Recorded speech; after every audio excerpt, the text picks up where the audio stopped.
This show is intended for adult audiences. You know, people with bills, backaches, responsibilities, and a functioning sense of humor. It contains strong language, stronger opinions, and the kind of jokes that might send the emotionally fragile into a full-blown meltdown. If you're easily offended, perpetually outraged, or think words are violence, this is your cue to clutch your pearls, grab a blankie, and sprint to your nearest safe space. Or, you know, just get in the sea. We won't miss you. For everyone else, buckle up and let's have some laughs. Rated D for Dickhead. You are coping and seething. You just can't accept what you're seeing. Hello, you dirty little boys. Are you interested in my body? I'm gonna come. Nice tits. A real setup of donkers, packing some Doban hunkeros. The power of one. The power of two. The power of man.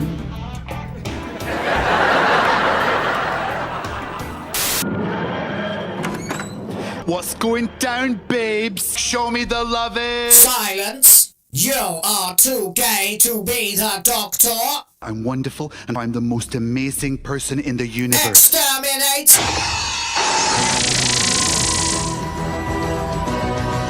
These people are making a lot of money, print money, cash, money, well, capitalism.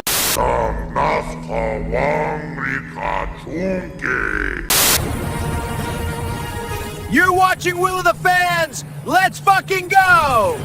I'm afraid I've got some bad news! Bad news!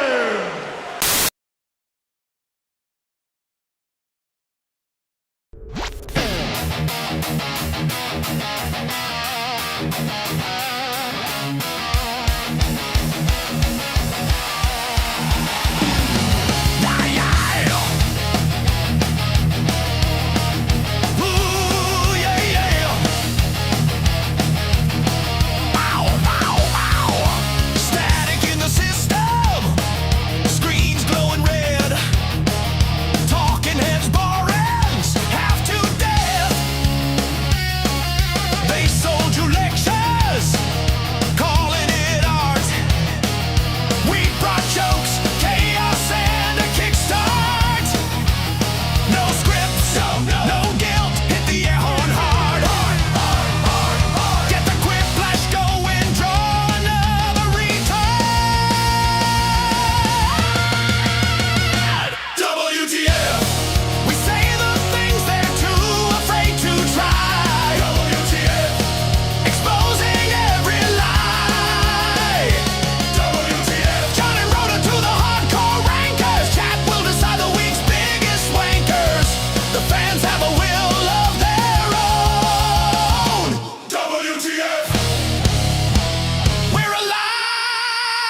All right, see ya. No, all right. Anyway, hello everybody, and welcome back to WTF Live. Hope you're having a lovely, lovely Sunday. Yeah, baby. All right. Yes, indeed. Yes, indeed. We are back. Sorry I didn't stream yesterday, but I was out at a meeting, and it went very, very well. So I'll have some updates probably soon about my new sort of schedules and things like that. But that's why I wasn't live yesterday. As for why I wasn't on SNH, so many apologies to Hypno. I was apparently completely exhausted and I slept straight through and I feel terrible about it, but unfortunately that is what seems to be happening to us right now because Rhoda's not here, so we don't know what's going on, and I guess everyone's getting their just desserts, I suppose. I mean, I was asleep for a little bit on Friday, so I guess it's going around. Yeah. I think everyone's missing a stream this week thanks to being just too fucking tired. I mean, I did show up. I just missed the first hour, so. You were fine. You were fine. We were all fine. And of course, we had a very, very epic wanker of the week on Friday. So I'm really glad that a lot of people were here for that. Oh, fuck. I totally forgot I need to add another part piece to that container down there as well. Because we did, in fact, hit the limit on that particular stream, and I would like to do it again, ladies and gentlemen. See if we can do it. We got to get up to $100. If we can, then I will play some booby clips, and you are the coolest motherfuckers alive. And that's how it aims to be. Now, for the first time today, we are not reviewing Red Dwarf anymore. We ran out of Red Dwarf to review and did a complete wrap-up of it last week. This week, we begin movie season on WTF, and that means we are talking about all of the best and the worst movies that people recommend to us, and ones that just keep appearing in memes in the chat usually do really well as well. Next week, we'll be talking about American Pie, the original coming-of-age sex comedy that changed most of our lives and turned an entire generation into pussy-obsessed perverts. Quartering. Anyway, we'll also be talking a little bit about the quartering today. Just a little bit, because I know you people fucking love it. Probably should have put that in the title, actually. We'd have more people watching. But what we are going to be doing for the majority of the stream today is going through and completely reviewing the fucking seminal masterpiece that is 2007's Hot Fuzz, written by Simon Pegg and Edgar Wright, starring Simon Pegg and Nick Frost, as the buddy cop movie that no one ever thought would ever exist, about British bobbies ending up in Michael Bay-esque action movie sequences. This is, and I'm not joking, one of the greatest fucking scripts. One of the tightest fucking scripts that has ever existed in all of entertainment. I watched it yesterday, and just to reaffirm to myself that I was right, fuck me, there is no fat on this script. None whatsoever. This is one of the leanest fucking scripts I've ever seen. And it shows, because almost nothing in this movie doesn't get paid off at some point. Every setup, whether you just very Red Dwarf style too, every fucking line has a callback later. Almost. It's actually incredible to witness what they managed to do here. And I still stand by the fact that it has to be one of the greatest movies ever made because of that level of writing detail. So I'm going to have a real fucking laugh going through this one. And I don't know where Rhoda is yet, guys. Sorry, but hopefully he will arrive too. He's been watching it as well. But I guess we'll just sit here and wait. It's all, of course, for the greater good. The greater good. Speaking of which, I guess I'll get out of the way right now. Sardoc dropped in earlier. Hello to Sardoc. That is a good fucking person to have in contact, actually, because he has Rhoda's phone number, presumably. Might be able to find out where the fuck he is. But he does say all for the greater good. The greater good. Shut it! So there we go. We got fucking loads to get through here. We have now taken it upon ourselves to start reviewing 2-hour fucking films. So we really don't have an awful lot of time to waste. Let's get straight into the other intro after I play.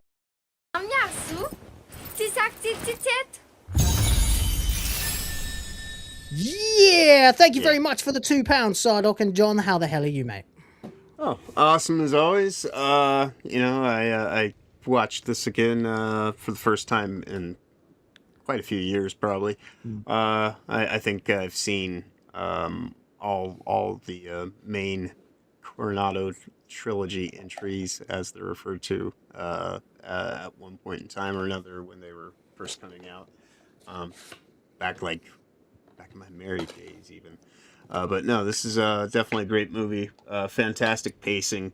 The way it builds into absurdist, slapsticky kind of just insanity, but also still grounded in reality. Is it's quite awesome.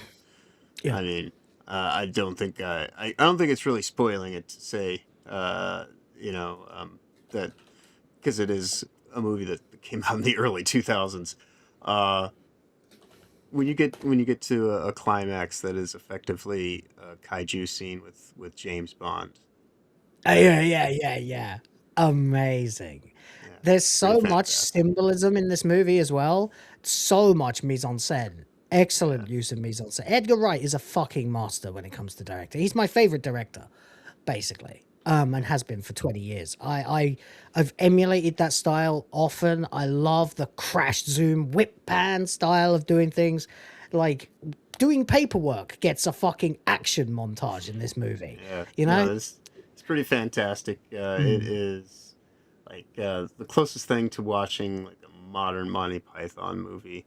A little Just bit, like yeah. the ensemble nature of all the like assembled people that they have in there. It's just it's a who's who of British comedians And actors, yeah, and actors classic in general. thespians and Yeah. yeah, it really is. Especially like, I mean, Pretty fantastic. people like Timothy Dalton, Yeah. who was a James Bond. He wasn't one of the more widely recognized James Bonds, but certainly he was a James Bond, but also a widely recognized theater actor, people like that. But go on anyway, finish what you were going to say. I will go over the cast as well in a minute. Yeah, no, it's really just quite an amazing tour de force kind of, it's like success upon success, the way that it built. Because I mean, this came after Shaun of the Dead, so everybody was comfortable with each other. All the people that are brought in for it are just fucking stellar. So it's just it is a delightful way to just kind of spend whatever part of the day you happen to watch it, morning, noon, or night. It's it's a great watch. So yeah, that's basically what I've been doing since I got up. Is I watched it again and got ready for this, and so yeah, let's fucking go. That's great. It's great fun. Yeah, speaking of the cast, obviously you've got Simon Pegg and Nick Frost, who by this point were cementing themselves as a very, very funny double act. This is what led to them being in movies that weren't written by Simon Pegg and Edgar Wright. So things like Run, Fat Boy, Run and stuff like that, which weren't as good, but they were still good. But the real firing on all cylinders is when you get the team that made Spaced, the TV show, together. And that is Simon Pegg and Edgar Wright, principally, with Nick Frost and plenty of the other people as well. There are always recycled cast members from that show. There's loads of people that appear in the show that ended up being in either Shaun of the Dead or Hot Fuzz or both. Although they didn't reuse a lot of people actually in that. So obviously you've got Simon Pegg, Nick Frost. You've got Paddy Considine, who plays one of the Andys, the more sort of aggressively horrible Andy. You know the one I'm talking about. He's a British comedian, obviously. You've got Timothy Dalton, James Bond. You've got Jim Broadbent, who has been in so many things, but most people in our chat will have seen him in either Only Fools and Horses, where he played, I can't think of the character's name, but basically this bent detective who was always hassling the fucking main characters who are a bit wheeler dealer kind of guys, fell off the back of a lorry kind of geezers, and he was the one who was basically constantly sniffing around them. And he is a complete prick in that as well. It's the only character I've ever seen Jim Broadbent play where he plays a bad guy, except this. And I couldn't believe it when I first saw this, that like Jim Broadbent plays usually plays these sort of unassuming types, but then also you know, like Slughorn in Harry Potter. I know you wouldn't know, you haven't seen Harry Potter. He's in that too. Usually plays characters who seem a bit unsure of themselves. Also was cast as the let's think now, 11th Doctor in alternate Doctor Who lore from the Curse of Fatal Death. So had it been Rowan Atkinson instead of Christopher Eccleston, and then Richard E. Grant, and then Hugh Grant. No, it's Richard E. Grant, then Jim Broadbent, then Hugh Grant, then Joanna Lumley. That's it. Which actually still ends up with a woman as the 13th. Fucking weird. But Jim Broadbent was one of them who basically he regenerates from Richard E. Grant, realizes that he's lost all his charisma, and then just runs off to go and get himself killed again so he can regenerate into Hugh Grant. So that's pretty funny. But to see him playing an actual bad guy, and it's really weird for someone who's seen this guy in TV shows before, but he fucking nailed it. Obviously, you've got Bill Nighy, Martin Freeman. They're all in this in the beginning alongside Steve Coogan as well. You've got Olivia Colman before she really became too famous to play roles like this. Rafe Spall is the other Andy. You've got the Adam and Joe show guys, Joe Cornish and Adam Buxton. Joe Cornish is only in it a little bit, but Adam Buxton plays Tim Messenger, the journalist, who has the nastiest fucking death I've ever seen in a movie, ever. And to date, it still is unsettling to watch. It really fucked me up in the cinema when I saw that. I hadn't seen that many gory films back then. But then I think it did a lot to desensitize me to extreme violence, because then when I was a bit older, every time I've watched it since, I'm always like, oh, got him, you know, like, don't care anymore. Fantastic effect. It's a blinding fucking way to go, man.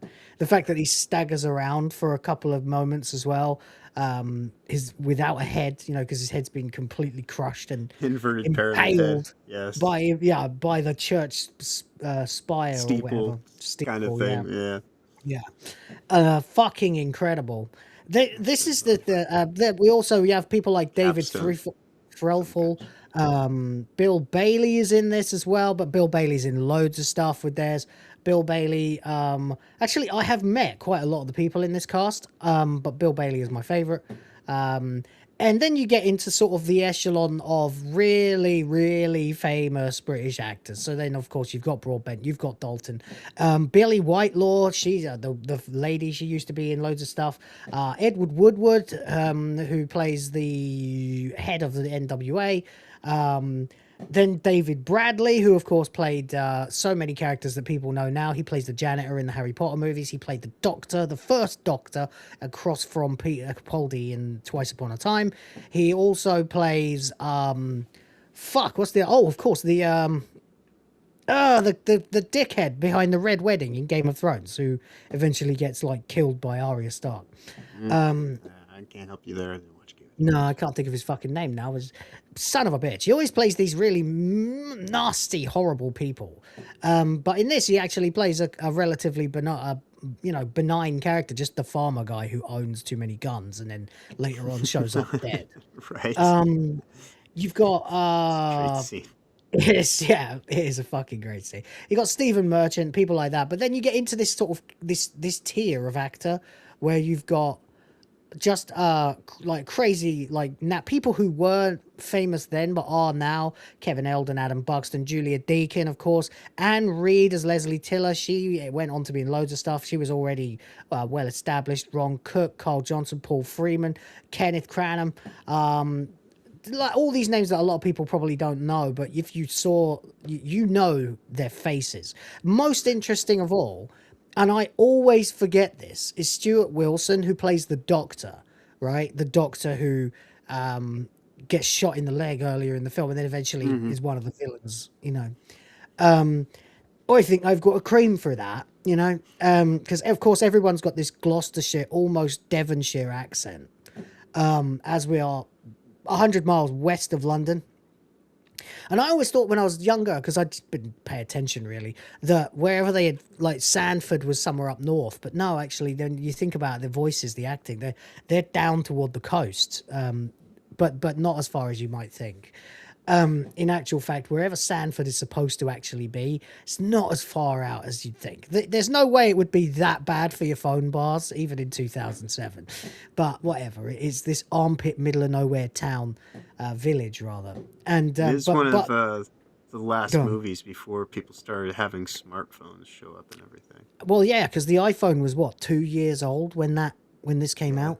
Yeah, the original iPhone, and it hadn't taken over yet. Gone on, yeah. No, it wasn't until about 2010 in the UK that everybody started having them. People were still using Blackberries and things like that in 2007.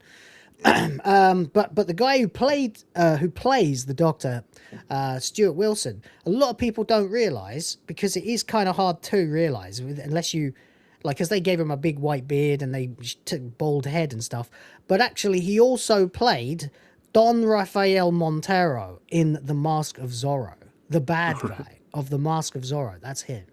So there you go. And last but not least, as is pointed out to me by Barry Stroud, you also have Peter Jackson is in this film, and Kate Blanchett, and they do this thing that they like to do in these movies where they'll cast someone unbelievably famous because a studio will tell them that they need to cast at least one big name actor. So as a piss take, Pegg and Wright would very often cast these huge name actors and then obscure their faces in some way so you couldn't recognize them. So that they just as a fuck you to the studio, basically, and a laugh. So they would call people in, like in this case, Kate Blanchett, and loads of other people too, and they would put them on, like, as you can tell in this movie when Kate Blanchett is in it, you can tell it's her, but only if you're really looking, because you're otherwise not really paying attention, because she's got complete hazmat over her head and wearing a fucking mask, like a fucking COVID mask, and goggles and glasses in it, and so having her in the movie is pointless. And that's why they did it, and it's fucking genius. I absolutely adore this. It appealed to me because this movie came out while I was in college, learning everything I know about film and as well as video editing and all of the stuff that has got me where I am now, basically. Indeed. So we were all raring to go about this fucking movie, you know. We were all super hyped for it. It had just come out when I started college, and everyone was still talking about it months later. Like, oh my god, did you see Hot Fuzz? What a great movie! It's a great British comedy. Oh, we're back. We're so fucking back, the Brits, you know.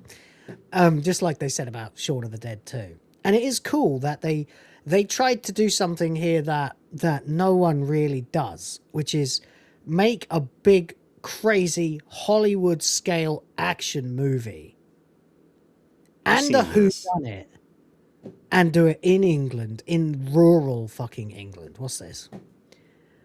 Hot Goon. Oh my god. Yamato has made this and put it on Netflix. That's fucking awesome. That's fucking awesome. I didn't know. Where's that? Did I get to? Oh my god! There we go. That was to you. I just saw it in my notifications. Yeah, I'm tagged in it too. Yeah. Yeah. It replied to me. Yeah. Fucking hell! There you go. There we go.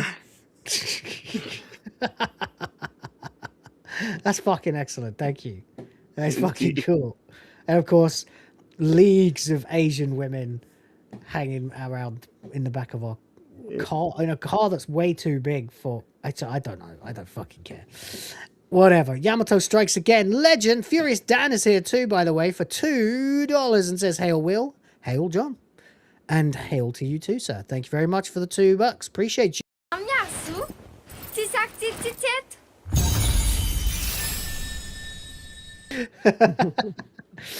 I still titty titting there, you know. Yeah, I know, right? It's been so long we've been doing that gag now that I actually can't hear her saying anything else. I know. That's all I actually hear anymore is just the way that it's set up.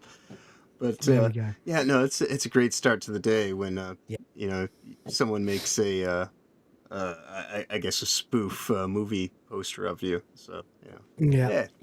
By the way, Thank you, 4069 Yamato. is here as well. Thank you very much, Yamato, for that excellent homage. Appreciate you. Also, 4069 is here for £5. Says Jim Broadbent played Inspector Slater in Only Fools and Horses. That's the name of the character I was trying to remember. I couldn't remember his fucking name. Just that he's a weaselly, oily, bent bastard who will do deals with crims to get dirt on others, you know. And there is a fucking great episode where he gets, like, Del Boy, the main character, well, one of the main characters, played by David Jason, is set up to basically rat somebody out, and this guy uses every piece of fucking leverage against his family and his brother, his grandpa. It's a real bastard, this cop, and it was played by Broadbent, and you can't wait to see him get felted, which, you know, you should definitely watch the episode. It's a great episode.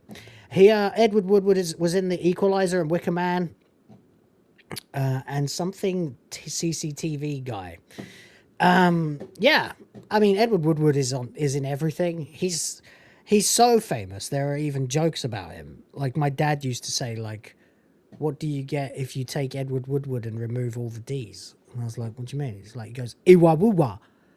It's just a silly thing that people used to say about him, Iwa Wuwa. So a lot of people don't even call him Edward Woodward. They just call him Iwa Wuwa.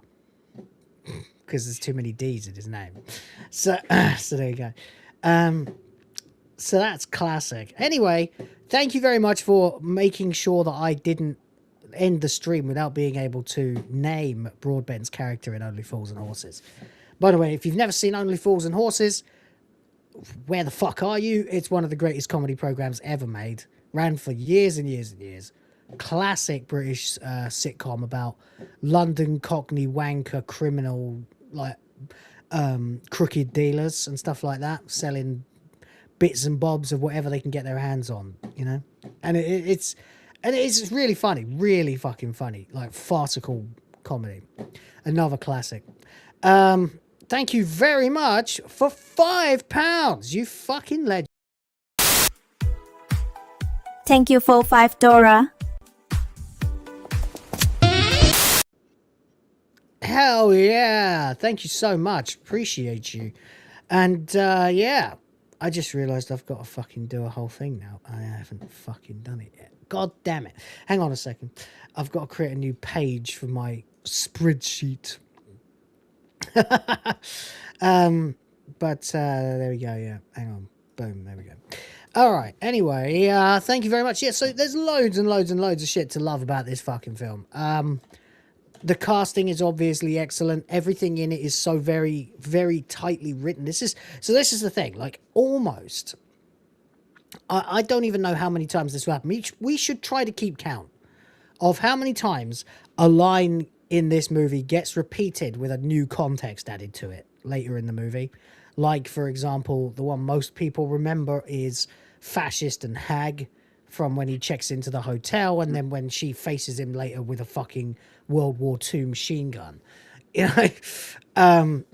But there are loads. Even before that, for example, when he's getting relocated and he says, I kind of like it here in London. Right. And then in the last scene, he's like, well, not the last scene, but one of the last scenes, they tell him to come back to London, and he says, I kind of like it here, meaning Sanford. You know, everything is a fucking callback to itself. And the fact that they pull off this bewildering array of brilliant setup and callback, reframed contextually dialogue lines, like over the top amount of them, like a dozen, I'd say easily. Every line in this film matters. That's what I'm trying to say. Every single fucking one of them.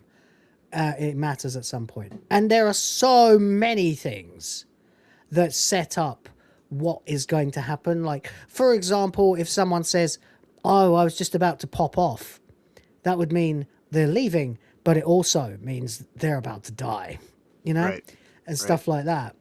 Like when Tim Messenger's about to get the church steeple to the fucking head, someone goes, he's just won the raffle, right? Yeah. And someone goes, Tim, your number's up. Another slang way of saying you're going to die.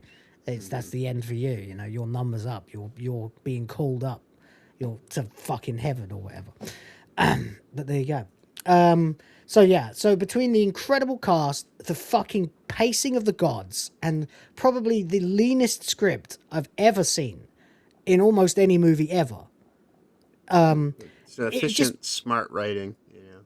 Yeah, people were just like, movies were firing on all fucking cylinders in the 2000s, and respects because the of that- audience to actually be able to register, all the nuance of, the callbacks. He'll Be in Bits Tomorrow is another one. Sorry, yes, Sardoc as well. Yep, that's right. There's tons. So what I have, of course, as in keeping with our usual way of doing things, is the entire script of the movie, 148 pages. And that is not how we're going to go ahead and try and do this, because if we did this the way we do Red Dwarf, where I read like every fucking word of the script, we'll be here till Tuesday. And we don't have time for that. We literally would be kicked out by Evie Mux before we get to that point. So we're going to go through it in our own way. And when something pops up that you like or you want to comment on, just shout it out and we'll go to that page of the script and find it. Okay? Okay. So anyway, he didn't say anything. I didn't? I said, No. sounds groovy. Oh, I barely heard anything. Oh, I don't know, man. I don't know. Is my mic like a little bit soft today or something? I don't think it is. I mean, obviously, I Okay. only have me and you here, so I can't really tell. You sound the same as you always do to me. Okay. Okay. I think it's just that when you Maybe I'm the just mic in one of those pick it days up. where I'm just like so comfortable. I'm just like, oh yeah, whatever. I'm just. There we go. It's all good. sorry, Good, sorry. man. Wake up. There we go. Huh? It's all right. Hey, It's all right. everybody, It's we're fine. live. We're here to chill. We're here to have some fucking fun. There we go. We are here to have some fucking fun. Indeed. I'm not criticizing you. I'm just saying I what know, I'm saying. I know. All right. Anyway, Gotta speak from the diaphragm. in fact, now that I look at how we've just gone 30 minutes and we haven't even started actually reviewing the movie yet, I don't really know if there's much time to go through quartering stuff, but I will summarize what the latest is with the quartering, which is effectively that over the course of the weekend, the fat bastard decided to totally fucking flake and chicken out and bitch out and run from his appointment to stream with Yellow Flash for the debate, leaving Yellow Flash live on Rumble with no content. So, of course, Yellow Flash did what he should do in that case and pulled the emergency cord and just fucking roasted Jeremy alive for about an hour before signing off, and fair play to him. We all knew this was going to happen. We all knew this was going to happen. Find me a person who truly believed the quartering was actually going to show up and into that stream, and I will find you a moron. Because there is, this is the thing with the quartering at this point, right? There is no way out. As we've established time and time and time again, he cannot prove that he didn't flag that fucking channel, right? He cannot prove that he didn't take down Kino Casino and Andy Warski's personal channel that was reinstated and not unbanned by YouTube. He can't prove that, but almost everybody on the internet can almost completely 100% prove that he did. Right? We have so many screenshots, videos, everything of him like showing his fucking search history with "thank you for your report." All that's going to happen is he's going to get onto a stream eventually with one fucking person. Doesn't matter who it is at any point now. And they will literally just go to him, "So what's this about?" And he's fucked. Because anything he says is going to have to be a lie unless it's, "Yeah, I totally flagged that fucking video." Yeah. Camelot's channel is also very highly suspect with what happened Yep. Yep. And of course, then there's the fact that at any moment, you don't know. He doesn't know. Maybe Camelot, maybe Stuttering Craig, maybe Bearing will jump on that stream too and start asking him questions. And if he has to face his friend, he's in doubly fucked. But at the end of the day, he claims that the email saying "thank you for your report" is gone. Why is it gone, Jeremy? Because you deleted it. Okay. So you can't prove it, so you are therefore guilty. in this case because it looks 99% like you are guilty. Yeah, deleting a record after it's already been made public record is just like that's just doubling down on your fucking retardation, right? Real serious retardation, right? No, it's not there now, guys. So clearly, it was never existed. It never existed. Clearly. Meanwhile, we've all got screenshots. We've all got it in our content. How else could you explain, guys? Are you suggesting? What? You think I would delete that? Yes. Yeah. It's so retarded, man. Like that is so retarded. Then there's so many other factors too. You know, like where do you in fact roast coffee beans? Where's the factory? He can't say anything about that either because he's fucked either way. Probably didn't really know himself, to be quite honest. I know, right? Yeah. You know, so basically, everyone has on the internet has got all the receipts. Jeremy has none. You know, every receipt makes him look guilty of all the things he's accused of. Go on. Yeah, at some point in time, you know, if keep things going, maybe a couple of years down the line. Far better brand than coffee, but then again, like you could call it NPC coffee, and you know, like it would be better. Actually, what would that be like? Normal people's coffee, NPC for the NPCs. Hell, you could have called it bog standard coffee and had a better fucking brand. Any word other than coffee, right? To brand your coffee is better than coffee. At some point though down the line, we'll have to get Toasty a coffee, so people, you know, get your Toasty coffee, you know. Oh yeah, that sounds pretty good actually. Yeah. Sell it with some marshmallows. Pretty good. Yeah. But there you go. Make it like smooth cafe espresso kind of thing. Jean-Luc and all that. Oh yeah, why not? Yeah. But there you go. So I mean, like, it's not just that either, though. There is, of course, the great big over the top beginning of all of this question and answer that needs to be answered one way or another one day, and that is just exactly how fucking rich are you, Jeremy? Right? Because you're either a lying, begging grifter, or you're actually a broke bum. So either you're just a big fucking poser, which the internet hates, or you're a fucking scammer, which the internet hates even more. Right? You're either a poor bloke pretending to be rich for internet clout, which would make you so fucking pathetic. It would destroy your reputation, destroy your brand. You'd never be allowed in the anti-woke space ever again, and not considered any kind of man. So you can't play alpha male Giga Chad style kind of, you know, ripping on fucking woke snowflakes and shit. If you yourself are a poser, and the alternative is you have ripped off 6 figures of money from your fucking audience whilst having the money to pay for all this shit yourself because you blew all your crap, all your money on pointless tat. It is quite the paradox of extremes, quite honestly. And in one case, like, this is the odd thing, is I can almost understand the desperation of somebody who has nothing and tries to play it up because, you know, as somebody who's effectively a homeless dude on the internet myself, you know, a lot of people don't necessarily gravitate towards that. So I can understand someone trying to, like, do everything they could to try to cover that. However, this is the weird thing about it. If that were the case, of these two options, and it's not that he's already well off and then just a scumbag on top of that, he would probably have a harder time recovering from that than just being a scumbag that, you know, ultimately can just, you know, let a few months or whatever length of time ultimately play out whenever he finally decides that he's got no other recourse than to just ditch the internet for, let's say, 6 months. Right, yeah. I mean, you really genuinely are... He's fucked. His back is against the wall. Yeah. He can't... So this is, of course, the thing. He keeps daring people to have him on. But the reality is that there is no way out. There is absolute... You are completely checkmated. It's like you're playing 3 games of chess at once, and you are checkmated in all of them.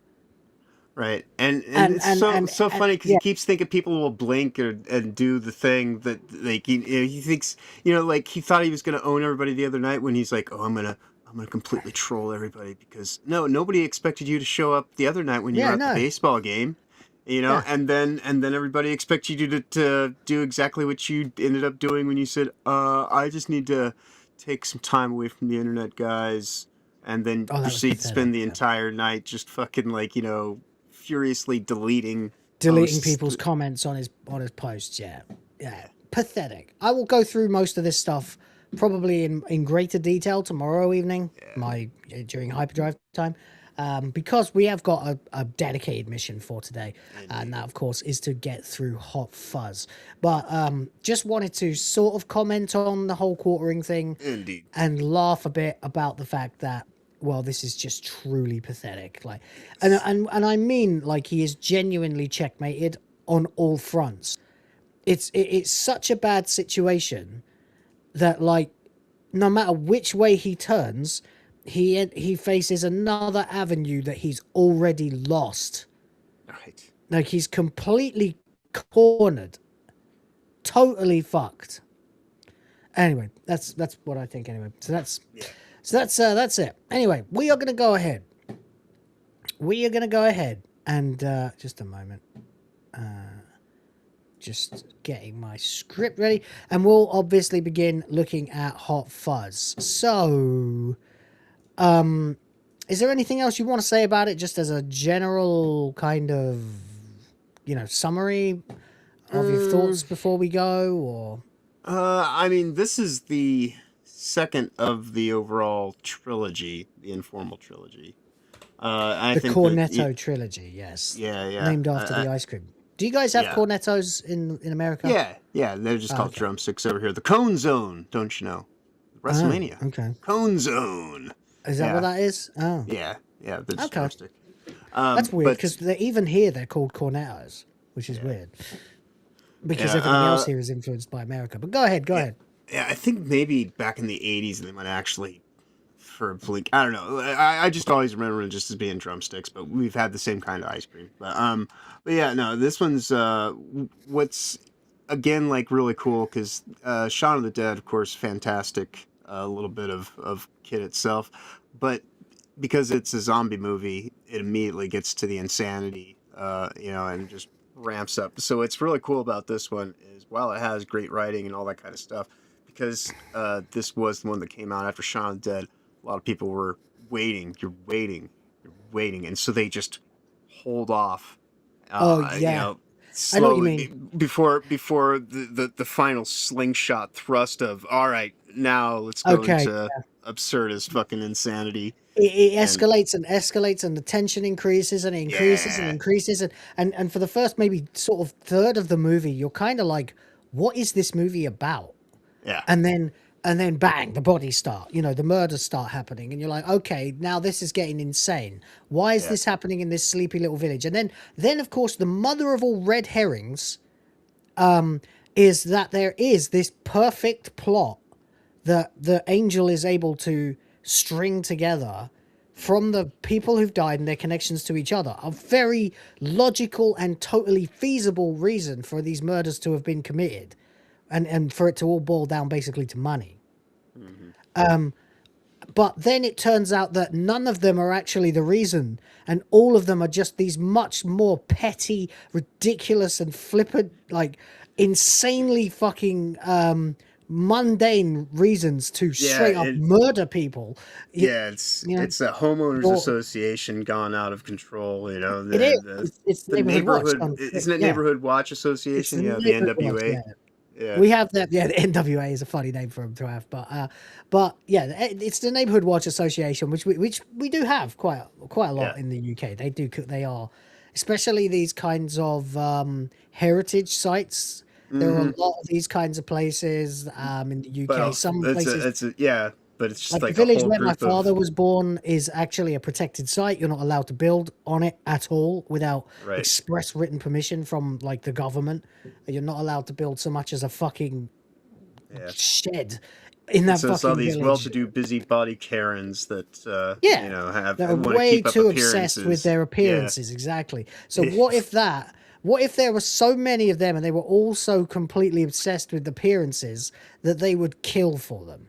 And what if like something just like being untalented or sloppy or making too many mistakes or being a bad singer or something like that would get you killed because it destroys the perfection of the village, so Right. it turns out that the excellent police work that Angel has done is completely meaningless because it wasn't actually about any of that shit. It's ultimately he's a bad actor, she's got a stupid laugh, stuff like that. The funny thing is what it ultimately ends up being would be the MacGuffin almost in anything else, because it ultimately ends up being like the most just absurd little kind of like, really, really, that's because that was it. And much like Red Dwarf, it's a subtle little joke that doesn't even appear as like really read as a joke, and just kind of mentioned in passing. It's just mentioned in passing as just like this little detail about the town and the setup. And well, I mean, the problem with that is as well. The problem with it is that this is the exact moment when you, as the audience, and Angel as the character, realize simultaneously just how far gone all these people are. that they see all of these trivialities as reasons to commit murder, and that's just normal to them. Yeah, so there is no saving or redeeming any of them, and it's impossible. Yeah, when it gets to their hen circle at the end, it's we're all just communitatis, fucking hell, and sitting around in their fucking hoods. We'll get to it, but right. You're right. That's the moment where it kind of almost goes pop, but not quite. They just need a little bit more, just to stress you out a little bit more, and then finally you get absolute fucking mayhem, balls to the wall, hyper, super choreographed action for like 20 minutes non-stop of just action. I think it's maybe even longer than that, but there's almost nothing. Everything is so mundane all the way through until boom, just fucking explosion of fucking carnage, gunfire, and of course the hilarity that all of this is happening in a sleepy little village, and all the people like firing the guns are like elderly shopkeepers and stuff like this. It's fucking brilliant, and you will never see anything like it. It's never been done before. It hasn't been done since. It likely won't be done again. And as a sequel to Shaun of the Dead, which it unofficially is, it's the sequel in terms of the Cornetto Trilogy, they call it, because all of them have a reference to cornettos in it at some point. But that's it. Yeah, go on, John. You got something else? Well, there's also just this great little gag right in the middle when the actor, oh, I'm sorry, I'm late for Shakespeare. And it's not William Shakespeare's, but Baz Luhrmann's. Oh yeah. He says he's going to be in Shakespeare's Romeo and Juliet, but then the version that they are doing is clearly the Baz Luhrmann version. Yeah. And they're all singing "Love Me" at the end as well. Fuck's sake. So cringe, so fucking cringe. And this is like the Amdram thing, the Amateur Dramatic Society. Lots of little villages have these kinds of things in the UK. The village itself, Sanford, is 100% totally fucking believable. There are exactly places just like this all over the UK, all over the place. I've been to dozens and dozens of them. And I like them, actually. I do. I like a sleepy village. It's quite nice to get away from the hustle and bustle. And they almost all have like a castle somewhere, or a fort or something, which is why they get some called historic site that the town's built around. Yeah, absolutely. It was the village that was, tied to a castle where a particular battle took place like 500, 600, 700, 800 years ago, stuff like that, or even longer, like 1,000 years ago in some cases with the UK. So it's pretty fucking cool to do that. And it also just represents the UK in this completely different, baffling way.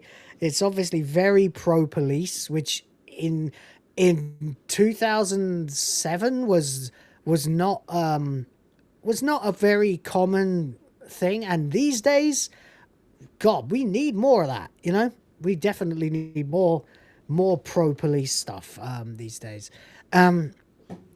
Anyway, yeah, it's fucking glorious. We're going to go ahead. We're going to get into it now. Of course, all of this is done with the crash bang wallop editing style that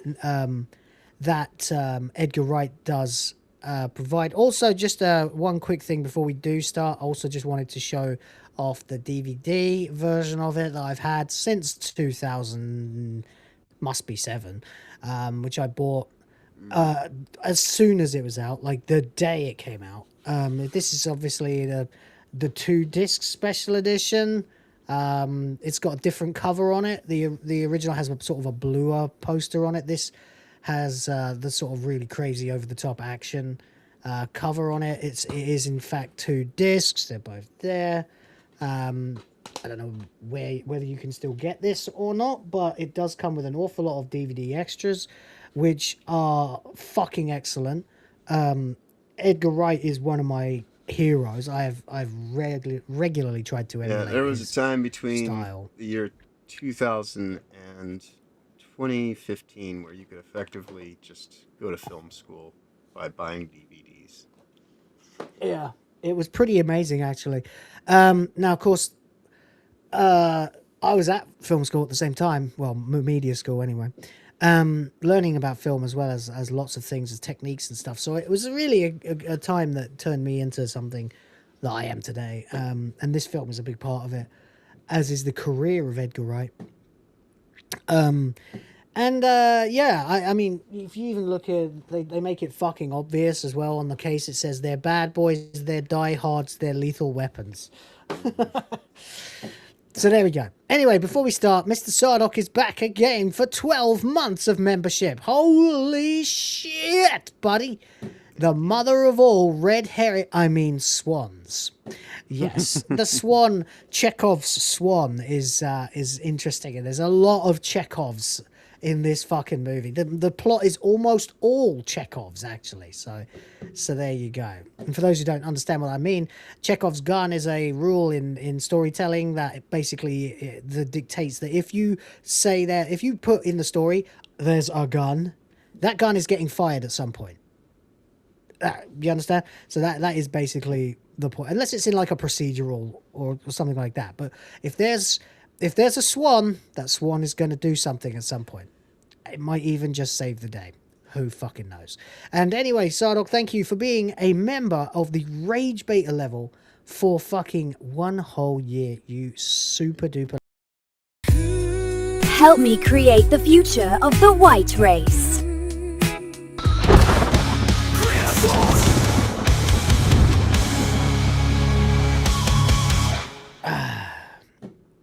All right, guys, we're going to start then.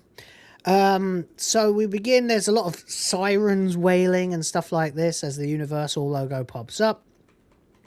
And we get to this exceptionally long shot that lasts for it literally uninterrupted, slow track in as Pegg walks forward and walks forward and walks forward and walks forward all the way up. And then just with this stern look on his face, then he produces his fucking badge and you see the exact same expression on his face. And he approaches and it goes, and I'm sure it's Martin Freeman doing the voiceover. But he's doing it in a sort of a action voice, sort of like a cross between how Martin Freeman normally sounds and a trailer guy. Right. So it says Police Constable Nicholas Angel. Like that, you know. And we go through the various things as I can't think what the song is called, but we get which is a really weird choice of music to have but that's the tone. That's the tone of the movie established immediately. You'll get contemporary pop and funny mixed with dead serious all the way through the movie. All the way through, much like the latter half of Shaun of the Dead. but not in this. Nicholas Angel is not in the mood for any fucking comedy, you know, at any point in the first half of this movie. And that's why the other element of this we never talked about, we do need to bring up probably before we go in scene by scene, is the bromance. This is a bromance movie, right? Yeah. Yeah. So what did you think of that? I think that, you know, this, in terms of, like, you know, the stuff we saw with Red Dwarf, this is also another really good character-driven kind of comedic duo that has an arc that builds, and it's really kind of interesting because they don't actually meet until the first 20 minutes or so even goes by, and even like their introduction, you know, going Simon Pegg's character has quite a effective arc overall. Yeah, it's funny because I didn't think of him as someone who had much of an arc in the movie at all. But that's not true in the slightest. He's a totally different guy by the end of the movie. Yeah. Like he's like, it's a reverse sort of hero arc. It's strange because he's so perfect, so fucking unbelievably competent, hyper competent and effective. He actually needs to dial it down a bit, you know, and actually learn to be more of a team player as well as become a little less obsessive. While obviously Bottom Danny is a fucking useless idiot who's been nepoed into the police force and doesn't take it seriously, but likes action movies to such an extent that he keeps sort of, he hoped that being a cop would have him doing like fucking jumping through the air firing twin pistols and stuff like that. Right. Which of course in the context of a British bobby in a country that doesn't allow anyone to own guns is completely insane. That will never happen unless you're in the Metropolitan Police, which of course Nicholas Angel is. Then you might see the occasional bit of action. But rural policing in the countryside of the UK in 2007, fuck no, you're never going to do anything. You're going to sit at a desk all day, twiddling your thumbs and getting fat, which Danny has. So, of course, but his dream is to live out the scenes from the movies that he loves, which is, of course, principally Bad Boys 2, Point Break. and all the others, yeah. Right. And he will, by the end of the movie, actually end up getting to do it because, of course, you need, and to be able to take a movie from this serious at the start to utter insanity of like British bobbies flying through the air, dual wielding pistols, is going to take a plot so insidious that it actually justifies it. And that's what the challenge of the movie is. So there we go.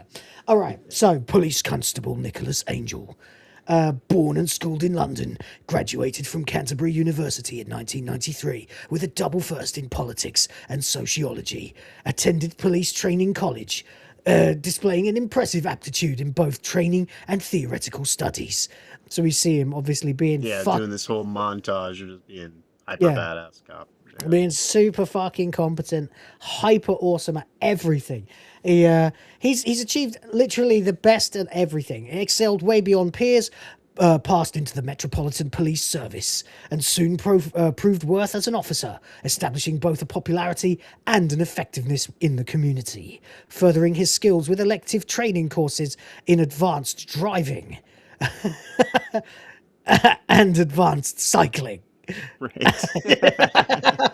And on both occasions he just happens to turn around and look really, so it's like occasionally Simon Pegg peeks through Nicholas Angel, and this is one of those moments where Simon Pegg is breaking the fourth wall and looking at you instead of it being Nicholas Angel. But you don't mind because by this point they've got a very successful zombie movie and a successful TV series behind them that all did that same thing, sort of nodded at the audience occasionally, you know.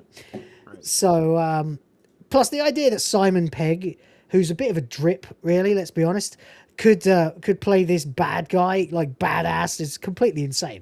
Also, you might notice that already the initials on his jacket here say HF, which later is on the squad car at the end of the movie. and is the only time that there's any clue of the fucking name of the movie, because there is no title Right. in this movie. The title does not come up until the end of the movie.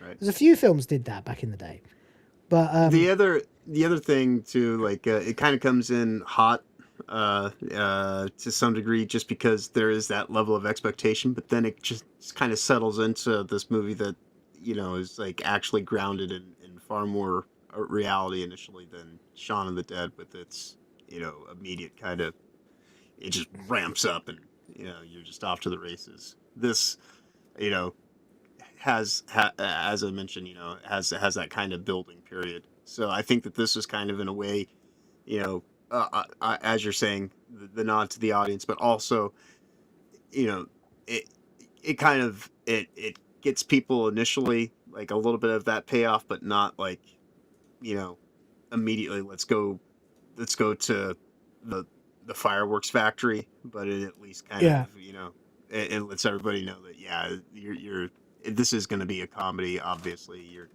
you've come to the right movie.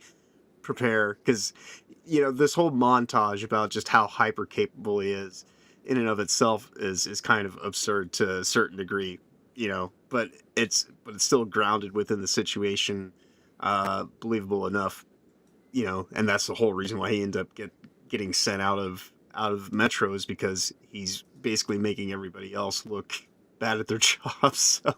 Yeah. Well, that is the joke, of course, yeah. So he's such a good cop, of course, that he's too good.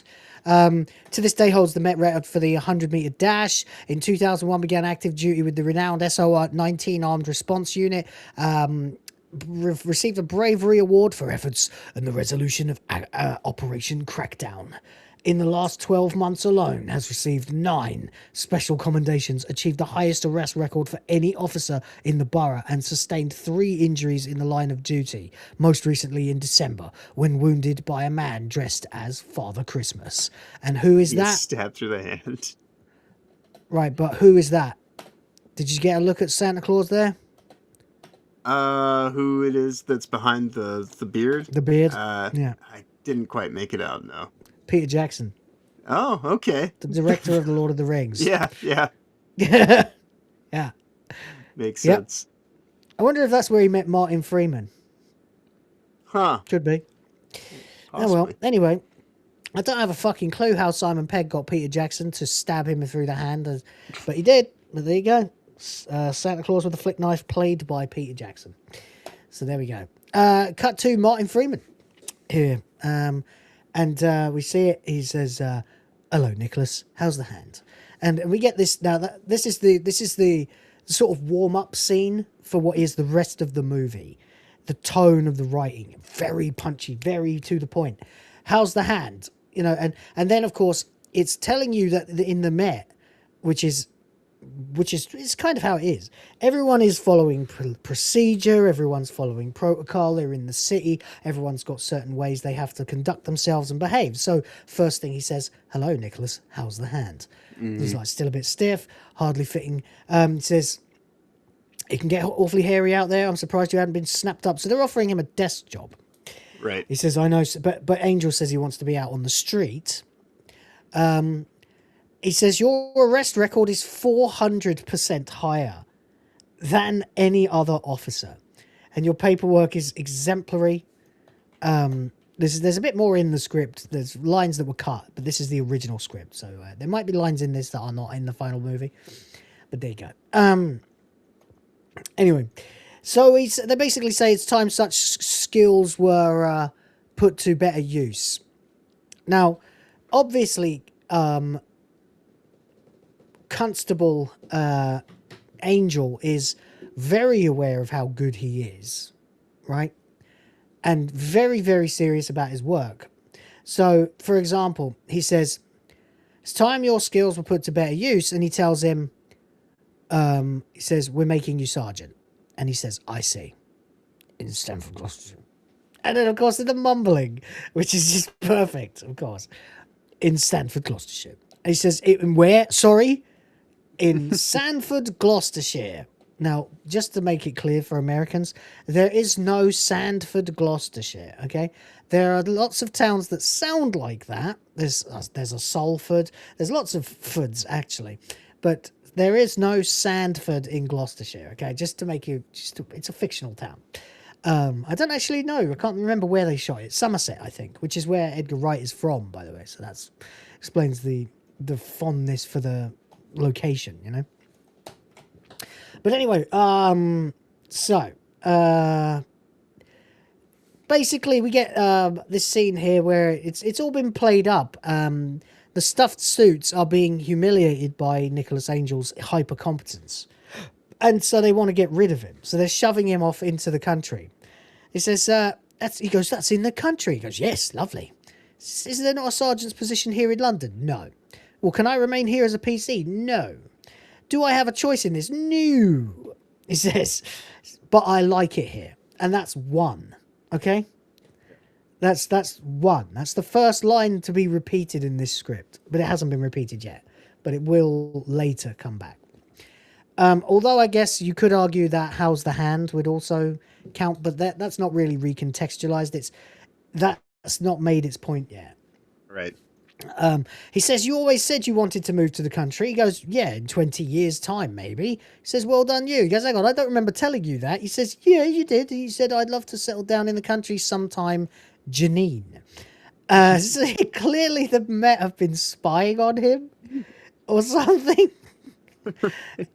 Or they've tapped his phone or something. I don't know. But, the Met are incredibly corrupt, by the way. Everyone knows the Metropolitan Police are fucking super corrupt. The London squad, they fucking suck, man. My cousin used to repair their vehicles. He's a mechanic or an engineer rather. And he used to get offered like fat fucking bags of weed and coke that had been confiscated. This sort of thing all the time. Just because they couldn't be bothered to do the paperwork. Right. Yep. So sounds about right. Money and stuff like that. He would find this shit in their cop cars, and then they'd be like, "Oh, just do something with that, will you? I can't be bothered to impound it," So there you go. So there you go. Anyway, he's complaining and he says, he says, "Well, then I'd like to talk to the inspector." He says, "You can talk to the inspector, but he'll say the same thing as me." Anyway, it doesn't matter. We instantly get, he presses the button and whoosh, immediately, Steve Coogan's there and goes, "Hello, Nicholas. How's the hand?" And so once again, we get the same repetition, but in this case, the only contextual change here is that now it's obvious that it wasn't genuine concern from the sergeant. It was, or whatever he was. It's obvious that it's just how they are choosing to talk, how vocab guidelines have sort of told them they have to behave. They have to be nice and PC and they have to try to remember something about, like, it's just they're stuffed suits. They're totally fucking interchangeable. Right, which is kind of interesting too, because the way that it's mirrored in the end, effectively with the Neighborhood Watch, they're also very, keeping up appearances. Robotic. That's effective. Yeah, that's what this is. They're trying to, just be as polite as they can, but ultimately they are trying to. They're trying to stitch him up and fuck him off because he's making him look bad. Yeah, says, "Hello, Nicholas. How's the hand? Still a bit stiff. How are things at home? I'm sorry, sir. How's Janine? We're no longer together, sir. So where are you living now? He's in the section house, sir. So basically with the recruits." He goes, "Well, then you're packed already." Right. So there we go. So he doesn't want any of this. He's not happy at all. He says, "I really don't know what to say." And they go, Yes, thank you. Like, "Yes, thank you." He goes, "No, I'm sorry, sir. I want to." And they're like, "Oh, do you want to take this higher?" "Yes, I do."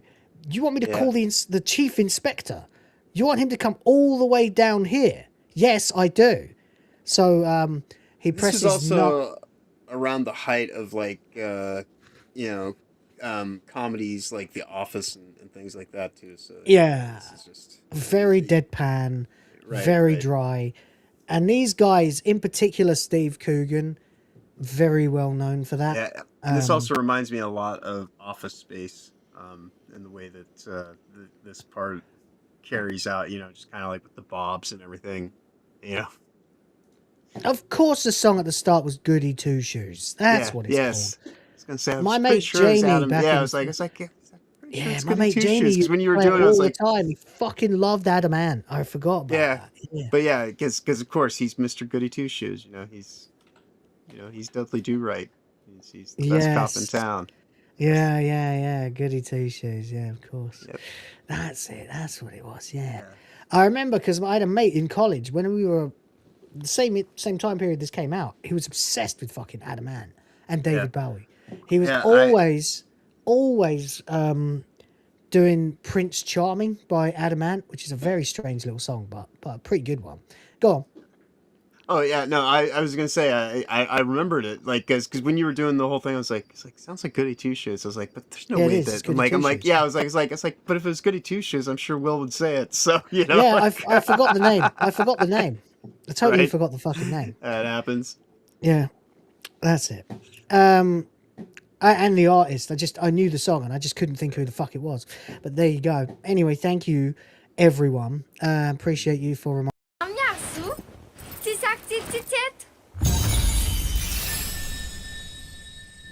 Yeah. Oh, it happens. Brain fart. Anyway, whatever. So you want to take this higher? Yes, you do. And obviously this is another Joker making it sound like it's extremely arduous and problematic and troublesome for them to have to get the chief inspector to weigh in on this. He says, "Okay, Kenneth," and then he turned and boom, there's your Nick Frost whip pan, by the way. And of course, Bill Nye walks in and he's already there, just instantly ready. This is a very Pegg and writing style kind of thing. Skip to the end, cut to the chase, So literally, Kenneth, and he, whoosh, hello, Nicholas, how's the hat? Just instantly, like as if it was on cue, Right. And they all stand up, still a bit stiff. He says now for the third time, showing that it is just basically. And with each time this question is asked, it loses meaning. Yeah. It becomes less important.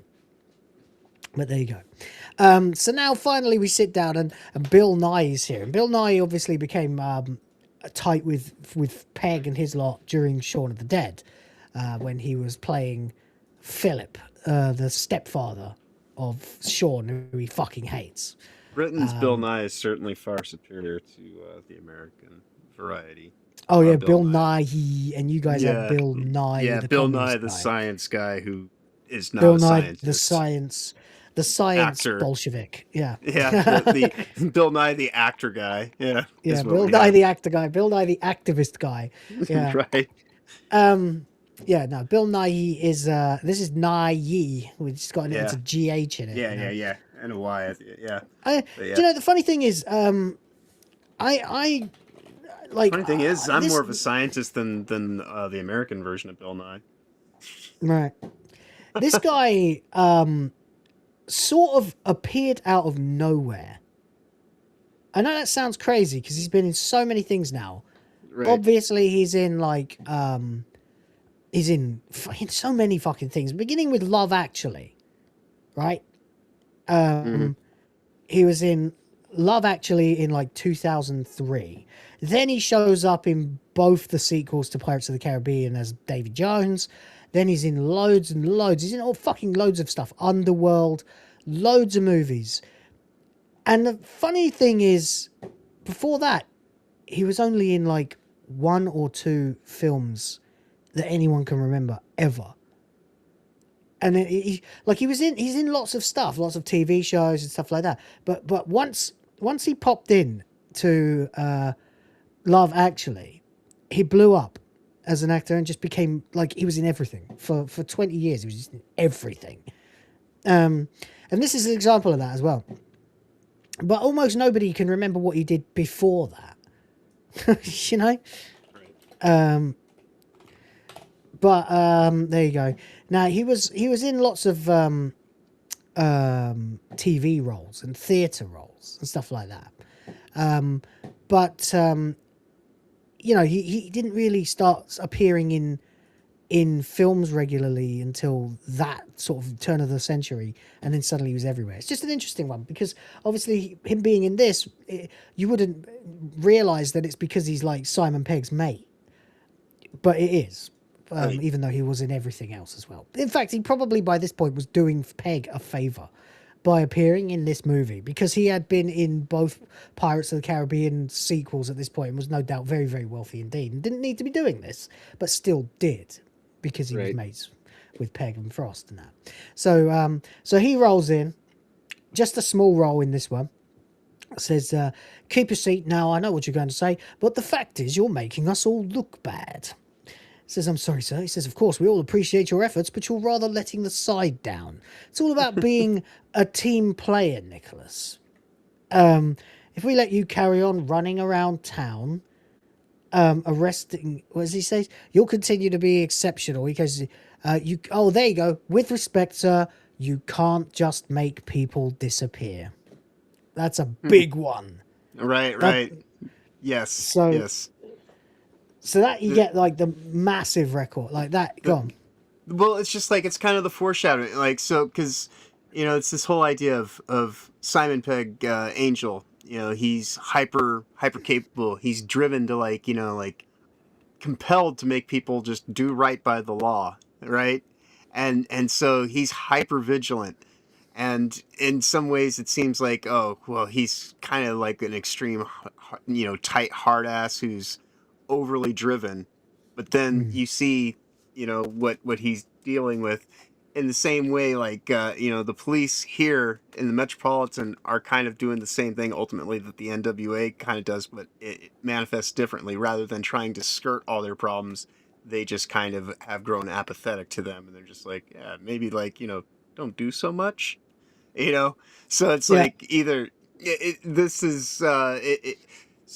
it's kind of funny because either side, ultimately, what he ends up going through, they are responding to it incorrectly, but also he himself, you know, is kind of, you know, reflected in he hasn't gone to those extremes to try to keep up appearances of making things good by such extreme levels, but he is like, you know, just let's you know, I'm gonna write up people for every minor infraction because policies are important and all this kind of stuff. So it's a great little foreshadow and kind of in some ways, like, I don't know, it's not even necessarily like a misdirect, but it's kind of like this thing that sticks with you in terms of just kind of how the corruption of the metropolitan police force is why he's heading out to the country to some degree, because they're just, you got to play ball. Come on, like, don't be so much of a good. The fact that he just straight up tells him that that's the reason as well is really funny. Right. He doesn't even try to hide it. He just literally tells him, like, you're making us all look bad. Right. Like, none of us are as good as you. You're literally going to put us all out of a job. You've got to go. You know, it's which sounds like the sort of thing that you would never actually hear someone be honest about, but then never forget that the Metropolitan Police are fucking infamously corrupt. Exactly. Yeah. So that's it basically. Before you know it, there's that line, of course. That's the third repeated line in the movie. The second case of foreshadowing, let's just call it that.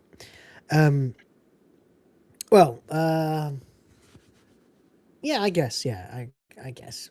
The second the second line that will be coming back in a totally different context later. So there we go. Anyway, you can't just make people disappear. And there's one thing you haven't taken into account, and you see is he triumphantly marches over as the expression on his face falls apart, and he looks devastated just to see that absolutely everybody there is super duper fucking happy to see him fucking off, and they're all really happy with these plastic smiles. Everyone is saying bye-bye, and that's it. So then we go to the crime scene, where his girlfriend is, and we hear him on the phone. He's Janine, it's me, and this is Kate Blanchett, by the way, ladies and gentlemen. Ladies and gentlemen, Kate Blanchett. Indeed. Unseen. and I think credited. I'm not sure.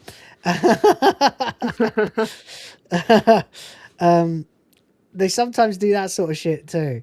So there's loads of very, very good writing in this. There's a really good one here. Yeah, this scene's what's the pretty situation? So this is your only clue that it's Kate Blanchett. Now, you might have realised it. I didn't realise it was her when I first saw this in the cinema. It was the second watching. I was like, hang on a minute. That's fucking Galadriel. Yeah. Her eyes. When you say it, it's like, it's immediate. It's like, oh yeah, totally. Yeah. But there you go. So, it's interesting. He says, what's the situation? He says, you know the situation. We've been over this. And then he says, no, I meant here. She says, 2 people involved, distinct signs of a struggle, a complete mess. And he's like, are you talking about here? Because it also sounds apparently like their relationship. Then you get this ridiculous joke that's kind of way more silly than almost anything else in the movie. But we get, Janine, I've been transferred. I'm moving away for a while. I'm not Janine. He walks over and just robotically repeats the exact same line with the exact same inflection and everything. Right. She says Bob told him, this scene is only here so that they could establish that he's really got nothing to keep him here. Even his girlfriend's left there. He's obsessed with details and being a police officer. And she says, until you find a person you care about more than your job, you never will. Right. Which of course we're all expecting is going to be some sort of romance. What we don't expect is that it's actually going to be a bromance. I like the little throwaway joke too about Dave here. Bob and Dave. They look at Bob and Dave. Yeah. So I'm seeing. She says, "I have to tell you something." He says, "You're seeing someone else." She says, and he says, "Is it Bob?" She says, "No. Does Bob look like the kind of person I'd go out with?" And Bob looks over. Now, earlier in the scene, Bob had one line of dialogue where he walked past and said, "Hello there." Right. And then she says, it's not Bob, it's Dave. And the other guy turns around and he looks, and they're, of course, almost interchangeable, dressed exactly the same. All these people are exactly the joke being, does he look like the kind of guy I'd go out with? It's the other guy. And he turns around and they're out of focus. They look identical, Right. And he also says hello there, but he says it in a much more sort of hello there kind of way, because he is diddling your ex, so there's that, it's just kind of funny. It almost kind of is reminiscent of kind of like the humor from Spaced, and just kind of, it's a little bit extra, just weird, but it totally helps Spaced to establish it. Spaced was very weird with stuff like that from time to time. They definitely made that sort of spaced comedy a little bit more palatable for wider audiences with Shaun of the Dead and Hot Fuzz and The World's End. Spaced has some very curious and quirky bits in it that land, but they probably land better on the second viewing when you might actually start to comprehend. Are a little bit more attuned to the characters that make up that whole environment. Yeah, there are loads of moments in Spaced that make you go, huh?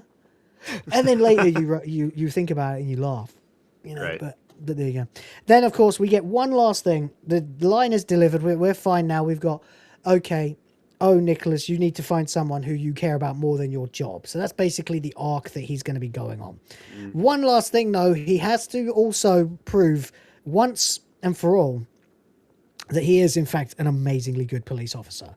Just in case you didn't get it yet from all the stats and numbers and stuff, he then goes, you do realize that window was broken from the inside, and all of them freak out, and she goes, ugh, right, and looks at him because now he's just added tons of work to their fucking plate, and he's better at their job than them, basically.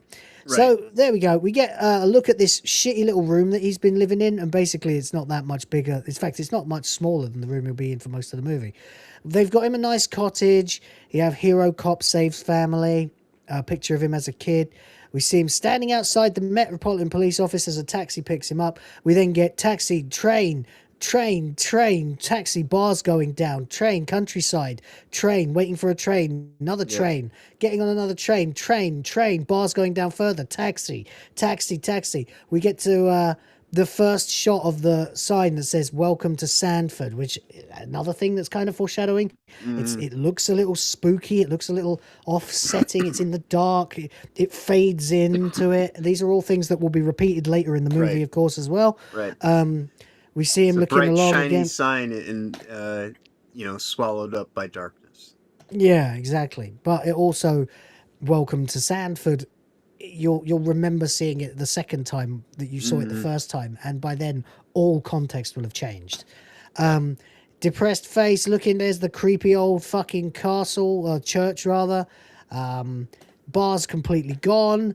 We finally land with him standing exactly as he was standing, and this is very much an Edgar Wright style of editing. He does quick cuts, quick montages of things happening, literally just to and he'll have like framing identically, but everything will have changed.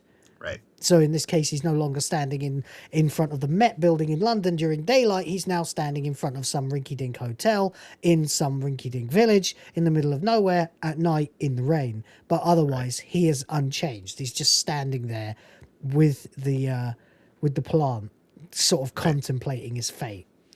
So you get a lot of information very quickly. That's why I love Edgar Wright as a director. We see the old man in the chair. He's asleep. She says, "It would appear the heavens have opened." So this lady here is there's a whole scene that was cut out here. So we get the woman, obviously, and heavens has opened when and she says it would appear that the heavens have opened. Of course, that means it's raining, but also Angel has arrived. Yes. Nicholas Angel, metaphorically, an angel has arrived in this wretched place. The naming, like all the details that go into this. There's so many layers of stuff that's just happening. It's it's great. By the way, welcome to Will of the Fans, where we do artistic deep dives on silly comedies. Fuck yeah. It's what we've been doing for the last year with Red Dwarf. We've got very good at it, and now we're doing it for this. So just wait till next week when we fixate on Nadia's nipples. Yeah, it's gonna be. Can you see the scars? Where she had the implants and stuff like. I don't know how the hell we're actually gonna do that.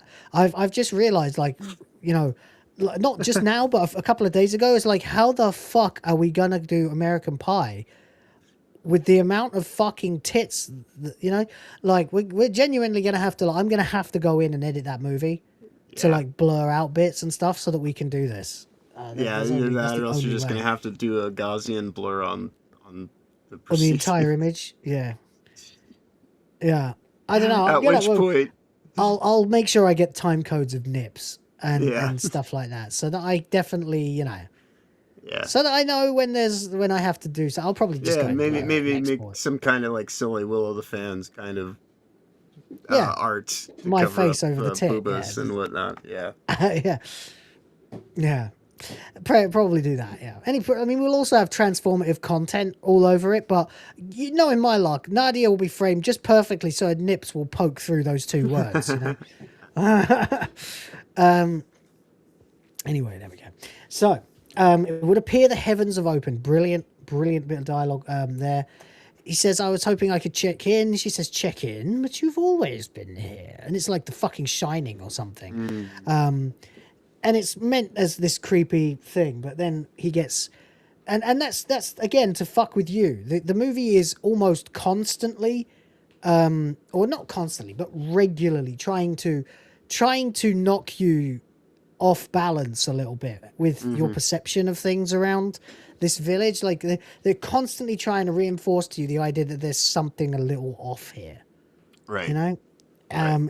Which is cool, And plus, if you've gone from like the big city to some sort of sleepy village, a lot of it can seem really quite creepy. There's far less street lights and stuff like that. Right. Well, just the idiosyncrasies. They're not even the town's not used to him being there either, as much as he's not used to being there himself. So that's kind of that's the punchline, is that she didn't think that it was him. She thought it was her husband. Yeah, somebody actually checking in. Hardly anyone ever comes to check in. The only people who come here are the people who live here, and they all know each other. So why would she think someone was coming to check in? But apparently she did. She says, "Oh, I'm sorry. So by the way, how many is that now? I guess that's not really That one doesn't count. The angel line doesn't count because it doesn't get repeated, but it is just excellent writing. We do get the one, of course, in a minute. She says, I'm Joyce Cooper. I trust you had a pleasant trip. Fascist. She says, fascist, like that. And he goes, I beg your pardon. She says, system of government characterized by extreme dictatorship, 7 across. Everyone has that accent, by the way. I'm not going to do it throughout the movie. Also, pay attention. Almost every character in this fucking town has a professional surname, as in, you know, Weaver, Cooper, Hatcher, you know, old jobs that have long since, like a lot of them that no one even does anymore, you know, that we have machines to do now, but the names have lingered. And a lot of people in rural England do have those kinds of names. Right. You know what I mean? So, communities and used to be also interlinked with, barter trade. Of course, indeed. Exactly. That's right. Yeah. And it's all just, once again, showing you heritage and history. These people have old-fashioned surnames, you know? Whereas his surname, it's rare as fuck. I don't know anyone with the surname Angel, you know? But hey, it is what it is. Except for that magician prick, I think. there's some douchebag magician guy Chris called Angel. Chris Angel, that's it. Yeah. It's much more of a modern last name, though, anyway. I don't know where it came from or how he got it. It's not important. Its symbolism is more important than that. And especially later on, when he rides into town on a white horse with 2 shotguns that kind of stick out at the ends that look a bit like angel wings. Right. Just small, like he's got wings now, you know? Anyway, it's interesting the way they chose to do this film. Tons of stuff. I could talk about it for days. But we don't have time. We're an hour and 30 minutes into this show, and we are still in the second scene. Shit! So anyway, we get the line of dialogue. She says, I hope you had a pleasant trip. Says fascist. Doesn't understand. It turns out that that's 7 across in her crossword. He says, oh, I see. Oh, actually, it's fascism. She says, fascism. Wonderful. I mean, is that not... What do you think, John? Does that not... does that not strike you as yet another sort of hidden line that on second watching has different context when she says it? Oh yeah. No, fascism sounds wonderful.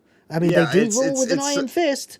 They kill anyone who opposes the regime. Go on. It's so fucking fantastic, though. It's like, it's a short enough, quick delivery that it's one of those things where it's like, that needs to... Throwaway lines in this film are off the fucking chain, mate. Right. They literally... go on. I would say, I'm just saying, it's a very clip-worthy meme thing to have around because it is just, yeah. The best thing about this movie is the fact that everybody loves it. Everybody quotes it, but nobody quotes the best writing in it. They just quote the memey bits, which is fine. You know, the greater good and all that stuff. That's funny. But actually, the writing is phenomenal. Like, literally, she just said fascism. Wonderful. Yeah. Wonderful, yes. Which later, when you realise she's part of the NWA, and the NWA rules the entire village with an iron fist and kills anyone who opposes them, or even deviates, knowingly or unknowingly, from their ideals. Right. You know? Because it's rather than just absolutely totalitarian, you know? Go on. Right. Well, it's funny, too, because like the whole thing is the Metro throws him out because he's busting up too much crime.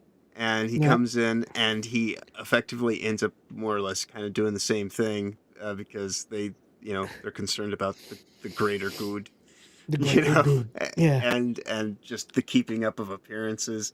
So it's the exact same thing. He gets put into a different situation where the characters are more, I guess, just idiosyncratic and eccentric and just. You know, they're from the country, but they're not. But they're still not that different. They're still dogmatic in their practices, and once again, he doesn't fit in because of his relentless drive to get to the bottoms of things and his truth seeking and wanting to do things properly, while everyone around him wants to cut corners and stuff like that. Except that all of that gets thrown out with the twist. Right. And they are, in fact, way, way, way more anal and weird than him.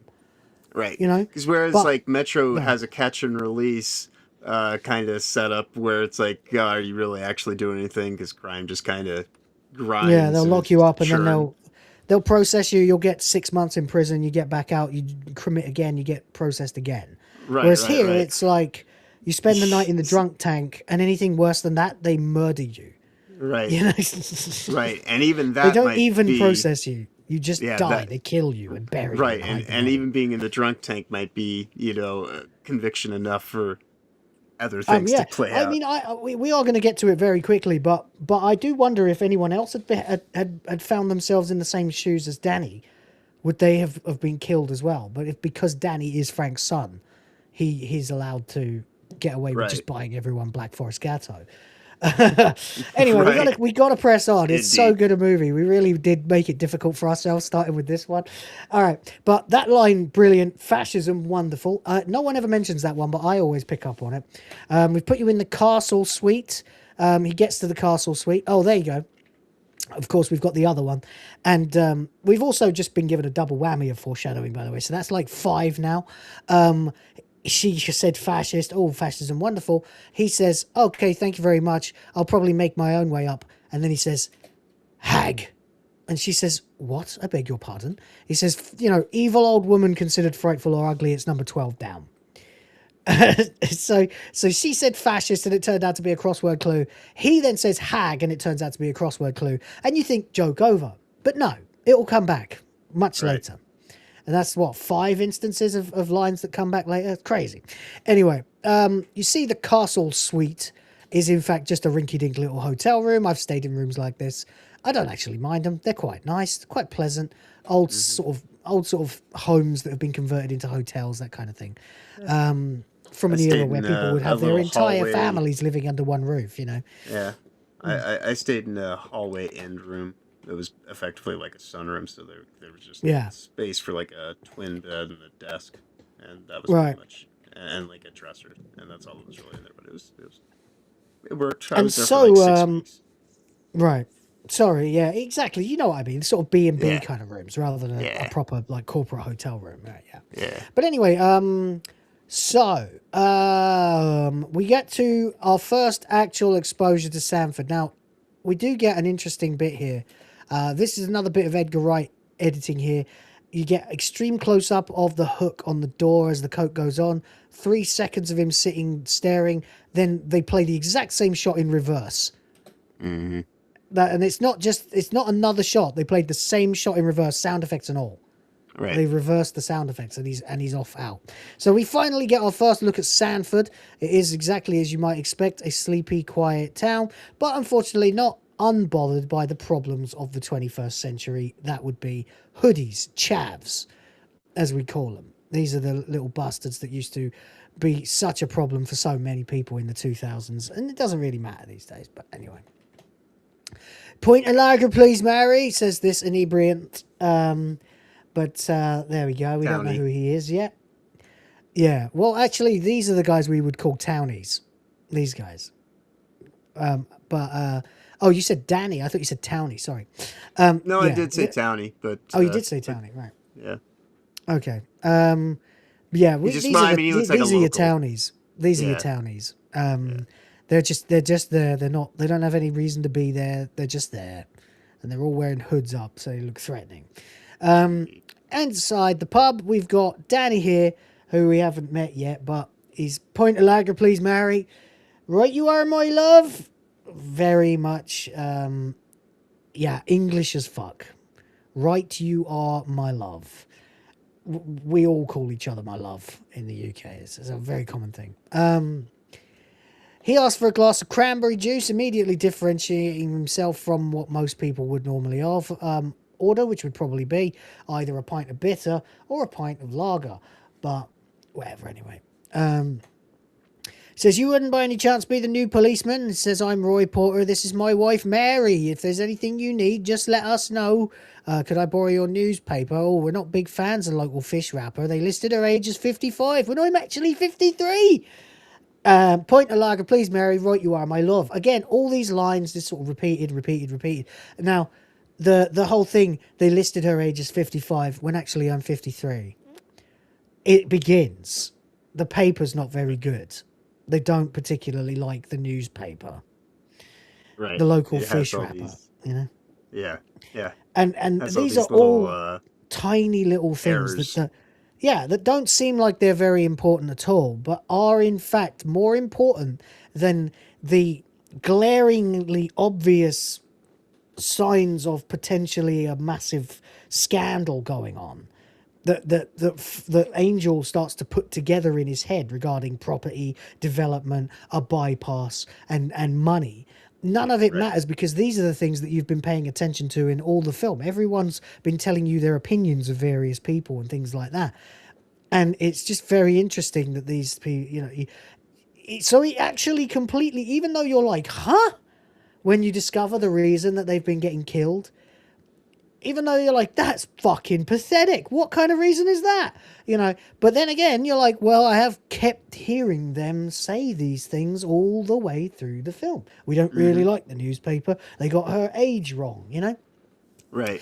And lines totally get repeated. That's another one. It's like 6 now. It's listed my age as 55 when actually I'm 53. That exactly gets repeated again later on. Even later in a totally insanely different context. So there we go. Behind him, the guy's ordering another pint and another pint and another pint as he's reading the newspaper. But suddenly he notices everybody in the pub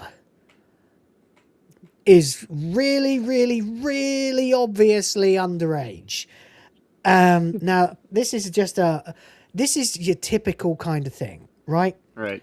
Very, very obvious that in the city, if you do this, you are losing your license to serve alcohol as the landlord of the pub.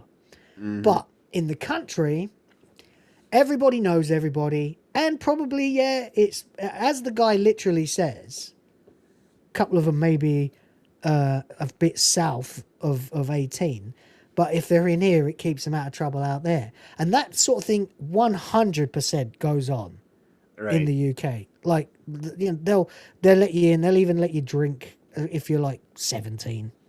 If as long as you're not causing trouble, it is potentially better.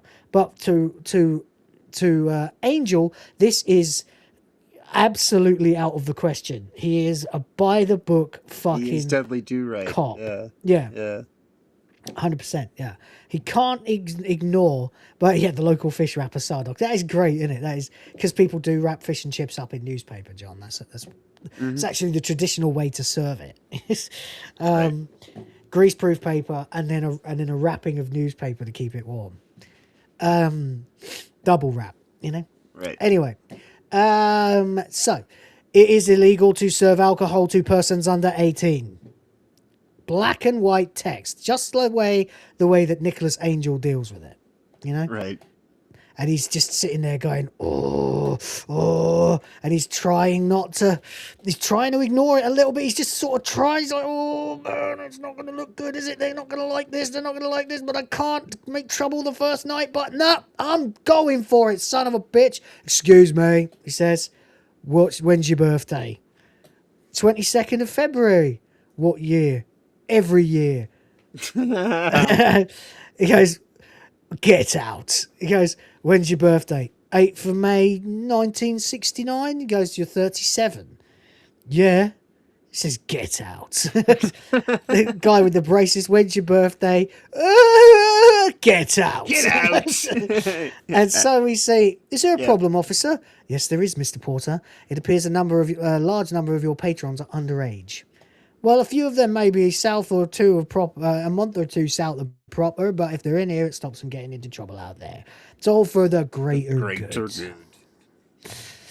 There you go. And yet another line. And believe me, in about an hour, when we get to the other end of the movie, we will see all these lines coming back. And maybe everyone in the audience has already seen it. But if you haven't, there's even more fucking reason for you to stick around and listen to this. Because this is fucking glorious, this movie. It says, well, that's as may be, but the law's the law and they'll have to go. He goes, oh. And they suddenly realise, there's no reasoning with this guy. And so everyone in the pub has to get out, and now they're sitting there. By the way, I don't know what this was, but there was this time in the 2000s where every single motherfucking kid drinking beer. You'd see girls drinking beer and boys drinking beer through straws. And I remember being like, why? Why the fuck would you drink them for a straw? It makes no fucking sense whatsoever. Beer is an acquired taste that it's a taste that even people who like beer have to admit is not really very pleasant, especially for the front of the tongue. It's more of a back end taste bud kind of flavor. Why would you drink it through a straw? That makes the flavor stronger. And apparently people used to say, well, because you don't take in any oxygen with it, gets you drunker. Right. And I just still remember thinking, you look like a bunch of fucking bellends drinking your pints through straws. I mean, you have to... that is retarded, but it is far less retarded than how other people go about doing it in the modern day version of, butt chugging and whatnot. Yeah, that's true. I mean, good luck drinking Guinness through a straw. That's a good point. Yeah. Right. While as asinine as it is to drink a beer through a straw, it is still better than sticking a bottle in your ass. So. What? Is that what people do now? Butt chugging. Yeah.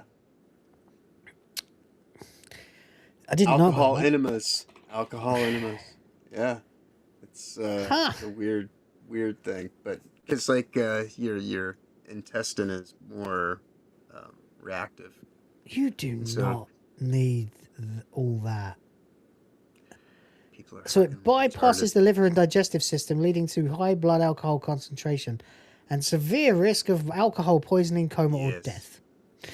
Well, to be fair, if you're dumb enough to drink through your arse, you probably deserve to die. Right. It is kind of a Darwinian practice, Yeah. I mean, the only thing I knew about stuff like that is that I know that models put cloves of garlic up their asses. Right. Because it gives them like violent sickness and diarrhea, which causes them to lose huge amounts of weight.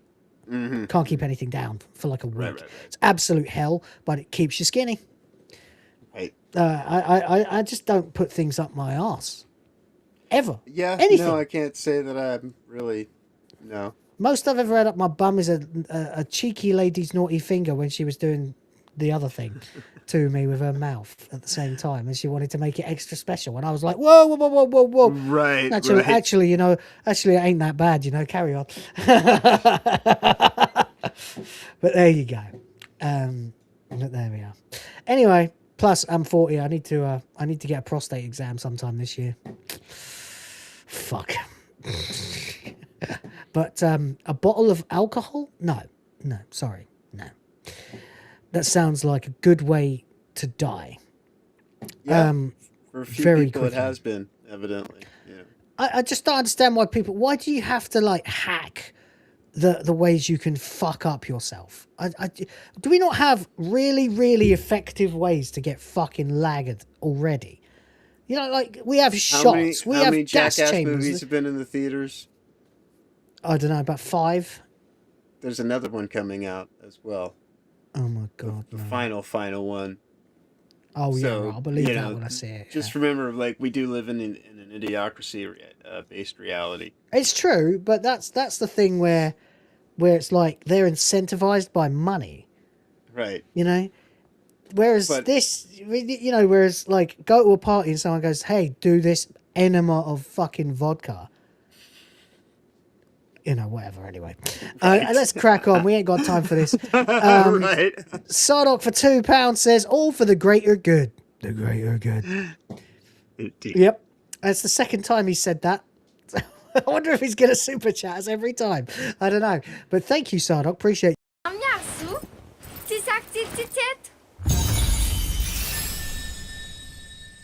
All right. So, pissed off they are. He says, another cranberry juice. He says, I'm fine, thank you. And goes back to his reading. So not only, right, has Angel kicked all the fucking customers out of his pub and basically done him out of a night's trade. He then offers him another cranberry juice grumpily, and he doesn't even accept. He's not even going to buy another drink himself, prick. I can understand why they wouldn't like him, but he was doing the right thing, technically by the law. He was just he did just toss all the kids out too, so he did not go full on bust them. Yeah, no, he tossed them all out onto the streets. Yeah, he hasn't busted them yet. Anyway, so that's the Crown Pub. You see there. Anyway, walks out and there's this fountain, and you see as he looks down at the fountain, we see the people who have contributed to it, and we see Frank Buttman, Simon Skinner, Mrs. Porter, Roy Porter as well, Cooper, Roper, Hatcher, Reaper, Cooper, Paver, Shooter, and Treacher. Basically, the NWA, the Neighborhood Watch. Yeah. It's just interesting that that's them. That's all of them. There's dude from the bar, been drinking. He says, I hope you're not planning on driving that. And he goes, no. And he starts to slump off. But no sooner has Angel turned around to look at that sign again. It was interesting to see who's named in it, because he just met the two of them. And Joyce Cooper as well. So, and we then see this weird symbol on it, like a 9 in some kind of graffiti. It's just graffiti, yeah.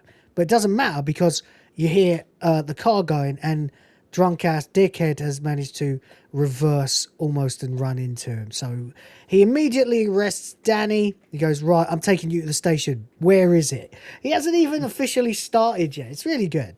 So and now he's pissed. Yeah. So now he's really annoyed. He's going, his first night in town, he's not even able to switch off that long. And then he sees the kid from the pub having a pisses on Danny's leg. Danny laughs. And we see here, this is the police station, by the way. It doesn't look like much of a police station, but it is. He walks in, of course, instant crash zoom on the hand as he opens doors. Very Edgar Wright. Love that style. And there's Bill Bailey.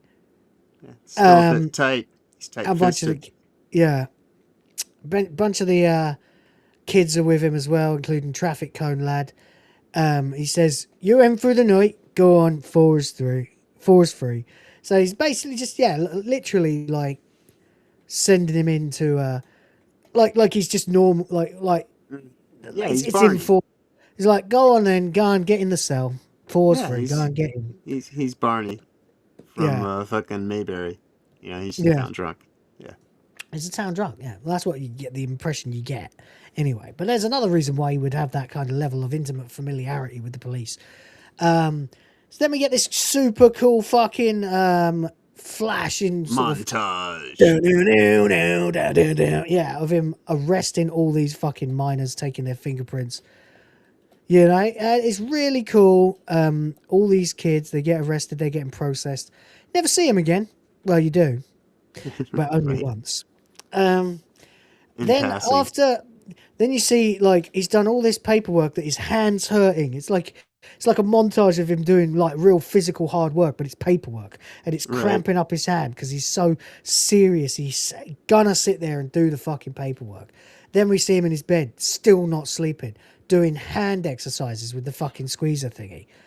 Then cut to the morning, boom, as Village Green Preservation Society starts blaring, and we get, oh, what a lovely village, a little village, and he's running through. Everything's nice, and now we get strange stuff, little bits of strangeness as he's running through the village. Morning, Sergeant. Morning. He goes good morning to these people he's never met. Mm-hmm. Yeah. Sound like even though he's up and he hasn't really even officially been there, everybody in the town already knows word is spread. Yeah. Because everyone in town says good morning to him. The teacher says it. Everyone says good morning to him. And then, of course, enters Timothy Dalton, who says, "Lock me up." He goes, "Sorry?" He says, "I'm a slasher and I must be stopped." He says, "A slasher of prices." He goes, Just kidding. I'm Simon Skinner. I run the local supermarché. It's such a Simpsons-esque kind of like, but in real. It's like, Bart, would you like to see my new chainsaw and hockey mask? Right. From Treehouse of Fear, Bart, would you like some brownie before you go to bed? With a giant knife, and Bart's like, ah! Oh, sorry, I just thought that must have scared you. Sorry. See you later, son. And then a few seconds pass, kicks the door open. Bart, would you like to see my new chainsaw and hockey mask? He's got a fucking chainsaw. That is one of the best episodes ever. It's like that, yeah. So right off the back foot, you're supposed to see this guy as potentially sinister. He's got a moustache. He's got a menacing smile. He's tall. He's strong. He's a British charlatan.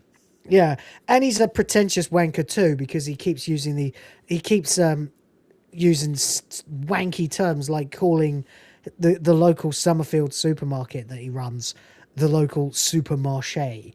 So he's speaking French pretentiously for no reason, I'm Simon Skinner. I run the local supermarché. Drop in and see me sometime. My discounts are criminal. It says, catch me later. Now that's definitely foreboding. Right. That's definitely foreboding. Catch me later, because he will spend the majority of the movie thinking Simon Skinner's responsible for everything. I mean, he's not wrong, but he's not entirely right until we find out how right or wrong he really was. Timothy Dalton, by the way, brilliant here. Great actor, was great as Bond, brilliant thespian, hilarious in this, and any other opportunity where he gets to ham it up. Yeah. This really is one good. of my preferred Timothy Dalton roles, to be quite honest. It's just fucking fantastic. Yeah. Anyway, okay. Everyone's saying morning, Sergeant. He walks into the police station and he sees Bill Bailey playing, well, it looks like the same bloke, just now his hair's all messed up. Right. He's not in yet. How's our guest? Guest? The inebriate in cell 4. Don't know. Nobody tells me nothing. There's no one in the cell. He goes, he's gone. Oh, my God. Oh, my God. Who's gone? Says Danny, who's behind him now, in a police uniform, as we discover. He goes, what? Why are you dressed like a police officer? And he says, because I am one. Turns out, there you go, Frank Butterman arrives. So he says, I see you've already met my boy. Nepotism starts to show itself. Do forgive me, I'm something of a Wild West nut, he says. I see you rounded up a few outlaws yourself, but he immediately sets about trying to tell Angel how it's going to be. Right. And now, obviously, knowing what we know about the plot of the movie, it's clear that the previous guy, Popwell, who came from London as well, had a mental breakdown. Danny gives him a piece of Black Forest Gatto. Right. As they discuss and dispute the fact that, it just because this is a quiet village doesn't mean the law should be done differently. No thanks to the cake. Says Sanford is the safest village in the country. It's clear here that Butterman has a goal, and that goal is to find a police officer in Sanford who they can work with, who they can eventually draw in to the NWA. Right. That's clear, but it is interesting because I've done this before, where I've tried to sort of look at the situation from Butterman's perspective here, because for those who don't know, Butterman is basically the leader of the bad guys. So there you go, but also the head of the police, and clearly he needs a sergeant that he can work with. That won't. He needs it to be top down to actually be effective. He needs. He needs someone. He needs to maintain the idea that this is a village, a lovely, normal, local village that's not going to have any major police incidents that potentially make the news.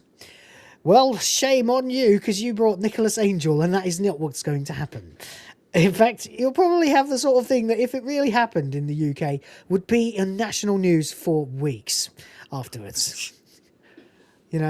Lone cop goes on mad fucking gunfight like, oh god, whatever. Anyway, statistically, Sanford is the safest village in the country, but that doesn't mean it requires anything less than a careful and considered approach. It says there's a reason we accommodate a few of the younglings at the pub, the greater good. He says, and oh, you see how his face lights up at that. He says, the greater good, precisely. Oh, he's very happy right there.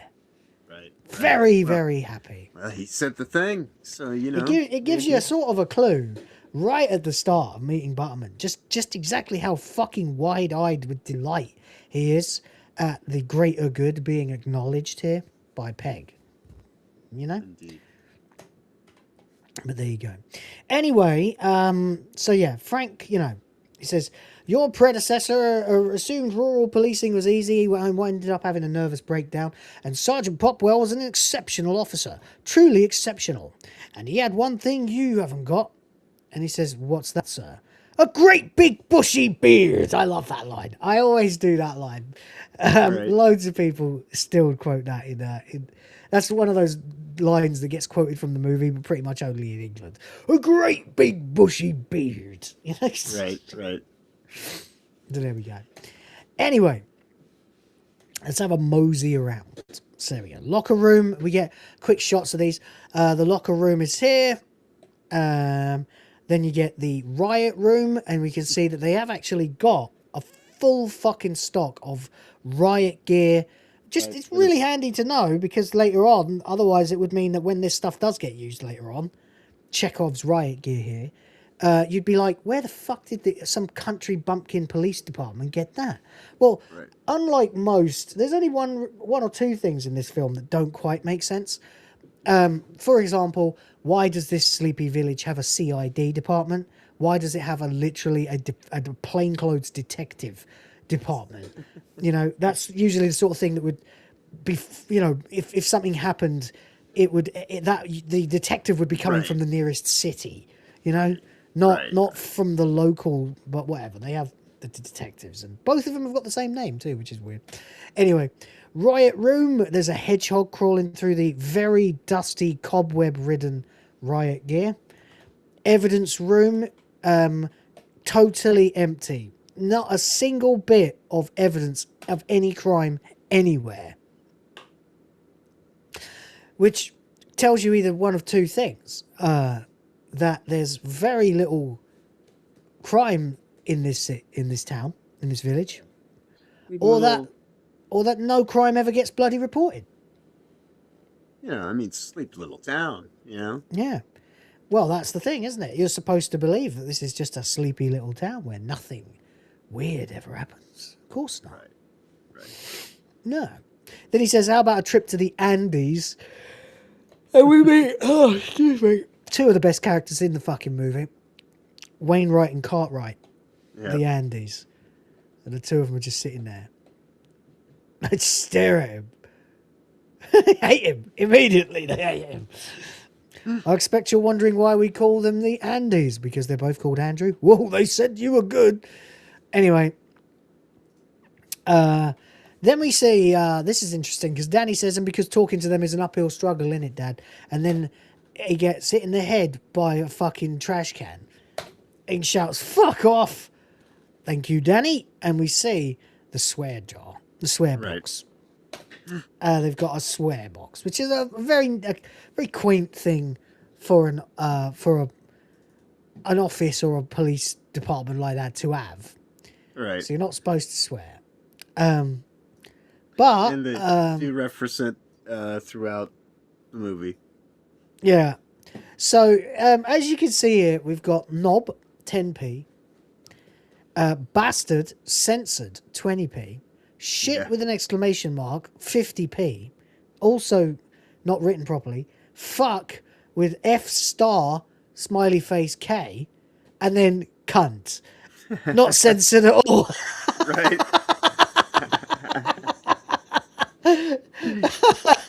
I don't understand it. Why they didn't censor that at all? That was it's just been added. Not bastard shit fucking cunt. Yeah. Going up to £2. And we get swear box. And this also another nice bit of foreshadowing here All proceeds to the restoration of the church roof. Right. Yeah. I love the fact that that's the one that they didn't censor. They didn't like write in some funny way, you know. All right, anyway, we get to meet everybody. We get Tony Fisher, he's useless. We get Walker, no one can understand what he says. We get Saxon, the dog. And we get Doris Thatcher, who makes constant fucking innuendo jokes. And that is, of course, played by now far too famous for this role, Olivia Colman. Says she's our only policewoman. He says she's not a policewoman. He says she's not a policewoman. He says, yeah, she is. I've seen her bra. He says she's a police officer. So he's said multiple times now, a few lines here and there, that you're not supposed to say policeman, policewoman. You're supposed to say police officer. It's all very fucking DEI. Don't say police force. Not police force. It's police service. Yeah. Right. Yeah. It's all, you're not allowed to say accident. You have to say collision. Soft language. Yes. Yeah. Although there is one that makes sense, and that would be the accident one. He says, yeah, she is. I've seen her bra. He says, she's a police officer. He says, but being a woman has nothing to do with it. And she says, oh, I don't know, comes in handy every so often, and laughs.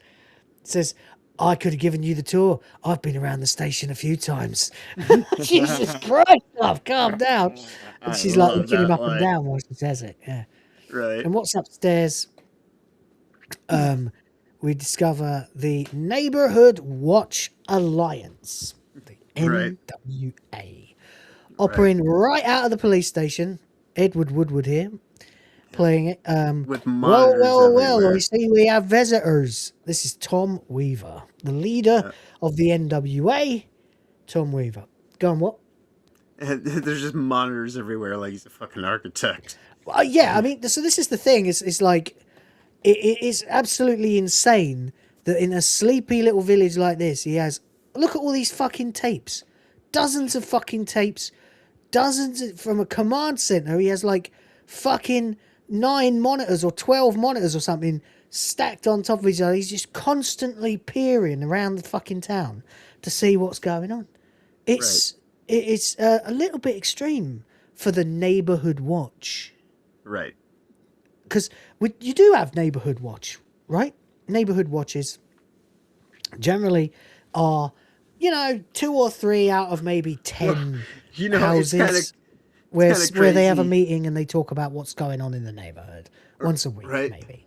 Yeah. Well, it's kind of crazy. I mean, in some ways, I mean, obviously this is just a comedy, but it is also kind of interesting that this thing that's done for the greater good, with all the security state things that they implement, and yet they're ultimately people that are like, carrying out like this weird fucking occultist bullshit. Yeah. It's all a little too real, Well, yeah. If what you mean is like this, the similarity to the revelations about the powerful people in the world today, right. And the fact that the people running the surveillance state and policing every move that we fucking make in the world are themselves the most evil and corrupt of the lot. Exactly. Yeah, bit of future vision there from Simon Pegg and Edgar Wright, eh? He says he was admiring his handiwork. We see that he's been following last night, was watching Pegg arresting all the kids and Danny and blah blah blah, which gives you the indication here then that he does nothing else. Right. He was there last night, and he's there in the morning. This is all this guy does. He's just a monitor. He's the town snitch. He's just a busybody, and all he does is spy on people all day long. And it already comes across as a little intense for a Neighborhood Watch.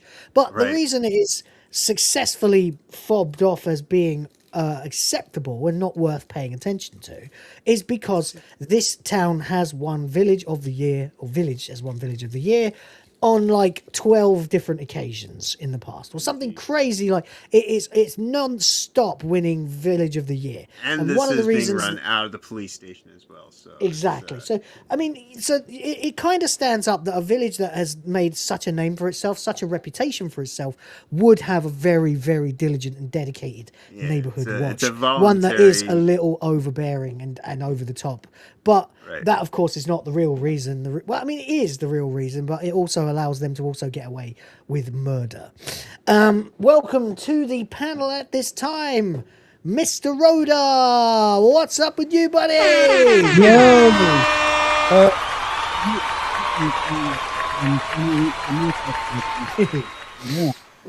I didn't hear a word of that, mate. There's no point talking while the sound effect was playing. How are you? I'm good, yeah. I helped with the shopping this morning, and then I went for a nap afterwards before the show, and I forgot to set my alarm. Same thing happened to me with SNH earlier on, mate, so I can't say anything. Cool. I slept through fucking Saturday Night Hypnosis this week. I feel really awful. Yeah. But I did. There's no excuse for it. I was just up late. I slept through my alarm. I was up late watching this with Sardok, and neither of us could fault the whole fucking thing. It's superb movie. Yeah, I could tell that Sardok definitely watched it recently as well because he's been basically very active in chat. Indeed. And we were just saying about the fact that it's really funny that the swear box, the only word that's not got something censored about it is the word cunt. And then there's sorry YouTube, but I have to say it because it's in the film, you see. And then of course we have proceeds go to restoring the church roof, which I meant to comment on, but we got distracted by something else. But now we're 2 hours in, and I guess we spent the first 40 minutes talking about a bit of the movie and a bit of quartering, and then I don't think we really started in earnest until about quarter past the first hour. So we're not actually making as bad time as it looks like we're making. You know, we are, however, only about a fifth of the way through the film, and we have to press on. Anyway, welcome to the show. Appreciate you coming. Welcome to everybody in the chat, by the way, as well. Hope you are enjoying the show. We are doing our usual autistic deep dives into comedy, which is honestly something I love, because I love comedy. I love comedy. It's my favorite. It's one of my favorite things in the world. You know, I think it's glorious that it exists, that we're capable of it as a species, and I do occasionally like to really analyze why something is funny, why something works. So add to that a brilliant fucking plot, genius delivery, one of the tightest scripts you could possibly ever imagine, with constant callbacks and foreshadowing. It's fucking sublime, this film. It's an 11 out of 10 for me. I don't know about you guys, but yeah, like I said, like we watched it last night, like chatting like constantly in voice chat while we were watching it, and we couldn't fault it. All right. So what, you did it online? I thought you meant like you were like literally together. But no, okay. There's fuck all you can say that's negative about this film. That's the thing. And I've never heard anyone say anything negative about this film except my wife, which was that she didn't really understand it.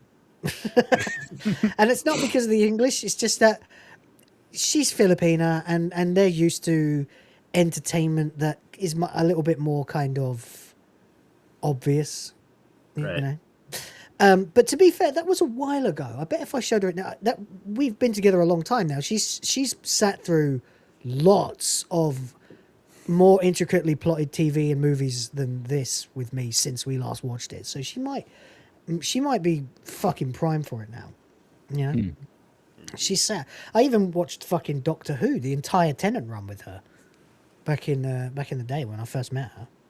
That's what I do, by the way, when I meet like a promising woman, is I dump all of my favorite content on them to see if they can stand it, and if they can, that's like the first challenge I have. You know, it's like, can you watch 4 series of Doctor Who?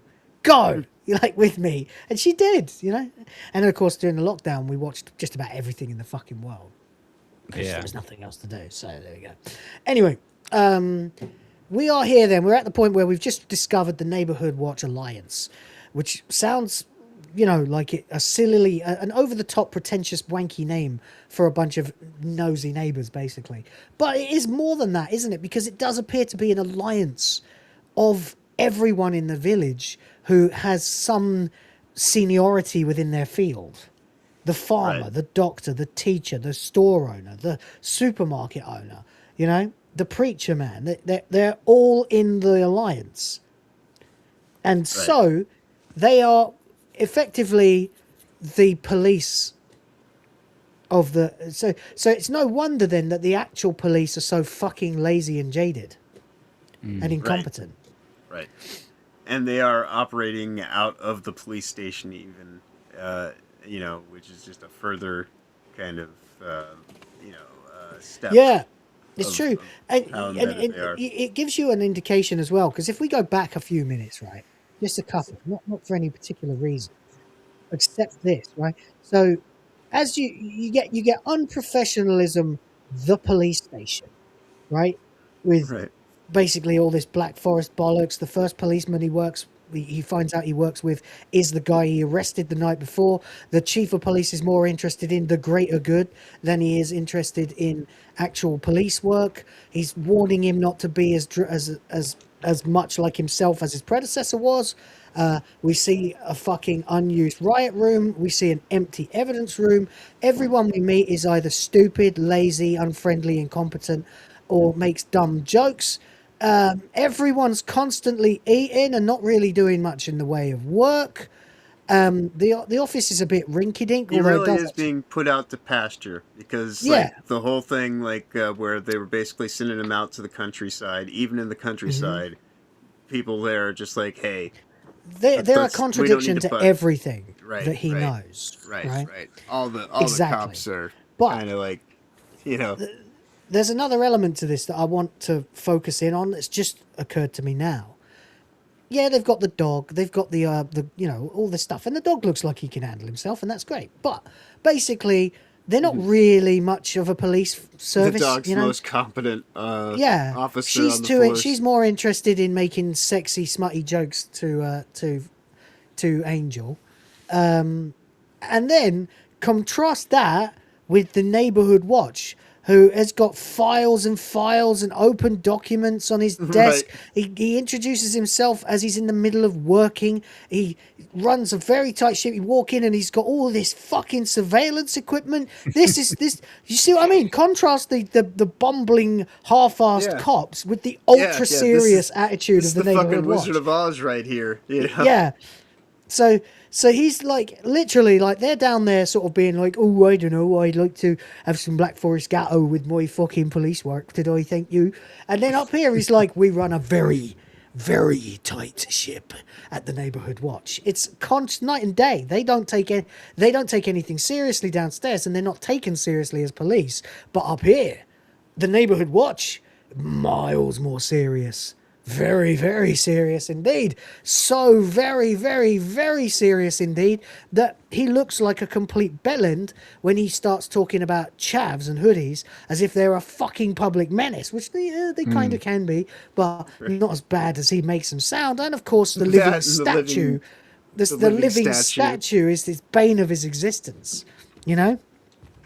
And you get this impression here of the difference between who's really running the effort to keep Sandford safe, as it appears that it is Tom Weaver here, saying, they've got to be dealt with, Frank. And he goes, they're nippers, Tom. They'll come around, you know. But he's like, oh, and then there's our friend, the living statue. And, you know, he's really serious here. But Butterman's just like, whatever, bud. Look, he's got 11 o'clock, 12 o'clock, 1 o'clock. This is a surveillance state, and the police are not involved in it. It exists outside of the police and does a better job than the police. Yeah. And takes the whole thing far more seriously. So really, it's played for laughs that they're this intense, but actually it's not funny. It's damned weird that the neighborhood watch has been given such authority. It is already kind of, in some ways, like you're already in that otherworldly space, much like Shaun of the Dead, where you were clearly in a zombie outbreak. It's not as clear here, but when you watch it on future, on second viewings, third viewing, time and time again, you start to notice, yes, there are these subtle little things that aren't even all that subtle when you actually look at it from... Dead. Yeah, Shaun of the Dead's another one. It's genius. Like the way it repeats the shot of him walking to the shop and back. And then the second time he does it, he's just as completely clueless about what's going on around him. But this time there's dead bodies and zombies everywhere. And he still hasn't noticed anything's wrong. Half the joke of Shaun of the Dead's first half hour or first 45 minutes is how long it takes for Shaun to realise that there's anything wrong. Yeah, everything's already gone to hell around.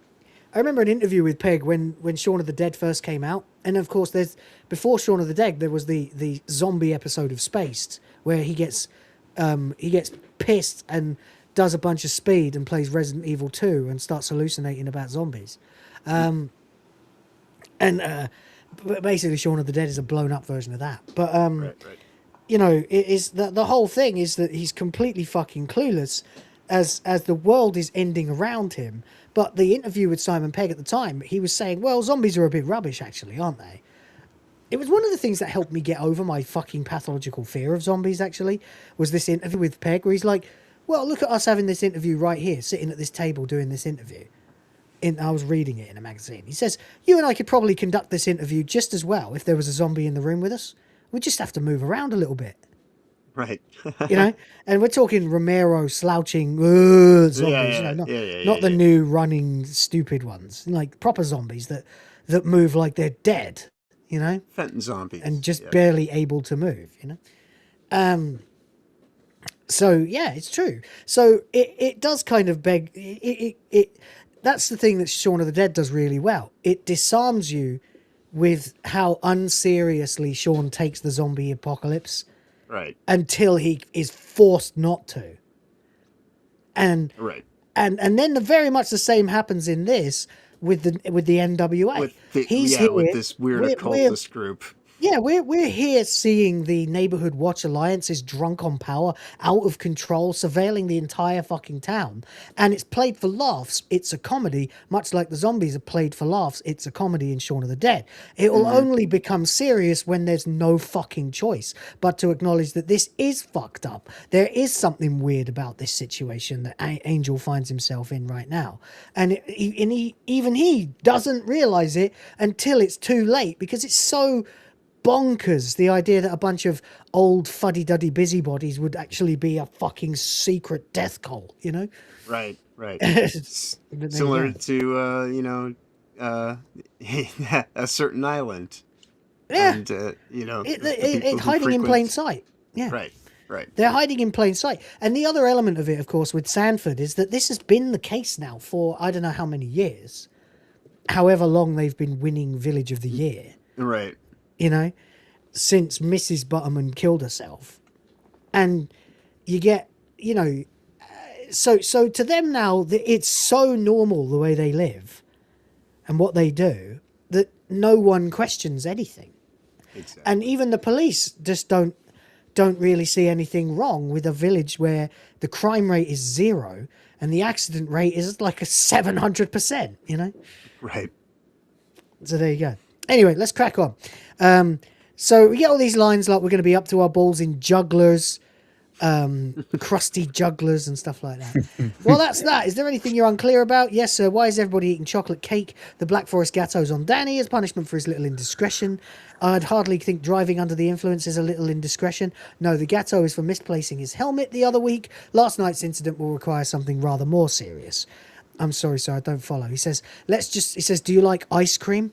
He says, I don't follow. He says, let's just say we won't be short of Chunky Monkey for the next month. Oh, Dad. So there we go. And everyone else is cheering. And since it's your first day and it's 11:30, I'd say that's lunch. So yeah, back to it's given us this indication with the NWA that there's something a bit fucking weird about these guys, But then we're right back to, don't take any of this seriously, Nicholas. You work in the country now. You might as well just consider yourself semi-retired, And he refuses to. taking lunch early at 11:30. I'd say that's lunch. Straight to the pub for lunch, where they're now drinking on the job. The police, which it's not funny if you're Nicholas Angel. Of course, if he realised he worked for the Met, the Met is the most corrupt police force in the entire UK, but in a different kind of way. He don't want it. They switch it to a cranberry juice. There's another nice bit of editing from Edgar Wright there. You see the pint goes down goes back up, replaced with cranberry juice. He's looking at Danny. It's a funny thing that anyone who's worked in retail in the UK will know. It's actually illegal to serve alcohol to a police officer in uniform in Scotland, but not in England. Yeah, it's true. It's not illegal in England, but it is in Scotland. You're right. Yeah, that is true. I can't remember why I know that. It might be from an episode of QI or something like that, but I don't know. Anyway, I know it because I have to sign the training register every 6 months. Oh, okay, right. Well, there you go. How you're not back to work yet today, are you? Tomorrow, right. I was going to say, how was work? Did you sell any Guardians? But I guess I'll ask you on Tuesday. Yeah, we will find out. So Fisher's here, and we get this guy Fisher. He's not much of a character, but he's effective at what he's there for, which is to be the incompetent alternative to Angel. They do a great setup joke with what he said with an inverse. Yeah, what he said. Yeah, and then later at the supermarket. Yeah, great. And once again, even the stuff that doesn't really matter gets little callbacks and stuff. There's nothing in this script that isn't just perfect. It's the best script I've ever fucking read.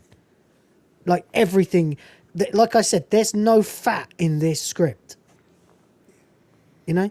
Every scene serves a function. Every single one, including this one, where they're all just sitting around in the pub. So what made you choose Sanford then, Sergeant Angel? It wasn't my choice. Oh, right then. Wasn't your choice to come down here and tell me how to do my job?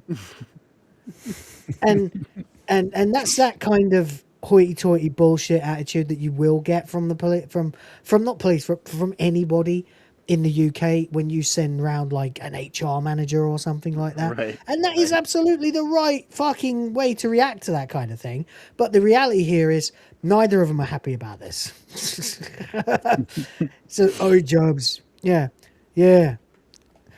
He says, look, I can assure you it wasn't my intention to upset the apple cart. Oops. Yeah, because we all sell apples round here, don't we? The end. And then he goes, and then the other bloke goes, Danny says, your dad sells apples, Andy. He goes, and raspberries. so actually, yeah, he does sell apples, yeah. But you can't wait to jump into Sergeant Popwell's grave. All right, so of course we've got Paddy Considine here. See, I know that, the two Andys, they both have mustaches, right? Yeah. But the other Andy has a mustache. He's Andy with the mustache right here. It's obvious that this is Andy Jr. and this is Andy Sr. Yeah. And that's actually how the actors treated it as well. There's a lot of funny stuff in the interviews. Yeah, in that video with I the sent mustache. you. Yeah. The other one, it's like the other one's got a mustache because he wants to be like this one. Right. But it's a pale imitation because this is the one that's like, yeah. Yeah, this one's a moustache. The other one's like this sort of, my first tash kind of thing, yeah. This moustache is bigger than his nose. This is like, if you drew a picture of him, like the moustache takes up half of it if it's like a caricature, Which is funny because he doesn't have a moustache in real life, but he looks fucking funny with one. Anyway, so, of course, we see here that Andy 1 fucking hates... they both fucking hate Nicholas Angel for no reason. Actually, none of them are particularly happy to see him except Doris, and I guess Danny, of course. He's a big city guy. Yeah, because again, you see, like I said, there's no fat in this script. This scene here literally is establishing the relationships between these characters that will matter later, because he's going to have to get them all on side later when it fucking matters the most. Now, the funniest part, really, of all of this is the fact that the Andes just absolutely fucking detest him. Like, a level of hatred you won't often see in the world. You know, they just absolutely hate him from the minute they meet him. They just hate him. You know? He says, I'm not jumping into anyone's grave. And then, of course, he finishes drinking his Guinness and it's left a froth on his moustache. And he goes, you've got a moustache. And he goes, Yeah. I know. I remember, like, literally everyone in the cinema laughing at that. And even to date, even I laughed. I've seen this film like 12, maybe 13, 14 times. I still laugh at that line, even though it's totally stupid. It's like the dumbest joke in the whole movie, actually. You know? But it is brilliant because it's just the way, I know. Like, you know, like he really hates him that much. Like, that he thinks he's that stupid. He thinks Angel's dumb enough to mention to him that he has a moustache. Right. You know, as opposed to your Guinness has left a moustache on you. I know. So there you go. Why have you got your stab vest on? It's requirement. In the city, maybe. No one's going to stab you in here, Sergeant. He says. Right, not a member of the public, anyhow. Implying that one of them might stab him. Right. Yeah. And they're, whoa. Have you been stabbed, Sergeant Fisher? He says, no. Well, I have. And there you go. That's it. It begins. By the way. Sardoc is here for £2. Thank you very much. Says, all for the greater good. Oh, that was earlier. Sorry. He sent that one twice. Just now he said they hate him almost like IGN hates honesty.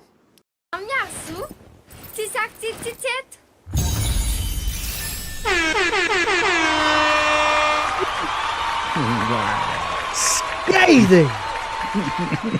Scathing. Brutal takedown. Beautiful. Beautiful. Very well said. Thank you very much. So there we go. And I can assure you it's not. So basically we get here, obviously Danny then sees, oh, right. This guy's a serious fucking cop from the city.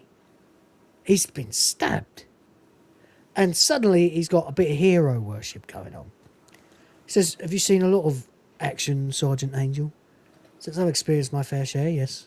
He says, did you cook any fools? He's let go, see? He's let slip that it's like, you know, he's not like interested as a policeman. He's interested as like a little boy. Like, did you cook any fools? You know? Right. Did you cook any fools? He goes, excuse me? He goes, did you shoot anybody? He shot a crackhead with a Kalashnikov, and he was like, whoa. Nick Frost is brilliant, by the way. Yeah. In this movie. Absolutely brilliant. It's so weird. I don't know if you've noticed this as well. They play totally different characters in each of the movies of the Cornetto Trilogy. In Shaun of the Dead, Shaun is sort of your average slacker, while Ed is a total devious drug dealing bastard.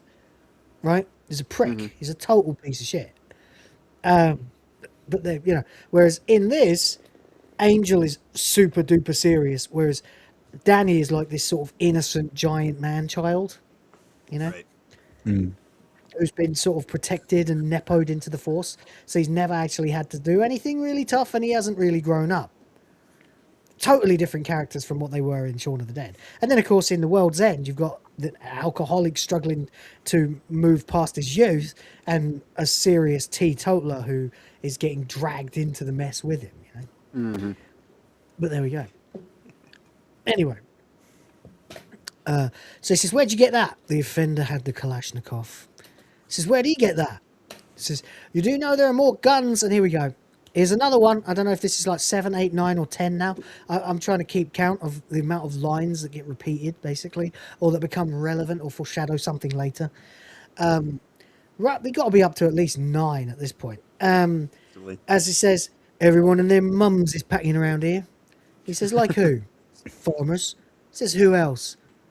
Farmers' mums. Farmers' mums.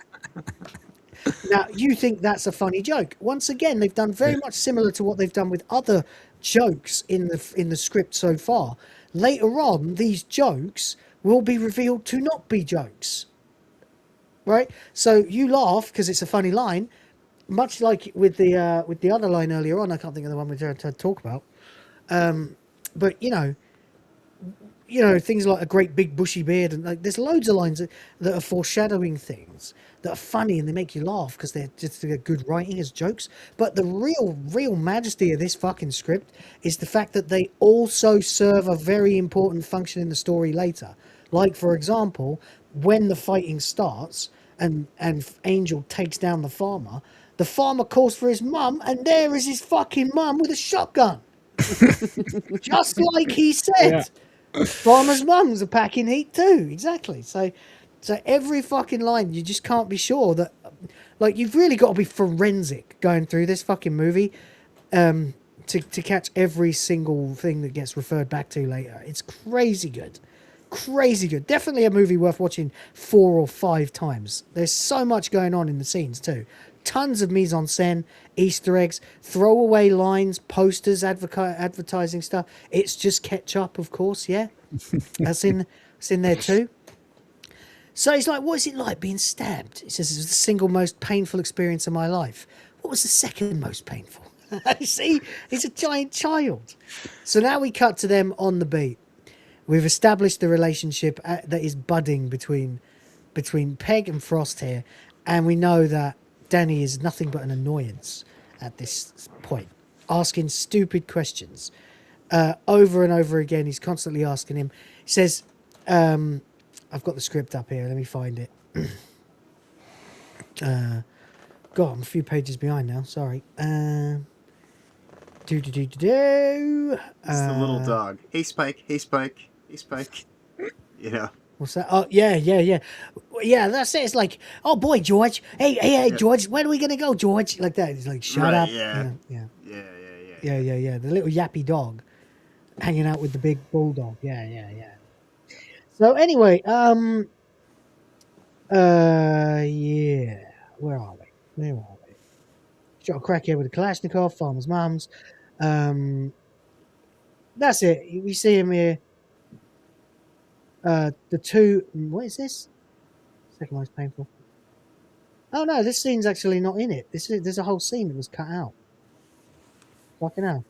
That's weird. There's a whole scene cut out. I didn't realise that. That's interesting. Anyway, we've got a glum cap wearing Angel and chirpy helmet wearing Danny walking the streets. Village folk greeting them with afternoon. He's going, have you ever fired 2 guns whilst jumping through the air? No. Have you ever fired 1 gun whilst jumping through the air? No. Have you ever been in a high-speed pursuit? Yes. And each time, afternoon to everyone. And then, of course, we get into the shop, and this is another one. Another joke. Another thing that's played for laughs to make you laugh at how backward and country bumpkin-esque they are, but it will come into play later. The walkie-talkie. And there, that Sergeant Angel's coming into your shop. Get a look at his arse. Right? And not only does that get referenced later, we get a look at his horse, but also we've established that the shop is one of the neighborhood watch. They're on the walkies, and now he's realizing why people knew him before he met them. Right. Why everyone was saying hello to him. You seen Die Hard, though? No. You seen Bad Boys 2? No. You ain't seen Bad Boys 2? Back to the another crash zoom, by the way. Every time anyone opens a fucking door in this movie, you know, I love it. You know, I love these. I love fucking montages like that. I once did one of them of making a cup of tea. It was literally like hands, crash, zoom, open fridge, milk out, pour, you know, like the same with the tea bag before it, sugar, then milk last, then stir, dink, dink, sip. And it was just, every shot was like a half-second crash zoom on the thing, you know? Right. Just to do it. I literally did it in college just because I was such a big fan of Edgar Wright. And I wanted to prove I could do it too. So, anyway. Hell of a day, huh? Yeah, same again tomorrow. Yeah. Of course, we see the NWA here at I think it's at the hotel. So now we meet everybody in the NWA. So this takes a little minute. Which is a really funny name in of itself. Oh, it is hilarious. Yeah, the Neighborhood Watch Alliance sounds like, of course, you know. Mhm, But with yeah, certain people with attitude. Yeah, and but of course, there's also the National Wrestling Alliance, which is Yes. you know, Ric Flair was the champ of, you know, among many other people, of course. Dusty Rhodes as well. Eventually, Cody Rhodes. They actually brought that belt back for him to win. Anyway, so he meets each of the Neighborhood Watch. I don't really have a hell of a lot of time here, but to go into, because otherwise every one of these characters gets kind of fleshed out. You have to watch the movie. He's met Skinner. We're already firm friends, and he already doesn't like Skinner very much. There's, of course, Joyce Cooper and, of course, Leslie Tiller, they say, whose horticultural expertise helped put Sanford on the map. Very important. She's ever so good. I bet you're quite the marksman. Perhaps you'd like to shoot. He says, I don't really like to use firearms. He says, oh, you'll be popular with the local birds. Reverend Shooter says, would you read a homily? Oh, he's an agnostic. Then, of course, in chimes Rafael Montero from the Mask of Zorro, saying that, you know, he says, you're an agnostic. He says, I think I've got a cream for that. And I still can't believe that is the guy who played Don Rafael in the Mask of Zorro, but it fucking is. Look at his face. It's clearly the same man. There you go. Robin Hatcher, our resident soul bones. That means a doctor. So there we go. Yeah, basically, you know, all these characters. Yeah, they're and then we get our weekly meeting of the Neighborhood Watch Alliance. And then, you know, if you don't, you sort of think to yourself, boy, that's a very fancy setup that they've got. Yeah, a round table. Big round table with these very ornate chairs. You know, I mean, it is an old village, so I guess you could argue they'd have these sort of antique bits of furniture. It is a hotel, so, you know, maybe they've got a function room. Yeah, okay, it does make sense. But it doesn't half look fucking sinister if you've seen the movie once. Like, it's a bloody sinister, like, so very fucking hyper-organized. Look, every one of them's got the walkie-talkie in front of it. They're all placed identically. There's a glass for water. There's a fucking folder and some pens. Looks like the Guild of Calamitous Intent, you know. Yeah, you know what I mean? Like, this seems like it should be... This seems like it's a meeting of extremely important fucking people. Right. You know, not the Neighborhood bloody watch. Right. A whole bunch of busybodies who have nothing better to do than spy on everyone else in the... Is the chat alive? They haven't moved for me in a long time. Bong Donkey says, hail friends. Hello to you. Yo. Big Tasty Burger says, it's just ketchup. But that was ages ago. You guys alive? I guess they're just listening. I guess we're just that interesting. So there you go. So yeah, I just think that even though we know where it's going and what it will be later on and where it happens and what it looks like in the setting, is not that different. Right. You know, it's mirrored when we see the whole thing at the end. Yeah, because that's also it's got to make you wonder, like, do they normally meet in the robes and hoods, or are they making an exception to make it look more normal for Angel on this occasion, and that's why they're doing it here?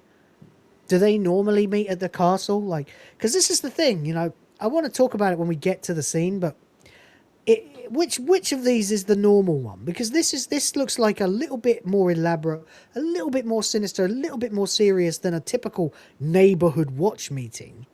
Right. And then, of course, by the time we see them again, they're it's definitely totally dressed down. Yeah. They're not wearing fucking dark, sinister robes. hoods. Yeah. Right. And they're not chanting in Latin. Yeah. Now, but interestingly, the layout and the structure of the meetings, the two Neighborhood Watch meetings that we do see, this one and the later one, still have exactly the same content. I can't imagine that you'd want to have your occultist meeting out at the castle every week. You know, because you want that to be special. You know, you meet like that's. It is weird though that they do it at all. You know? Yeah, just saying. You wanted that to be like timed with like moon phases or something, you know? Yeah. You know, that's something a little bit more, you know, that's your hype of it. That's like one of the only little complaints I do have, maybe. Not a complaint. This is not a complaint. I don't have any complaints about this movie at all. Right. What I do have is sort of whimsical queries, and I kind of wish I could get another extra half hour onto the film.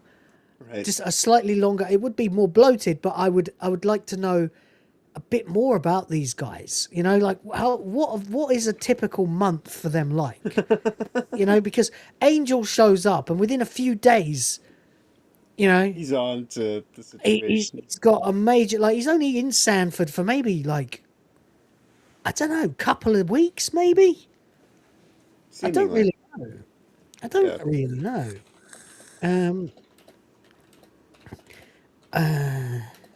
Let's have a look. See what the AI thinks. Hot Fuzz takes place over roughly 2 to 3 weeks. Yeah. So it is literally set in the spring of 2006, and except for the final scene, of course, which is a year later. Yeah. Okay, so yeah, I'm right then. So my sort of sense of timing is, we don't see every day, but we do see an awful lot of them. Yeah. It has probably been about a week by this point. Or it's coming up to it. Anyway, now, quick announcement before we begin. Janet Barker has just given birth to twins. Oh, how lovely, how lovely. Tom? And he says, thanks, Joyce. And he says it in this way that's like, yeah, the way he says it is somber. It's like, thanks, Joyce. And he really means that, you know? It's a bit somber, but it's also really heartfelt. And then he goes, and then it all changes. Now, I am sure that all of you will have noticed a return of a blight to our streets. It's made all the more disturbing as the Village of the Year contest looms. I refer, of course, to the extremely irritating living statue. And he throws him up on a fucking screen behind it. So it's fucking, whoa, what? These guys, man, they're so serious. He's even got a fucking remote, like, slideshow. Like, what the fuck? Like, is this what it takes to be Village of the Year in England? You know? But, you know, the funny thing is, by this point, you don't really question anything. The film has successfully sucked you in with the willing suspension of disbelief. And so you just sort of know that these guys are just sort of, oh, they're a bit quirky, aren't they? They take this all very bloody seriously, this Village. Right, this guy's really stuck on this fucking statue. And this guy, and you're meant to be laughing about, like, as well. The framing is, oh God, the problems of small villages, a living statue. It's not like they've got fucking gangs running drugs through the city like what Pegs used to. So you're still meant to roll your eyes. The whole thing of the script is doing is telling you two stories at the same time. One you're meant to laugh at, and the other that is meant to alarm you. But it doesn't, because the other one's working so well. You understand? Right. Yeah. It's got you laughing, and as long as it's got you laughing, you're not asking questions. It's a misdirect, until it's too late. Yeah. And that's the genius of this movie, I think. Yeah. This is, by the way, why I love doing these reviews with you guys, because we do tend to sort of go too deep, and it really helps me to understand why I love things. You know. Indeed. You got anything?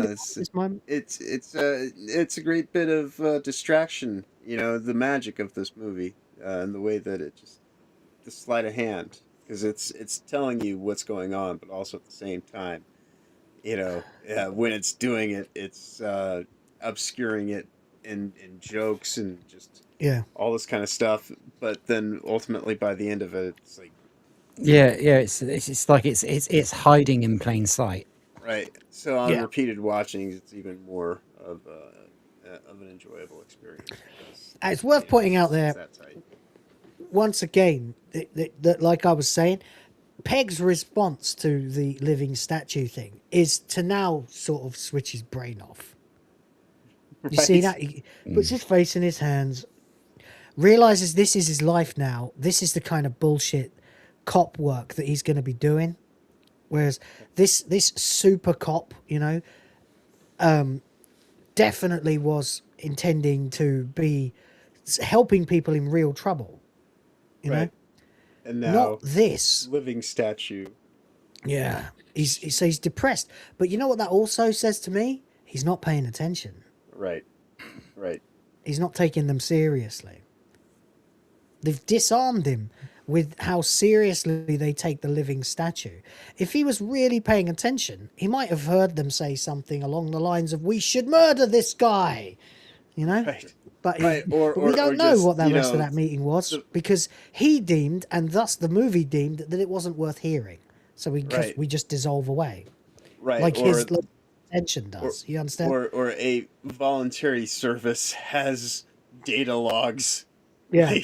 Like, that just, the entire city's on lockdown effectively.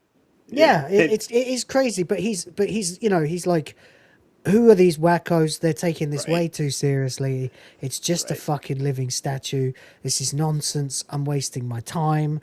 What the fuck has happened? My life is over. Clearly so are they, because they've invested all this whatever into freaking out over a guy busking as living statue. And so very cleverly, as his attention clearly drifts away, we are led away by the dissolve as an audience. So we never get to hear what they said about the living statue. The next time we see the living statue, he's dead. Still frozen in that confused, surprised position. Not so Played living, for but laughs, still very, yes. but very funny, Very but also stoic. very serious and macabre. That's such a good way of putting it as well. The next time we see the living statue, he's dead. He's dead. Yeah, it's true. He's dead, frozen in that position permanently, like an actual statue. Yeah. But anyway, there you go. So the point I'm trying to make here is, oh, by the way, any leftist ever tries to tell you that Will of the Fans is media illiterate, tell them where to go.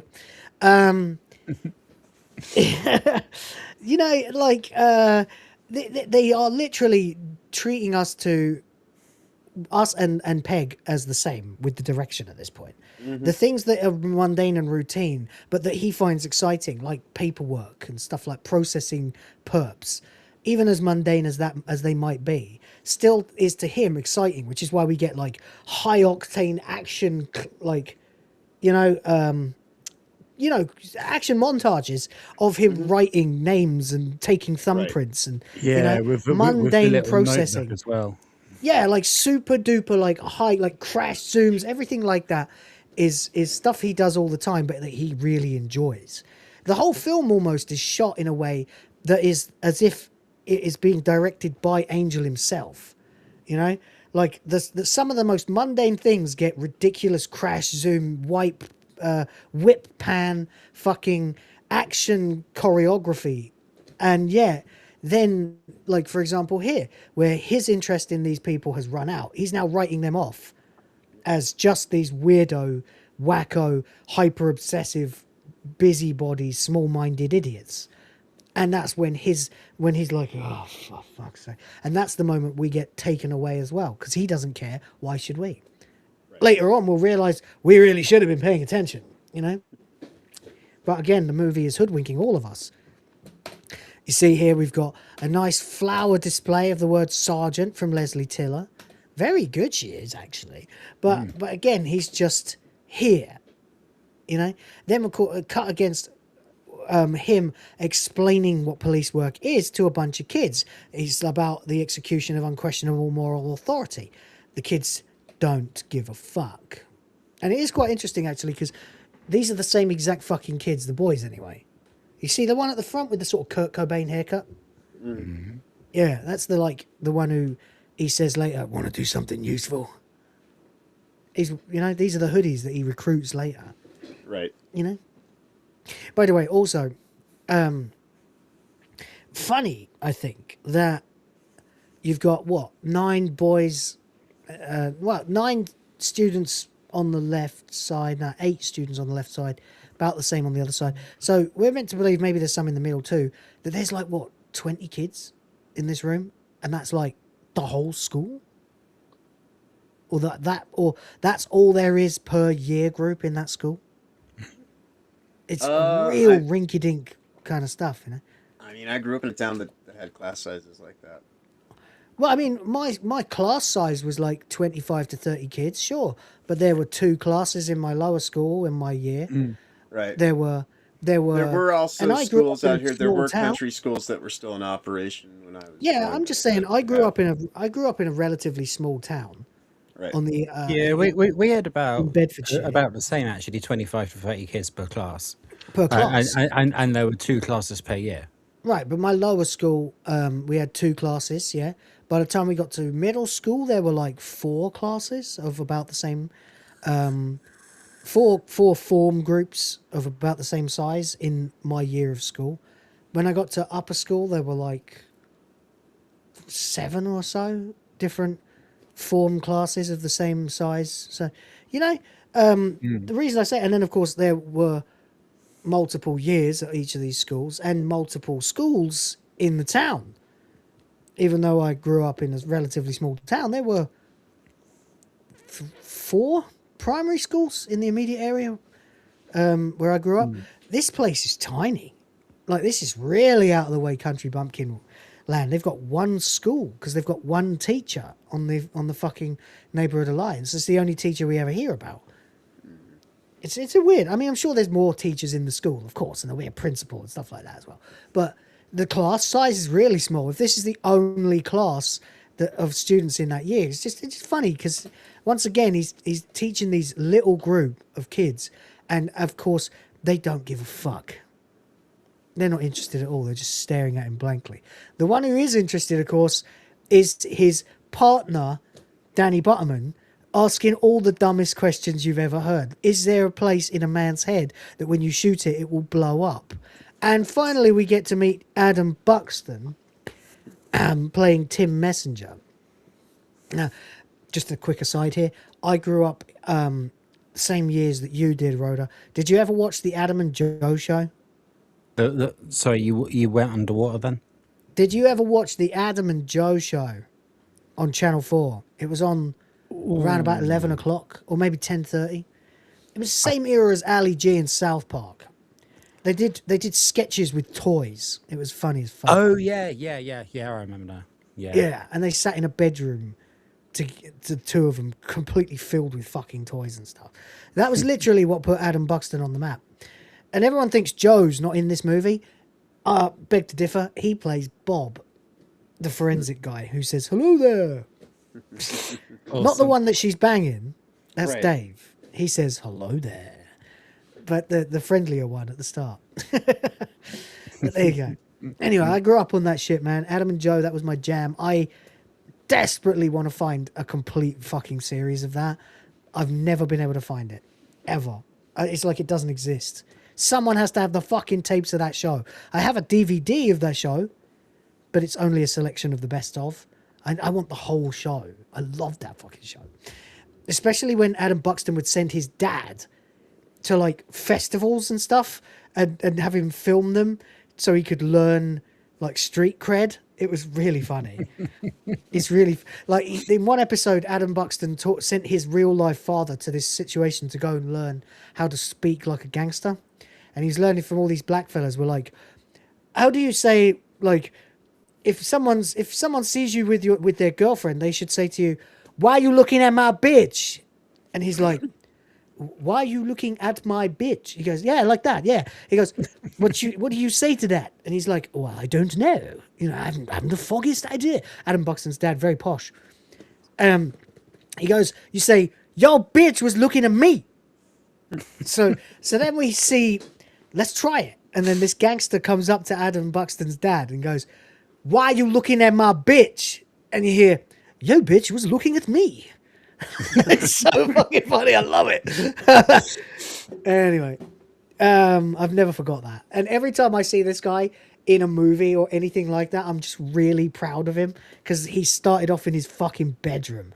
This guy was doing YouTube before YouTube existed, and now he's in movies. So I'm made up for the guy.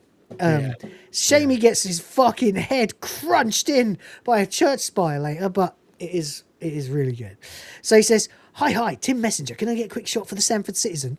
And already we get this is another thing this film does brilliantly, characterization. They can give you an exact approximation of everything you need to know about a character within about 3 sentences. Like, we get here, how about you put the teacher in handcuffs? No. Okay, give the blonde kid your hat? No. What about get your hitting stick out? No. And then cut to Top Cop angle. Now, what do you know? What can you tell me about Tim Messenger from just those last 20 seconds? Oh, absolute complete total job's worth. And But- the angle bit, I mean, he's supposed to be a journalist, but he's kind of semi-literate. Right. So, I mean, I don't know about job's worth, but maybe if that's how you received it, fair enough. Yeah. But, twat. Yeah. Sensationalist twat. Yeah. Incompetent buffoon, more or less. Shouldn't be doing this job. Has terrible ideas about taste and can't spell. That's what I've received. What about you, John? Yeah, that, and it's kind of like what's really going on in this little town that requires in-depth reporting. It's like this guy's clearly, it's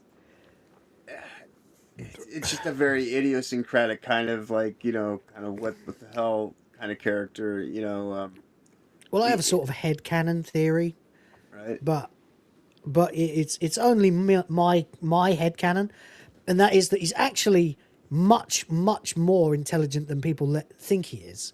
He's playing dumb because he's suspicious of the NWA. Quite possibly, yeah. That's what I think. Yeah. But that's just my particular. There's nothing that tells you that in the movie. I just think it would be more interesting, Right. Yeah, that makes sense. I also found it pretty amusing that his name's Messenger and he's the journalist.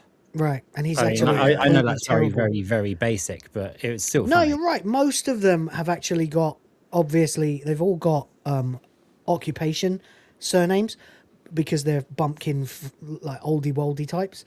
But also, they've all got the wrong one for their job. Except for Tim Messenger. Which goes along with what you just said. Like maybe he's the one who's suspicious of them all. So that's why his name actually goes along with his occupation. Yeah. There's like almost none of them that have got like anything to... I don't know, and I've never heard anything to confirm any of this, but I've seen obviously all of the extras on the DVD, on the 2-disc box that I've got, the special edition one, and I have seen the video that I posted in our chat yesterday, which I posted in our group chat and said, don't watch if you haven't watched the movie yet, but if you have, then please watch. I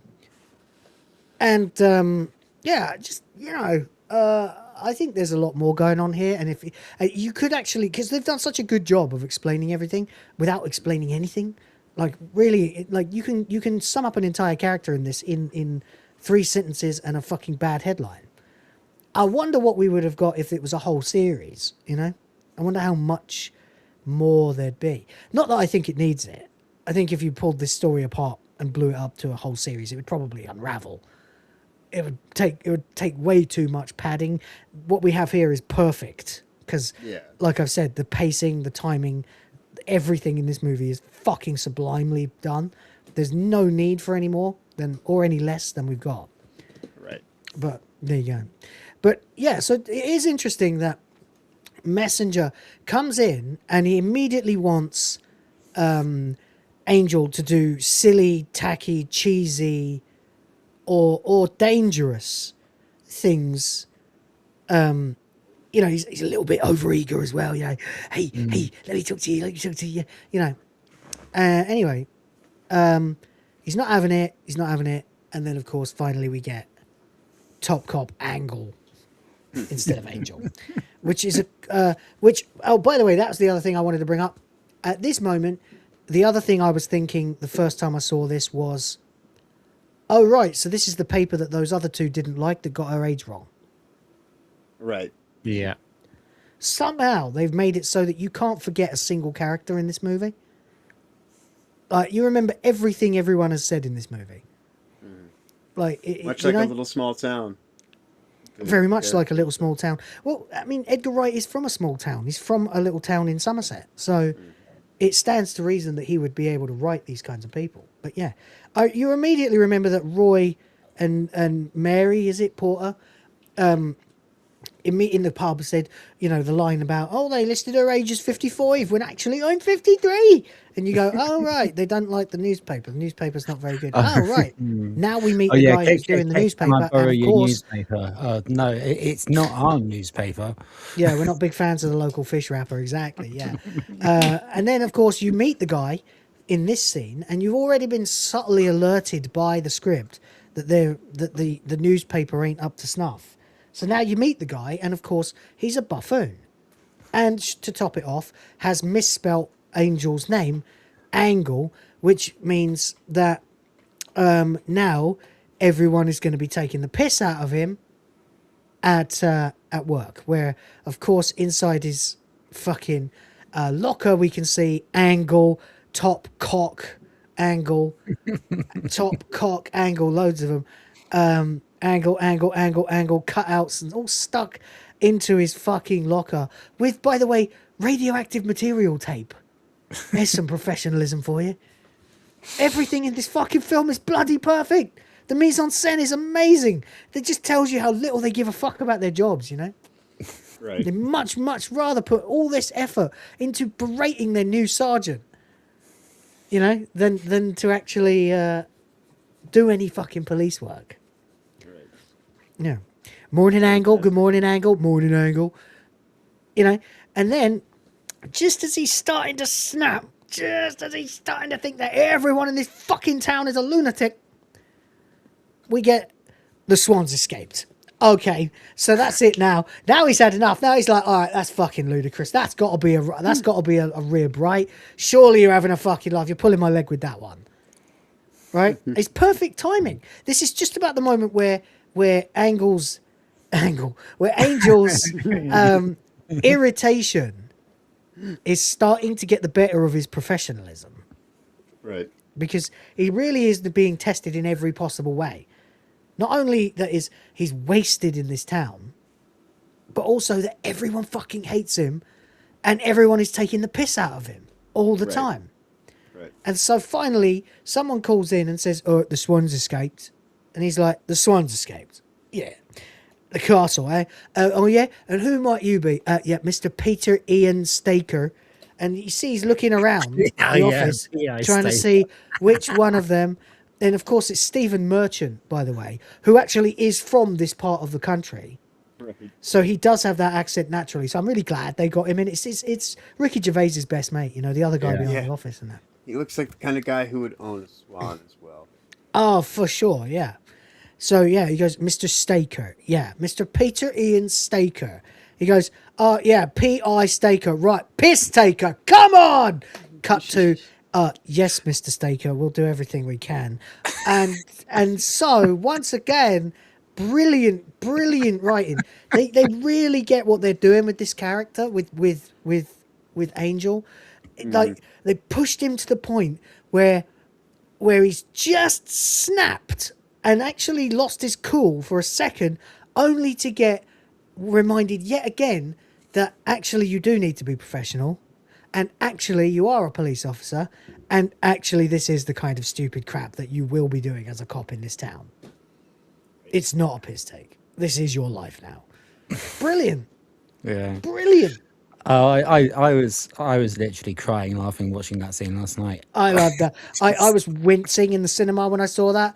I was, oh my God, no, please. Piss taker, come on. That's brilliant though, yeah. Peter Ian Staker. P.I. Staker, piss taker, come on! You know, yeah, oh yes, Mr. Staker. And he's just sheepishly taking down the directions from a bloke whose name he mocked on the phone, you know. Can you describe it to me? And he's like, well, it's about 2 foot tall, long, slender neck, yeah. Kind of an orange and black bill. Anything else? It's a swan. He goes, well, it's a swan. It's great, you know. It's really great. You gotta love it. You gotta love it. Anyway, there you go. So now we get a montage of them chasing a swan. Honk, honk. Don't do that. You'll scare it. And then we get into the shop again, where, of course, what's her face is here. I can't think of her fucking name. What's her name? Shit, I can't remember. And she's like, no lot catching them swans then. You know? Swan. And of course, Danny says, it's just the one swan. Annette Roper, that's it. And he says, it's just the one swan, actually. And of course, you see Angel standing in the same exact position that he was in before. Right. When she was like itself is another listening, one of those little subtle things. Yeah, when she was listening to the teacher going, get a load of his arse, you know. She's got a fucking walkie-talkie. She's neighborhood watch. She's here in the shop. And yeah, and no lot catching them swans then. It's just a one swan, actually. And it's annoying Angel because it is just one fucking swan. You should be able to catch a swan. The fact that they haven't been able to catch a swan is embarrassing to him, considering that he thinks he's too good for this place. Right. But the one swan thing, though, too, ultimately does kind of, Of course. It's another one. I don't know how many we're up to now, ladies and gentlemen. If anyone's been keeping count, I would suggest we're about 10 times at least at this point now in the script, a line that has been set up for a later payoff that you have no idea is coming. A double purpose joke line that will come back later and be proven to actually not be a joke at all. Brilliant movie. Brilliant fucking movie. How far are we doing for time? Fuck! Not great. How can we only be 26 minutes? That doesn't make sense. All right, we got to get a move on. Big time. All right, so... hours, 20 minutes. Fucking hell, yeah. So anyway, they're at this fucking point now where he's teaching him about being on the lookout for people. Like, for example, Lurch here, who we see, his name is Michael Armstrong. One of the only people who doesn't have an ER occupational surname. He's a retard. We also see Treacher, the guy with the big coat. We don't know what. He says, what's he hiding under his coat? Nothing. You know, maybe he's just cold. You know. And then we're looking at the Chav kid. Why has he got his hat on like that, pulled down? He says he's fuck ugly. He says maybe he doesn't want someone to see his face. Thing is, Angel's proven right about absolutely all of this, by the way, because later on we find out that Treacher's got a shotgun under his coat. Later on we discover that this kid is shoplifting. And of course, Lurch, you know, is sent to kill Angel later. So Lurch is here, real name Michael Armstrong. Dad says he's got a child's mind, lives up Summer Street with his mum and his sister. He says, are they as big as he is? He says, who? The mum and the sister. He says, same person. So then we get to Summerfield. Now, of course, here we are. Now, just check this out, by the way. Do you recognize... Huh? I said I remember old DVD bins. Yeah. But did you happen to notice the DVD in the bin underneath the one that he's holding?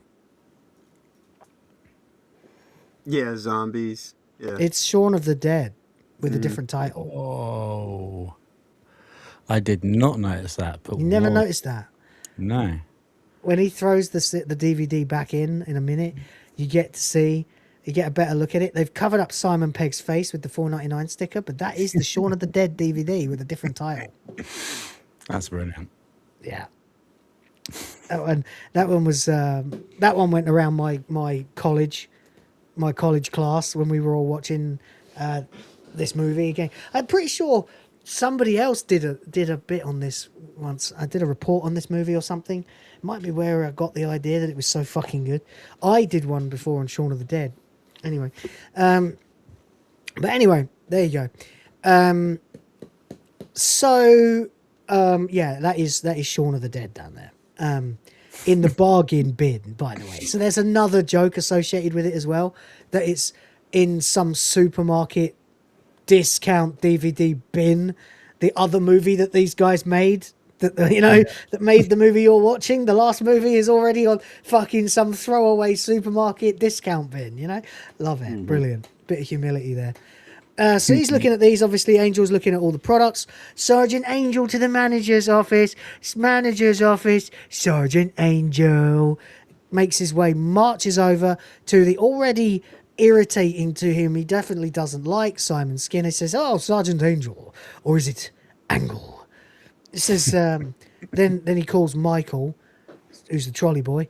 He says, "Go and clean up the vomit," and he says, "Yarp." That's the first time we hear Yarp.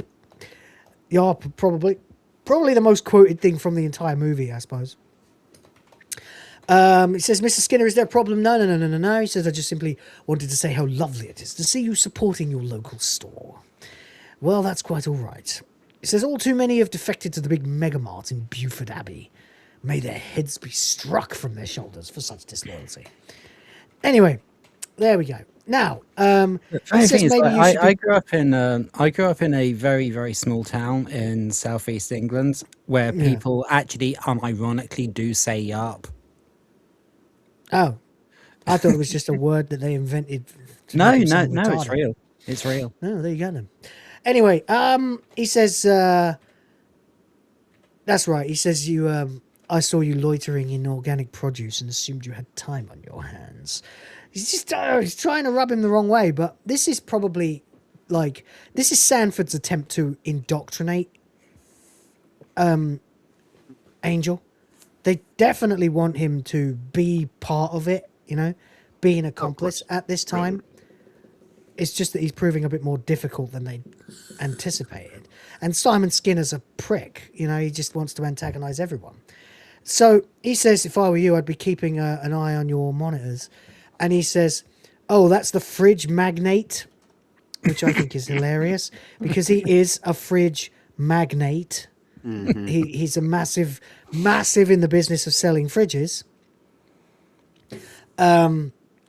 Massive in the business of selling fridges, but it also sounds like he says fridge magnet, as in something with not much use besides sticking to something else. He says he's the fridge magnate. George Merchant. Notice another one without an email name. Yeah. Although that is an occupational name, yeah. Made a fortune in kitchen goods. Built that monstrosity on Norris Avenue. Anyway, there you go. He says, "I wasn't looking at him, I was looking at the chav." So once again, Angel doing his job, but still not noticing what's really going on. Didn't pay attention to the fact that Skinner insulted the other guy and didn't pay attention to the chav stealing. So, of course, he says, "Excuse me." And then the chav spots that he's been rumbled stealing biscuits. And they're off. And we get them. Oh, yeah. This I love as well. He says, you see Danny here with some Jackie Chan movie. It's Super Cop. He goes, "Super Cop. Meet the cop that can't be stopped."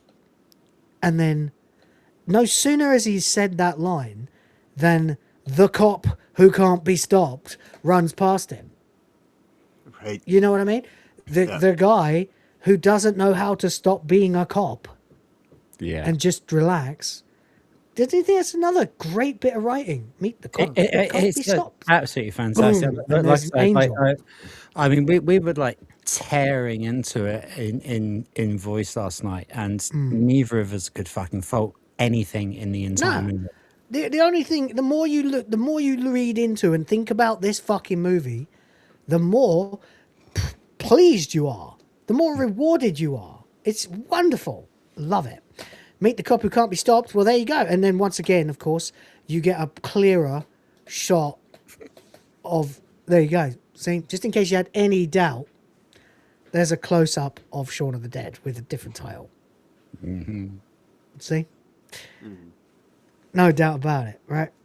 So there we go. Anyway, Easter eggs galore in this movie, by the way. All right, so we get the lengthy chase sequence. It's really good. But as he takes over the car, we see trouble in High Street. Sergeant Angel's having a spot of bother. They're all watching. They're all radioing each other. Nothing happens in this fucking town without these pricks on top of it. So your boy in the purple shit is running away. He rounds the corner. He goes, "Oh, you mothers!" There's a lot of women with prams walking down the street. It's almost too convenient, that.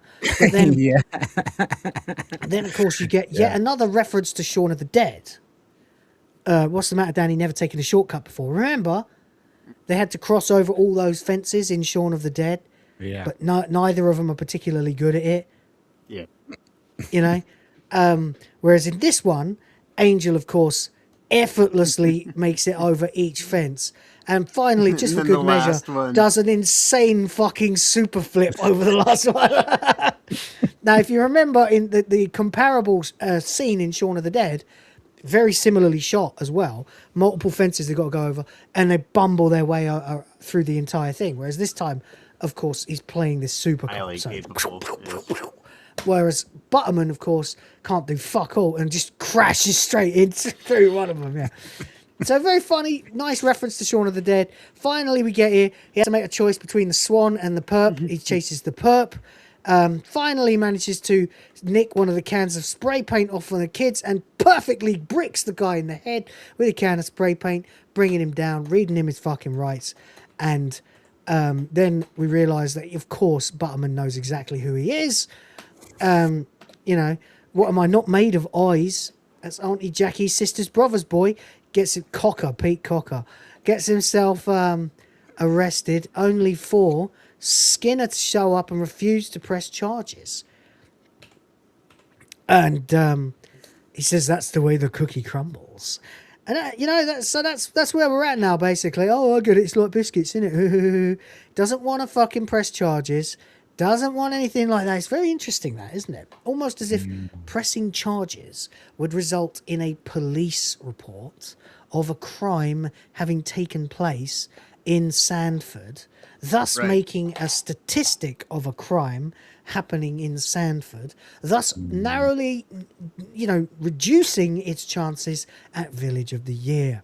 And given that Skinner is in the NWA along with all the rest of them, none of them want Sandford to suffer. So, yeah, he has a lot more to gain from Sandford being Village of the Year than he does. I think in December we need to do a throwback to this and name Sandford Village of the Year. Okay, all right. Why not? All right. Don't forget that. That's now your responsibility. Okay. So if it doesn't happen, it's your fault. There you go. I got too much to remember, honestly. I'm sorry. But write it down. Do it. Yeah. So anyway. Well, I'm sure it helps property values, you know. So there is an actual tangible reason that you could say. Oh, yeah. But then there's the fact that they're all just mad, warped cultists. Oh, of course. Of course. You know. But, you know, it's always better to be like a mad, warped cultist with land that's worth. With a plan that actually, well, I mean, that's the thing, isn't it? That's how Pegg, our Angel, is able to piece this all together by using a lot of logic and police work. He comes up with a perfect, flawless reasoning why all these murders will take place, but unfortunately, but they're actually just petty bullshit. But in fact, it's all petty bullshit. Yeah, exactly. But there you go. Anyway, and that's also the moment where you realise these people are irredeemably evil. Like they've deviated so far that they consider murdering anyone who makes them look bad as normal. That means, yeah, there's no reasoning with these fucking people. You're gonna have to come back with a load of guns, you know. Anyway, so Butterman interrupts. Obviously, Angel ain't impressed that he won't help. That Skinner don't want to press charges. Angel wants justice. Butterman says, I'll make sure everyone gets their just desserts. Indeed. Which sounds to us watching, that like he'll probably literally give him cake or something, because he'll probably give him some fucking cake. And by the way, for some reason, desserts is spelled as deserts in the script, which is weird. I don't know why. It should have another S, but hey, whatever. He says, I'll see that everyone gets their just desserts. Now, obviously, we know that just desserts means this kid is going to be disappeared. We never see him again. Next time we see him, he's dead, being eaten by rats. Right. So there you go. So he's looking like, yeah, That's right. Justice is coming. Or he's looking like, and I can never figure it out, he's looking like your trouble, Skinner. I don't know which one it is. Probably both. Right. Which, All right. makes you gotta wonder, like, how traumatizing that has to be for Angel at some point in time to realize that all these people that committed quite minor misdemeanor kind of level infractions, ultimately he ended up getting death sentences because he was such a stickler for, I mean, it's, yeah. Well, I mean, the I mean, thing he is, didn't do these things, but he inadvertently condemned these people to fucking, like, a fate far worse than anything that they, were accountable to. So. Well, I mean, that's something that would bother you later, wouldn't it? When you go down into that fucking pit that he falls into the caravan and then he's running through the catacombs and he realizes that there's all these fucking dead bodies of people that he arrested, Right. and that they weren't actually processed in any proper way. They were just murdered, right? Dumped, right? And all of this has probably already taken place by this point in the movie, by the way. Yeah. Like that kid in the purple is already dead. Yeah. They put them in the holding center and they don't actually put any paperwork through. They're just gone. No, there's by no the next paperwork. morning. They just kill them, disappearing. Yeah. Yeah, which is fucked, really, when you consider that they have children going to school here. If those children that they're raising go to school and they grow up and they do something that makes Sanford look bad, they're gonna kill them. Right. They'll kill them. They'll kill a fucking teenager. Right. They're nippers, Tom. But not. What if they do something that makes you look bad? Dead. Anyway, then we get the breakdown of course, Point Break, Patrick Swayze, the shooting your gun in the air bit and going, ah! He says, no, I've never fired my gun in the air and gone, ah! And then he says, what do you think you're missing out on? He goes, gunfights, car chases, proper action and shit. He says, police action is not about proper action or shit. 29. They're using the speed gun. Just, you understand, right? That it's not all about gunfights and car chases, And then, boom, fire up the roof. The car Someone chase. shoots past, instant car chase. But again, brum, boom, boom, dun, da. Right. Done. And done. Yeah. We don't see it because it's mundane and normal to Angel. Mm-hmm. So there we go. And they don't want to give us any real action sequences until the big one at the end. Right, So there we go. Then we get, of course, this ridiculous idiot here with his dye job hair or wig that he's wearing or whatever. Well, now, you see, we're staging a homage to William Shakespeare's Romeo and Juliet, and I'm a little late for the dress rehearsal. I'm playing the eponymous hero, you see. Romeo, not Juliet. He goes, what are you writing? Everything you're saying. I might need to refer to it later. Now, officer, I'm a respected solicitor. There's no need to... Just stop writing, will you? Look, I'm merely trying to explain why I might have exceeded the speed limit. You're playing a male lead in homage to me. Yeah, so obviously we see here that he's writing down everything he says. That suddenly makes him feel very incriminated. It's a bit like how everyone has got the quartering cornered right now. Right. Yeah. It's very much like that. It's like, oh, Jeremy, why don't you come onto somebody's podcast and have a chat? We have all the fucking receipts of everything you've ever done. And we're going to ask you a lot of questions about them. And every answer before you that isn't the truth, and some that are going to fuck you. Right. It's much the same situation that Martin Blower finds himself in right now. So basically, the whole point of this, preposterous, he's writing down, look, just stop writing. And he goes, look, all right, I apologize. And that's when he goes, do you see what I did there? He goes, you hypnotized him. And he says, the notebook is the most important piece of equipment you will ever own. Now, real British police officers actually do say that. And when they saw this movie, they actually credited it for this line of dialogue because it's actually true. Then we see what Danny does with his. Boom. Makes a flick book of him shooting someone's head off. Yeah, that made me actually laugh out loud as well. Yeah, that's really good.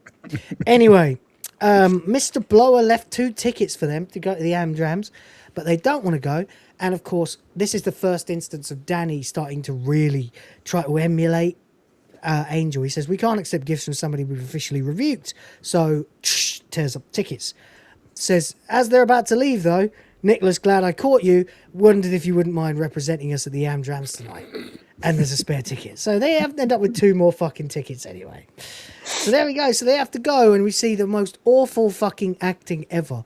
Oh, a dateless bargain to engrossing death. Here's to my love. That's Community it. theater of the final awful. death scene. Ham acting, you know. Then she wakes up. Ah! And then Eve Draper, she's useless, but she's a bit fit, you know. She goes, oh, poison? I'll kiss thy lips. Haply some poison yet doth hang on them.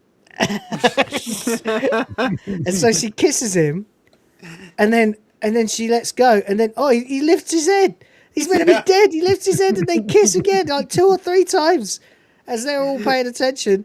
Bang, and then dun dun dun dun dun. Love me, say that. And this, the fucking face, wide open fucking eyes of Simon Pegg here when you see the fucking look on his face when they start singing. And who's behind him? It's all the neighborhood watch. Yeah. There's the fucking Rev. There's the fucking head of it. There's Woodward.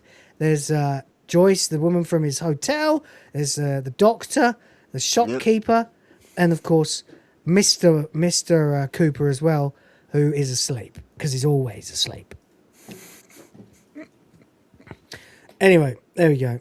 So, dun, dun, dun, dun, dun, and then we get, oh, I can't care about anything but you. Dun, dun, dun, dun, dun. Oi, you know, and it's, oh shit, you know. Anyway, there you go. Well, again, he's being pestered by Tim Messenger. He says, yeah, it was very enjoyable. He says, God, cop enjoys watching young lovers. I don't think so. Local Bobby gives thumbs up to teen suicide. He says that's just inappropriate. He says, you will try to spell his name correctly this time, won't you, Timothy? Says Skinner. Says, absolute tosh, wasn't it? And he goes, and annoyingly, the understudies are actually professional actors.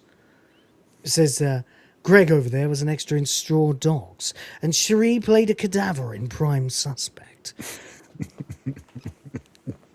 Stuff that you don't think you need to care about, but somehow you can't forget.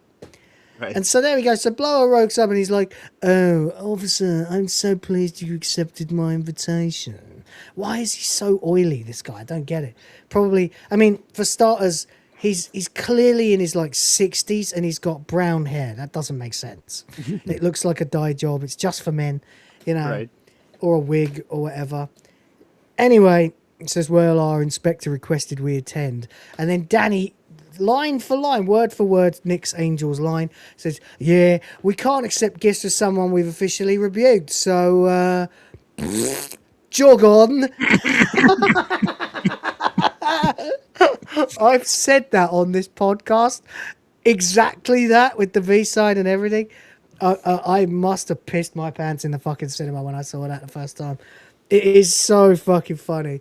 Yeah, we can't accept gifts for someone we've officially rebuked, so jog on. Yeah.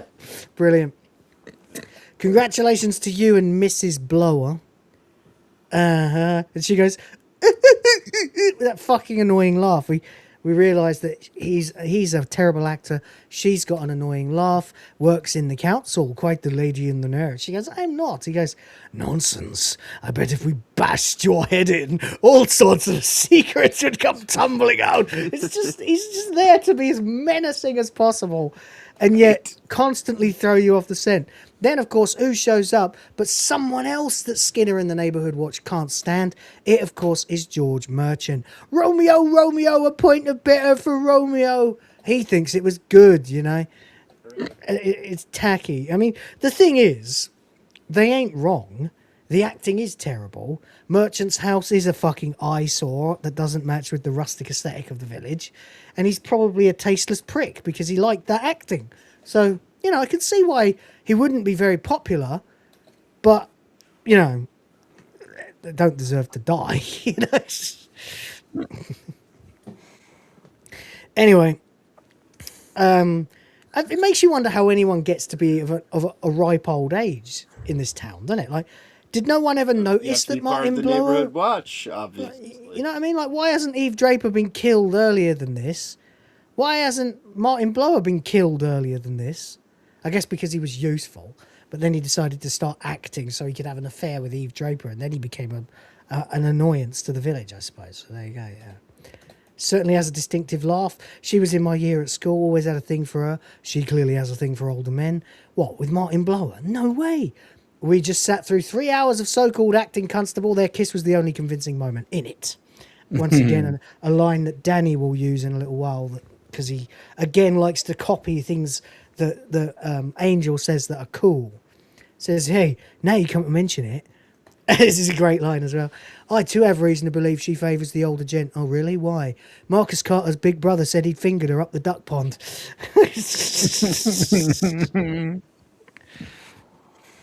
Yo, Will, is a volcano exploding in the Philippines right now? Not that I fucking know about. Why? I don't know. Oh, yeah, apparently there is, yeah. Oh, shit. Apparently the Mayon volcano has erupted in the Philippines 9 hours ago. Let's see, 9 hours. I was outside. Probably would have noticed. Airspace restricted and thousands evacuated. Hopefully that won't make any issue for the wife. She's coming back in the morning. She'll probably be setting off in a few hours. Philippines, Mayon volcano erupts. Unleashes fast-moving pyroclastic flow. Disrupts traffic prompt. Where's that? Legazpi City. That's in Luzon. That's nowhere near me. Anyway, I would know if a volcano had erupted because I would have had an earthquake. So there you go. Plus, I would have been breathing in fucking ash all day. And that hasn't happened. So, we're okay. Anyway, whatever. I think I'm fine. You'll know about it. I mean, this stream has literally been taken down by an earthquake before. Or rather, I was taken down. The stream survived. Yeah, anyway. Well, if I start shaking and everything goes awry, at least John has the power to kill the stream now. Right. So anyway. All right, so there we go. Anyway, they're not impressed. They get a cool line where Blower says, "Oh, thank you so much again, officer." He says, "Yeah, no problem, Mr. Blower. Drive safe." And he's like, "Oh my God, you know that was the bloke we done for speeding earlier?" He's like, "Yeah." He says, "Hopefully that's the last we'll be seeing of him." Which, of course, foreshadowing again. Right. Because now everything changes. He finally made it to the first. There's Blower fucking popping his champagne. Eve enters and he goes, ugh. It's creepy as fuck. Says we haven't got long. So they're obviously going to have a big snog and a bit of rumpy pumpy. Not that it matters, because instead they open the door and he gets an axe to the neck immediately. And, you get your extreme violent gore as Eve Draper screams. There's a red light on. Nice, goes fully red. Then we see the red light. He wakes up decaffeinated. No, decapitated. Both of them have been decapitated. Fucking gruesome. But of course, the police only want to brand it as an accident, and Fisher now realizes he doesn't have a fucking clue what to do. Which is weird, because apparently accidents happen all the time in Sanford. But he says proper cordon off, get the remains from, blah, blah, blah, blah, blah. It doesn't really matter. Point is, traffic starts coming through later. Oh, who's here? It's one of the neighborhood watch. Who comes through again after that? Very interesting. He says we shouldn't be calling them accidents because they're collisions now. Official vocab guidelines. Who shows up? It's Simon Skinner. Yeah, no. Who has no reason to be coming this way because he works in the middle of the village and this is on the outskirts. Yeah, it's weird, It is weird. And I can't remember what song he's listening to this time, but when there's the explosion later, he's listening to Fire, of course. and by fuck, what's his name? Oh, it's gonna drive me nuts. Doesn't matter. Whatever. For never there was a story of more woe than this of Juliet and her Romeo. You know.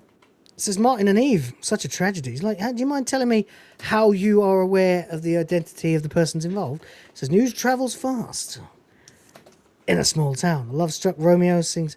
Oh right, that's the song. He says, hey, why can't Arthur we? Brown will. Arthur Brown, that's it. I knew it was Arthur, but I wasn't confident enough to say. He says, hey, why can't we say accident again? He says, because accident implies there's nobody to blame. Yeah. So he already strongly suspects. And now we get put a salt in it, town mouse. So you want to be a big cop in a small town? Fuck off up the model village. What a line. That's genius. I love that line. You know, it says, I'm just saying things aren't always as simple as they look. Most times they are. Anyway, he says, don't jump in with the Kalashnikov, you know. Martin Blower represents damn near the old village. By the way, he goes, we want us to go through the old phone book. You see that? He slipped to a fucking B-side. It's barely there. Just as he's going, you want us to, call everybody in the village? Like that. It's just, these two are fucking hilarious. They've got to get their shit in every shot. Like, just look at just before it cuts, like that. Make a call to Aaron A. Aronson, shall we? And then it turns out later that there is an Aaron A. Aronson, of course, but Martin Blower was clearly having an affair with Eve Draper. Oh, and how did you establish that?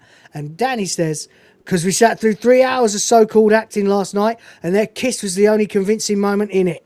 So there we go. He pats him on the shoulder. Right, pipe down, biggin. Says, there's no skid marks. Now he's being childish. Says, don't you think that they would apply the brakes? There's no skid marks for 300 yards. Both the driver and the passenger did nothing to stop themselves. Meanwhile, there's some real pressing police work to be done. Spot of bother up at Elroy Farm. After Webley's been trimming edges that don't belong to him.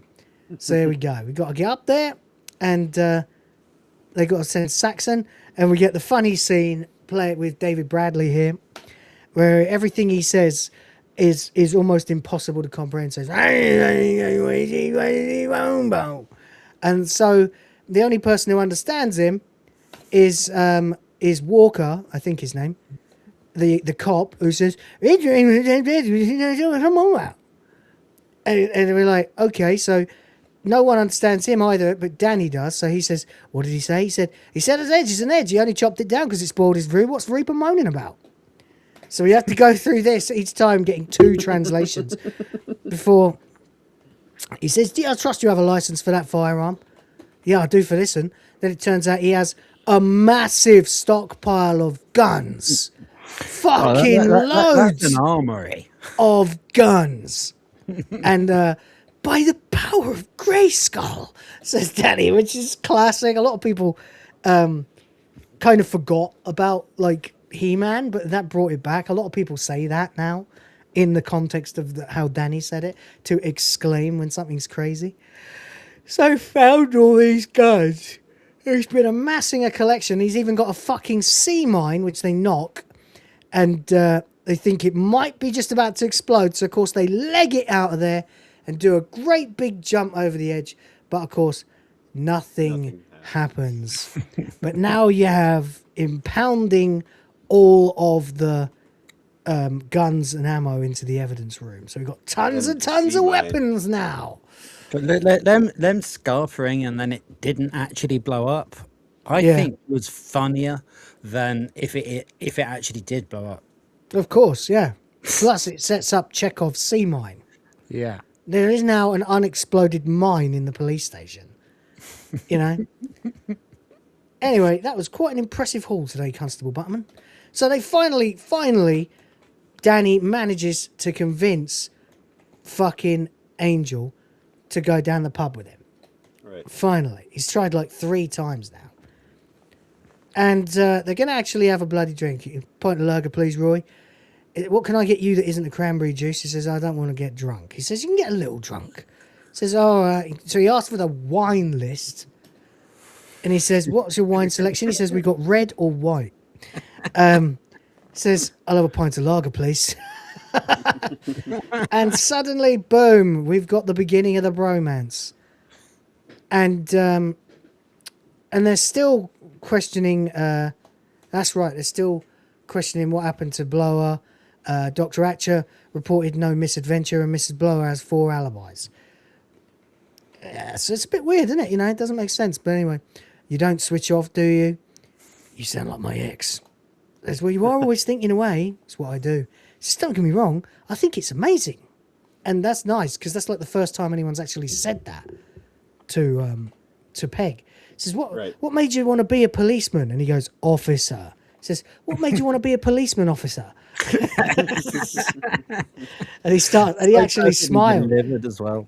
Well, this is the thing, because Butterman is so naive and nice and good-natured that he is breaking like that wall of that impenetrable wall of emotional defense that Angels put up. It actually makes him smile. See, boom, first time. So he goes, oh, you know, I've always wanted to be a police officer. Apart from the summer of 1979, I wanted to be Kermit the Frog. It says, it all started with my Uncle Derek. He was a sergeant in the Met. He says he bought me a police pedal car when I was 5. I rode it round every second I was awake, arresting kids twice my size for littering and spitting. I got beaten up a lot when I was young, but it didn't stop me. I wanted to be like Uncle Derek. He says, sounds like a good bloke. He says, actually, he was arrested for selling drugs to students. What a cunt. But the line is just that's how quick he changes gears. Sounds like a good bloke. Actually, he was arrested for selling drugs to students. What a cunt. He just says it. Just boom. Changed his opinion immediately. Probably bought the pedal car with the proceeds. Needless to say, I never went near it again, just let it rust. But I never forgot my clear sense of right and wrong. Blah, blah, blah, blah, blah. So there we go. Wanted to be good and righteous for the good of humankind. It was from that moment I was destined to be a police officer. Shame. How so? I reckon you would have made a great Muppet.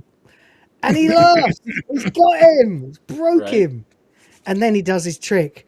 Says, what made you want to become a police officer? Dunno, Dad does it. After my mum died, I guess he wanted to keep me close by. He said, do you mind if I ask how she died? Traffic collision. Sorry. Hey, never mind. What's this? It stabs himself in the eye, or it appears blood spurts everywhere. Jesus Christ! And of course, it's just ketchup. Come on, silly bollocks, get them in. And there you go. 20 quid behind, pint, 10 quid, pints, you know, drinking. Oh, £5 left, another pint. So they've had 4 or 5 pints each by this point. You know George Merchant, don't you? And he's well pissed because he'd come to know Martin and Eve very well of late. Such a loss. And then, of course, Skinner says, what say we drink to their demise? It's like, shouldn't that be drink to their memory? It's like, of course. But there you go. He goes, I must go to the little boy's room. And then, oh, he'll be in bits tomorrow because he's so pissed. Right. But there you go. There it is. There it is. And he slips off the bar. And in comes Butterman and says, I think somebody needs to go home. He says, I'm not that drunk, sir. He says, not you, him. Merchant's pissing against the fruit machine.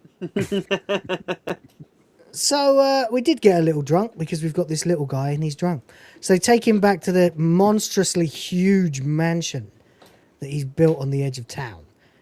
Hardly keeping him in with the village's rustic aesthetic, yeah. Fair enough. And he says, how much do I owe you? And he goes, 20 quid. And he takes it. And he gets it off him and he gives it back. Says, there's your change. God bless you. Bye-bye. Gets in the house, falls on the floor. And they laugh about it. I would not want to be him in the morning. Oh, definitely not. Because there you go. And we see here that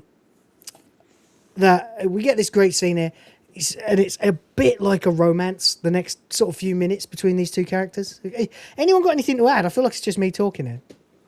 I mean, it's I just want to, you know, make sure that we kind of make up for some time, because this is as you're saying, like, this is them starting to really build as a partnership in terms of figuring Well. out what the mystery is in the investigation, piecing it together. Yeah, so it's like you pointed out, Will. Like that moment where he breaks him and like suddenly he's like a normal person. Angel's finally just accepted where he is, and now they're buds. And I mean that's funny in itself, but Yeah. the little drunk line is like something that I would say, and you'd get angry at me for. No, yeah, it's definitely one that I roll my eyes at every time I watch this movie. I think it's like the worst drunk in the fucking worst joke in the fucking movie. But there you go. But then it's meant to be a dumb joke because it's the kind of joke that Danny would say. Yeah, exactly. Anyway, we get the scene. He says, "How about a cup of coffee?" He says, "No caffeine after midday." He says, "What about tea or something?" He says, "I'm not really a fan," or whatever it is. He says, "How about another beer?" And Peg goes, and so they're inside and they're having a heart to heart. You just got to learn to switch off that big noggin of yours. That's the whole problem, Danny. I don't think I know how. I can show you how. And he looks at him and he looks at his lips. I remember seeing Peg laughing about this, like the fact that Frost is playing it up like he's about to kiss him. And he's like, "Yeah, I can show you how." Oh, yeah? Looks at his mouth. You know, in a movie, or in real life, if you want to telegraph to a girl that you're about to kiss her, one way you can do that is to look at her lips quickly and then look back at her eyes. And she knows you're about to kiss her, you know? So when he looks at his lips like that, you think, uh-oh, what the fuck is going on? So he gets up, of course, and reveals his glorious DVD collection. It's like the rest of his house is completely a sty. He's never actually fucking unpacked, and he's lived here for like 5 years. But when you go in there, he's got this walk-in DVD collection. Right. Properly lit and everything. And he's like, "By the power of Grayskull," he says Angel, and he goes, "Right, Point Break or Bad Boys 2?" He goes, "Which one do you think I prefer?" He goes, "Nah, which one do you want to watch first?" so there you go. So meanwhile, Merchant is asleep, and we see the scene obviously where Reeves wants to, so you know that he's getting an education in action movies from Danny, where he does the shooting thing and Danny's doing it with the remote. Oh, he fucking loves this movie, you know. Oh, look at that. What fucking team is that shirt, by the way? Ain't got a clue. Not sure. I thought it was Blackburn at first, but then that doesn't make sense. Anyway, so Merchant, of course, is here, and meanwhile, the gas has been put on, the bacon, the beans, so he's doing a fry up, but he's actually passed out. Gas up, all of them on, full tilt, candle lit, and obviously... He says, this is a good line. "I won't argue it was a no-holds-barred, adrenaline-fueled thrill ride, but there's no way you could penetrate that amount of carnage and mayhem without incurring a considerable amount of paperwork." As the house explodes, by the way. Right. And so there we go. So shit just got real. We get a phone call. Merchant's dead as well. Another fucking murder. And once again... and when they get another double entendre from Doris. "I told him several times you shouldn't eat late at night." She says, "Oh, I don't know. I quite like a midnight gobble." And the guy goes, "Carks." And there was another one earlier on where she said something about boobs and he went, "Tats." Right. So what do we reckon, Angel? And obviously you do the thing. "What's your perfect Sunday?" He says, "I'll handle the press, Sergeant. My perfect Sunday." It's a lovely long lie-in. There we go. Skinner's there again, driving past, this time listening to Fire. And knowing full well at this point, he's got to be knowing full well that he's driving Angel insane. Yeah. And Angel definitely suspects him. And it kind of makes you wonder why Skinner is doing this. It's almost like it's designed to drive him nuts. But I don't know. Anyway,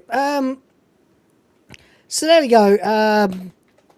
Right, what are you thinking? Right, we're just hoping to talk to the last people to see Mr. Merchant alive.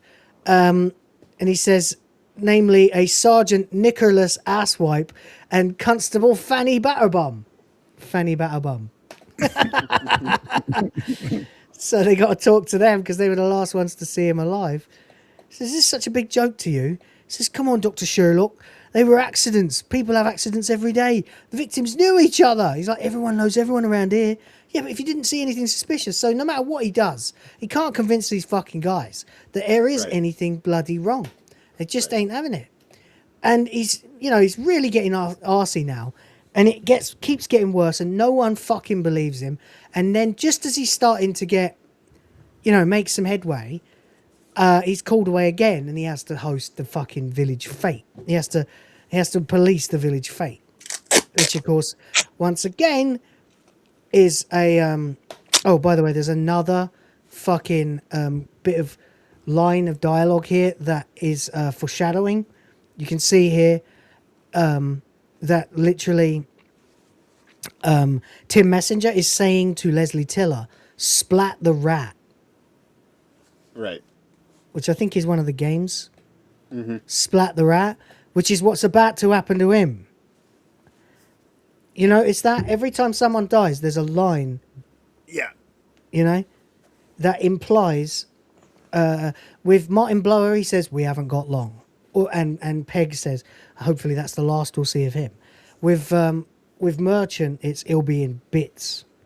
Right. Mm-hmm. Well, I mean, even, Romeo and Juliet is a movie about star-crossed lovers who... Of course, yeah. Who die. Who both die, yeah. Right. But the point is that the point is that every one of the characters before they die has a line of dialogue implying that they're going to die soon. I'm not sure about Merchant. I don't think he gets a chance, but Blower certainly. Tim Messenger says splat the rat. So anyway, there we go. Everyone's in silly costumes. Of course, Danny is in a cowboy costume with a tiny little hat, which is really funny. Anyway, do you want to waste any more police time? Anyway, they get him over to the shooting range, and of course, everyone sees immediately here. This is the first time that Nicholas has touched a gun. Of course, it's only a BB gun. But, of course, he starts shooting and immediately knocks all fucking 7 down. Boom. Done. He's a fucking ridiculously good shot. We knew this from the start, but we get to see it, of course. Wins that monkey, which he gives to Danny. It's a bromance. It's a love story between two heterosexual men. It's good. It's good shit. Anyway, Tim Messenger, we get to it. Says, I need to talk to you about George Merchant. First time Tim Messenger has been seen in any way to appear as a normal behaving person. Like, instead of this over-the-top wanker reporter guy, he genuinely is like, look, I need to talk to you. This is serious. And so there we go. Churchyard, 3:00. But it just so happens that at the exact moment, how convenient. And this is the thing. Most of these murders could only have been perpetrated by a group. Because the right combination of things has to happen every time. In this case, someone has to have called Nicholas away. Right. Anyway, so there's this thing that happens every time someone dies in the movie. They say something that implies they're going to die. Someone else says something that implies they're going to die. One of the NWA. Anyway. In this case, of course, we just heard Splat the Rat. Then we get Simon Skinner has won. The music's getting tense now. He's standing around looking for him. And we get the first name is Simon Skinner. He doesn't want to be here. He wants to be talking. He's in the loo. Interesting. Too much of Joyce's lemonade, perhaps. Oh, they all laugh at these shit jokes, Gets the other one. He goes, the next name is Tim Messenger. As someone's running up the church stairs, we see Tim Messenger. There's someone on the roof. This is fucking brutality. If you haven't seen this, ladies and gentlemen, you are in for a treat in a moment, or a nightmare. You see here, he reads, the he audio can't believe nerd, it. the Go on. audio nerd in me really immediately noticed that they're using an SM58 microphone as well. Me too. Yeah. Yep. Which you should be using because they are industry standard. But there you go. So he reads, the next name is Tim Messenger.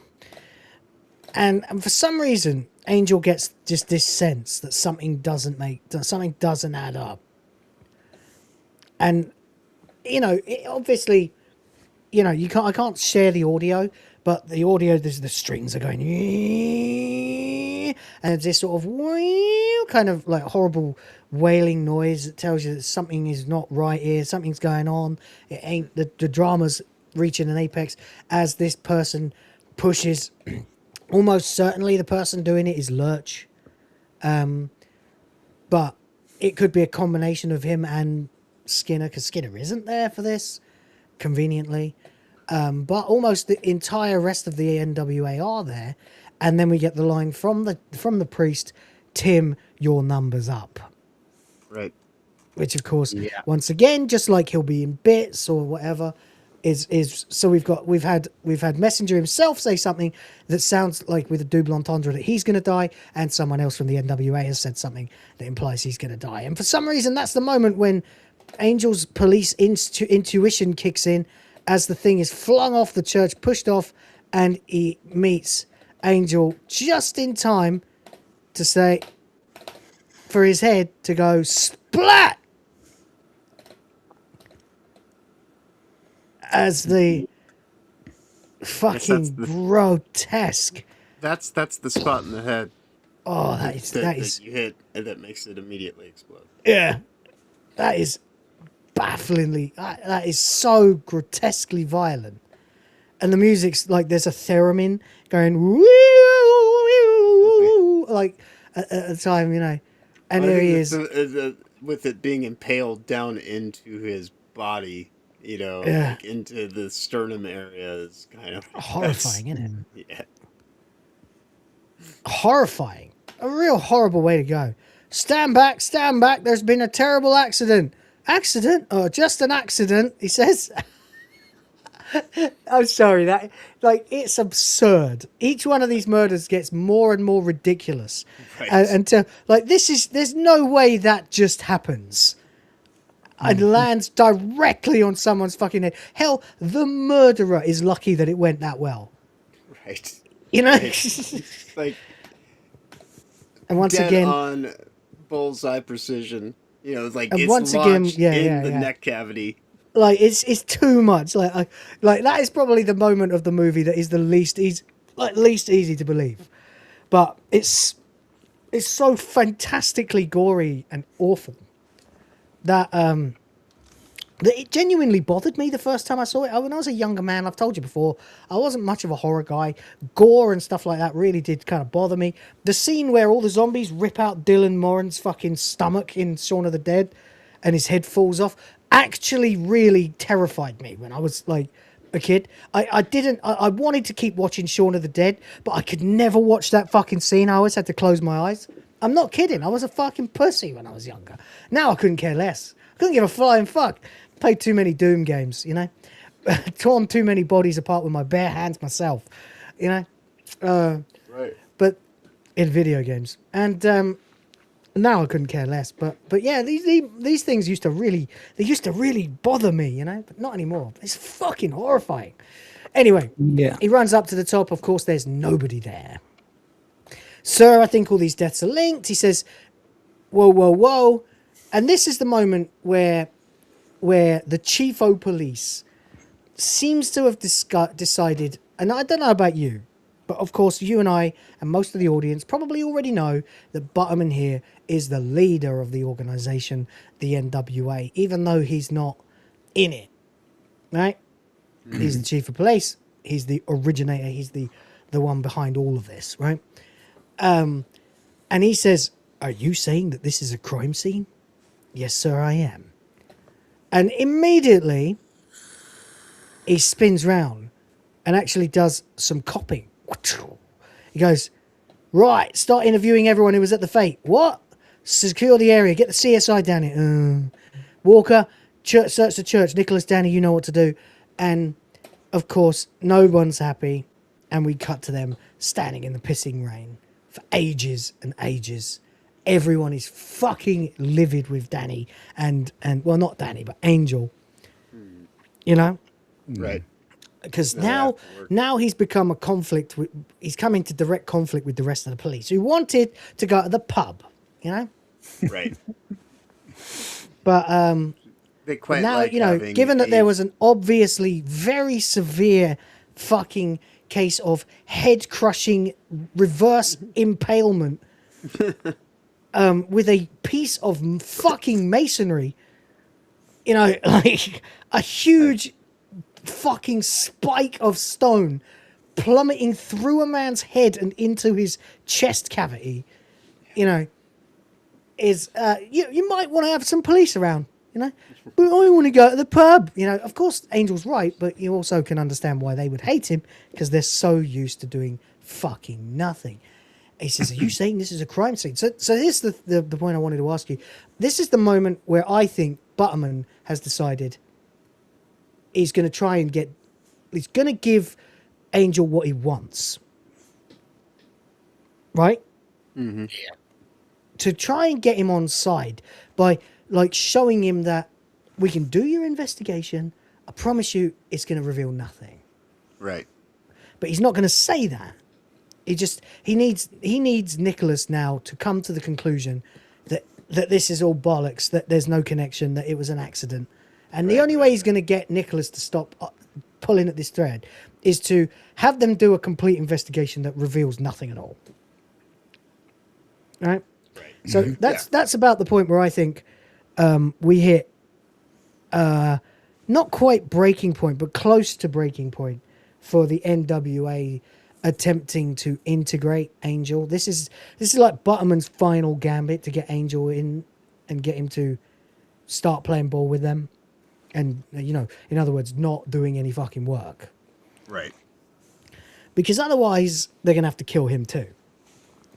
Right. Well, I mean, you know, they got to keep everything for appearances, obviously. Yeah. Can't have people asking questions or, you know, being concerned about, you know, minor inconveniences. You know, these accidents that happen. You know, it's just part of life. It's unfortunate when you know, we're only halfway capstones through. I'm trying to speed up. falling off the top of a cathedral into your body. Exactly. By the way, it'll get faster now because we've done all the setup. The setup is long, and now we're starting to roll towards revelations and stuff. So we'll get faster as we go through the movie now. So anyway, pain in the ass. We do get this funny line from the Andes though, and they're like, pain in the ass. He goes, "Did you find anything?" He says, "Yeah, I was extremely shocked when I looked at my watch and realised I should be in the pub." He goes, "If you want to wade through every copy of the Sanford Bloody Citizen, be our guest." He goes, "Isn't that your job to detect? There's a side time you oh yeah, this ain't the city, Mr. Angel. Not everyone's a murdering psychopath. Side time you realise that, you and your monkey." Don't know if we got the line yet where they go out of the scene and then he comes back into the scene. I think we might have skipped it by accident. Anyway, he starts getting angry with Danny because Danny says, "Well, it looks like nothing's happening." He's like, "You're not going to get this. You're not going to be a better police officer until you understand. There's always something going on." He says, "Yeah, but you don't know how to switch off," and he runs off, which is kind of funny, really. It's sort of like the rom-com element of it being a fake out, you know? Right. Anyway. Now, finally, oops, we seem to have, there we go. Right, we get back here, and of course, the monkey's on the table. This was left at reception. Joyce, and he sits down, and he's not sure what to do. And then he picks up the Sanford Citizen and decides he is, in fact, going to go through every copy of the Sanford Citizen. George Merchant, magnate, you know, property magnate. And he starts going through all the stuff, and he sits down and he starts to come to the beginning of his plan and realizing that there might be a reason for all these murders. He says, I think with a little deliberation, we can figure out what links these deaths. He says, we? He says, come on, partner, let's go to work. And Danny's back on side. This is why, by the way, I think this is just I don't want to be too long on this because we have got a lot of movie to get through and not much time to do it. But don't you think it's kind of funny that usually in a romantic comedy between a man and a woman, when there's like the second act shit show where they fall out or she finds out he was lying the whole time or it was all a bet or whatever the fuck, it takes the guy an immense amount of work to get the woman back. Oh, yeah. Whereas all he had to do was sit down and say, come on, partner, let's go. And Danny's like, all right, then. Because it's a man. There's no bullshit. It's just like, sorry about that. Should we, yeah, all right. It's just two guys. There's no issues. Just straight back to work. Yeah, fine. I forgive you. Right. I wonder if that was on purpose. How quickly the breakup, like the potential threat to the friendship, to the relationship was fixed is because it's two dudes, Right. Like all it ever takes is like, oh man, I'm really sorry about that. I didn't mean what I said. It's all right. Don't worry. Fancy a pint? Sure. It's done. It's water under the bridge, It's done just effectively enough for the timing of the joke to land. Yeah. It has the certain kind of just expectations, and then immediately, just fixed a resolution. That's right. And now that he's been in Sanford for what must be at least a week and a half, couple of weeks by this point, feels like, someone from London called for you. Says, tell him I'll call him back. All right. So they start doing their investigation into what was going on with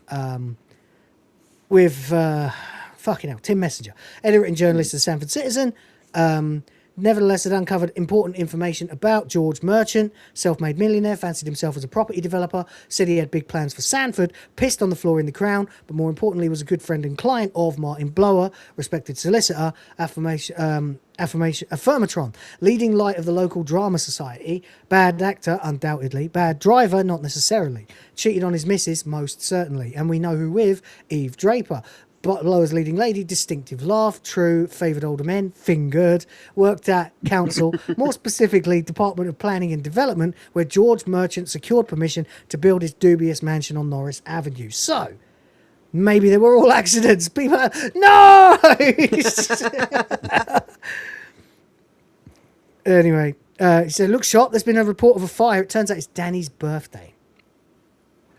Now, if we didn't skip past it, which we did, if we hadn't, you'd have remembered that earlier on in the movie, when they were sat on the sofa before they watched Bad Boys and Point Break, Angel was explaining to Danny how he ended up single, which was missing birthdays and, her dad's funeral and all this stuff, And Danny's like, oh, right. He's like, well, that's not so bad. He goes, oh, I missed her dad's funeral. He goes, oh. Angel realizes that is, going to put paid to a relationship. And right now, the only good relationship he has in the world is Danny Butterman. So now that he's discovered that it was Danny's birthday, Danny hadn't said anything because they were working. He runs off. And by the way, remember earlier on, he said there's no time for personal errands. Now he's going, where are you going? Personal errand. Every fucking film. It's like this film is a mirror. And from about this point to the way out, we're slowly going to uncover pretty much the entire script in reverse, right? As lines get repeated, and it's glorious. So he goes to buy a peace lily. Now we haven't mentioned it, but it is actually quite a big part of the film. The only relationship he had before Butterman was with a plant, a Japanese peace lily, the one that he traveled with. Yeah, he traveled with it. Yeah. He says its needs are simple, basically that it oxygenates the room. And its needs are simple. That's why he likes it. He doesn't have a pet. He doesn't want a pet. He just this plant. Fair enough, I suppose. A bit miserable, but whatever. And he goes to the local florist, which of course is Leslie Tiller, and says, "Look, Miss Tiller, I was wondering if you have any Japanese peace lilies." She says, "Of course, yeah." So she's lovely, of course. You may recognise her from an episode of Doctor Who. It would be the episode that introduces Martha Jones. She plays the alien that is suckling the fucking blood from people with a straw. but it's really funny. But she's in this, of course, as well. Can't remember. It's just such a who's who of British talent in this. Anyway, so we get this brilliant line. And I kind of have to give this one credit because I love this. I love this speech, right? She says, I never can find my scissors. So she's using garden shears. And by the way, before we get in, she says, of course. She says, I was just about to pop off, actually. Yeah.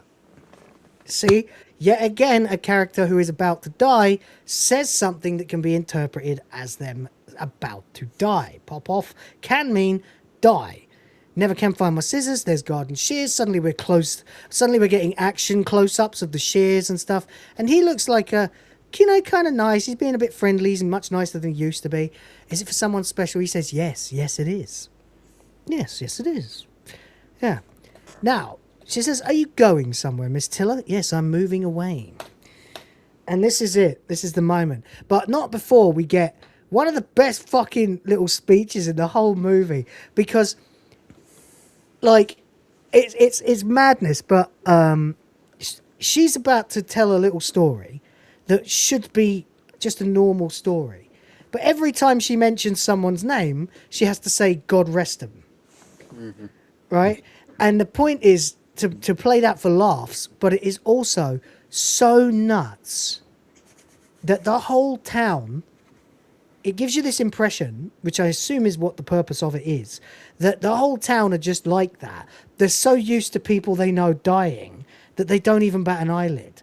Because she isn't remotely skeptical about any of this, as she says, and I quote, she says, why are you moving? And she says, well, just between you and I. He says, yes. He says, you know that fella who blew up, George Merchant? Well, George Merchant, God rest him, wanted to buy this land. And he sends around his legal fella, Martin Blower, God rest him. And I thought I'd take them up on it. And I haven't really got much family round here, save for cousin Sissy. So I thought I might take him up on the offer and move to Beaufort Abbey. The rival town, by the way. What would you like a card with this? He goes, no, sorry, you were talking about the offer? He goes, well, it turns out Martin Blower, God rest him, knew where the bypass road is going to because he was knocking off Eve Draper from the council, God rest her. And then that reporter, God rest him, finds out about the route and tells me this land's very valuable. The 10 times what George Merchant and Martin Blower, God rest them, offered me. So with them having passed on, I decided to sell it on myself. And some folks from the city that Martin, George and Eve, God rest a lot of them, have been talking to, apparently they want to build a big shopping centre or something. Of course, cousin Sissy won't be too happy about that. But as far as I'm concerned, cousin Sissy can go and fuck. And he says, would you excuse me for just 1 second? Because what she's saying is just this like mundane shit. There's so much going on in this one scene. Right. Again, this script is so dynamic, right? She says, God rest him, like 8 times in that little story, because everyone involved in it is dead. You know, it's just, and she's just like, well, blah, blah, blah, blah, God rest him, God rest her, God rest them all. You know, like, it's just so fucking normal in Sanford for the people you know to get wiped off the fucking earth, like, constantly. So you end up just saying, God rest them all. I don't know if that's what the intention is, but it's one that I received. Meanwhile, of course, you've got the fucking excellence here of the whole time, what she's saying that seems to be just, you know, just her plans, you know, she's going to sell the land and it'll be nice, you know, is actually the crucial fucking clue that he needs. And the whole time he's going, huh? Wait, what? Like, it's fucking glorious. What do you guys think? I think it's a great scene. Yeah, no, it's fantastic. Yeah, it's like, again, like I said earlier, it's like the plot is hidden in plain sight, and it's really well done. And like, maybe like if it wasn't for Simon Pegg's facial expressions, you might not pick up on it, but they both do an outstanding job. Right. Exactly. Go on. I was just gonna say it's excellent writing. I mean, gets you right into, you know, where everything's at, sums it up in just like this casual little story, but it, really works as like a linchpin to kind of, get everything going. Oh, okay, all right. So you're able to uh, kind of tell. You're right where Simon Pegg is, Angel is in terms of his investigation of that. Oh, okay, this is how it's all come together. So yeah, it's really quite good, and in its efficiency. And the fact that the whole time everything is so facetious that is you're also laughing at the fact that she says "God rest him" so many times because everyone's dying. It makes you laugh in that kind of black comedy kind of way. But yeah, it's funny. Anyway, evidently, by the way, that was in the script, the entire thing. And in terms of the script, we're about 3/4 through, but we're actually only about 2/3 the way through the movie. so there we go. He says, "Would you excuse me for 1 second? But don't worry, everything's going to pick up around about now." He's like, "I need something," but oh no, the killer's already there. So I think, what was he going for? His notebook or something? But it doesn't matter. The killer's there, stabbed her in the neck with the garden shears. Ah! But this time, something's different. Angel's there, and he just saw the fucking guy. Stop in the name of the law. So finally, he's got a fucking chance to catch this fucker. But as he chases him throughout the fucking area, every time they round a corner, they're inexplicably much further away from him. Right. Like, no matter what he does, the fact that he's exceptionally fit and able-bodied, he never is able to catch this fucking hooded figure. And it is suspicious when you first see the film. Oh, but he's crashed through there. Blood on the glass. Important there. Runs around the corner. He makes it. Looks through the fucking hedge. Oh. How the fuck did they get that far away already? Well, we all know. There she is, dead, of course. There's a funny scene in that video I sent you where they're doing a bit of behind the scenes, and she's got the prosthetic shears through her neck, and she's singing "There's no business like show business." Anyway, now we're at the final scene. We go with all the pounds going into the swear jar. He goes, "Leslie Tiller was fucking murdered," and Danny puts a pound in the thing, and he goes, "Thank you, Danny." What, and George Merchant and Eve Draper? Yes, and Martin Blower? No, actually. Really? Of course he fucking was! Trink, thank you, Danny. Oh, murder, murder, murder, murder. Change the fucking record, and every time Andy puts one in for him. So they're now swearing and shouting their heads off. Look, it's pretty fucking obvious that it was a murder, but for whatever reason, nobody believes him. And they start saying, "Are you losing your fucking mind? Just like Popwell did before you." And that's it. And then ever calm, ever like it does start to make you wonder about Frank, doesn't it? At this point, that he's like, Nicholas, these cops, they're not used to these words that you're bandying about, like murder. You have to understand. He goes, "No, you have to understand. Because there hasn't been a reported murder in Stanford for 20 years. He goes, "But I know who did it." Do you not think, like, at this point, I think this is the moment, probably. Well, it's not right here, but in a moment is the moment when Frank's had enough. Frank's like, all right, this guy's never going to get onside. Right. Hello? No. That's, I know. Like, yeah. Sorry, I couldn't hear if you were talking or not. He's going to have to be dealt with, as a... Yeah. So anyway, obviously we discover at this point that cousin Sissy is fucking Skinner, right? It's ridiculous, but it's true. Anyway, So there we go. So Skinner walks in. Angel walks in with all the cops. "Sergeant Angel, officers, to what do I owe the pleasure?" He's like, "I'm arresting you." So, as it stands, he believes that basically the plot is that... wait, what is it? He believes that basically Skinner is threatened by the concept of a new mall getting built up, basically stealing business from his supermarket, which would be facilitated by, it would be facilitated by his cousin selling the land, which she only knew about because of Messenger and because of, we get a look at it, don't we? Because of Blower and Draper and Merchant.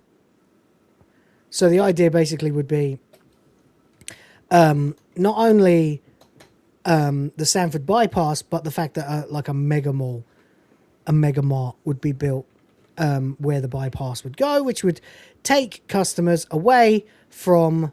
by the way, you get recreations of all these scenes with Skinner, with Dalton, wearing the robe and committing all the crimes. It's pretty good, you know.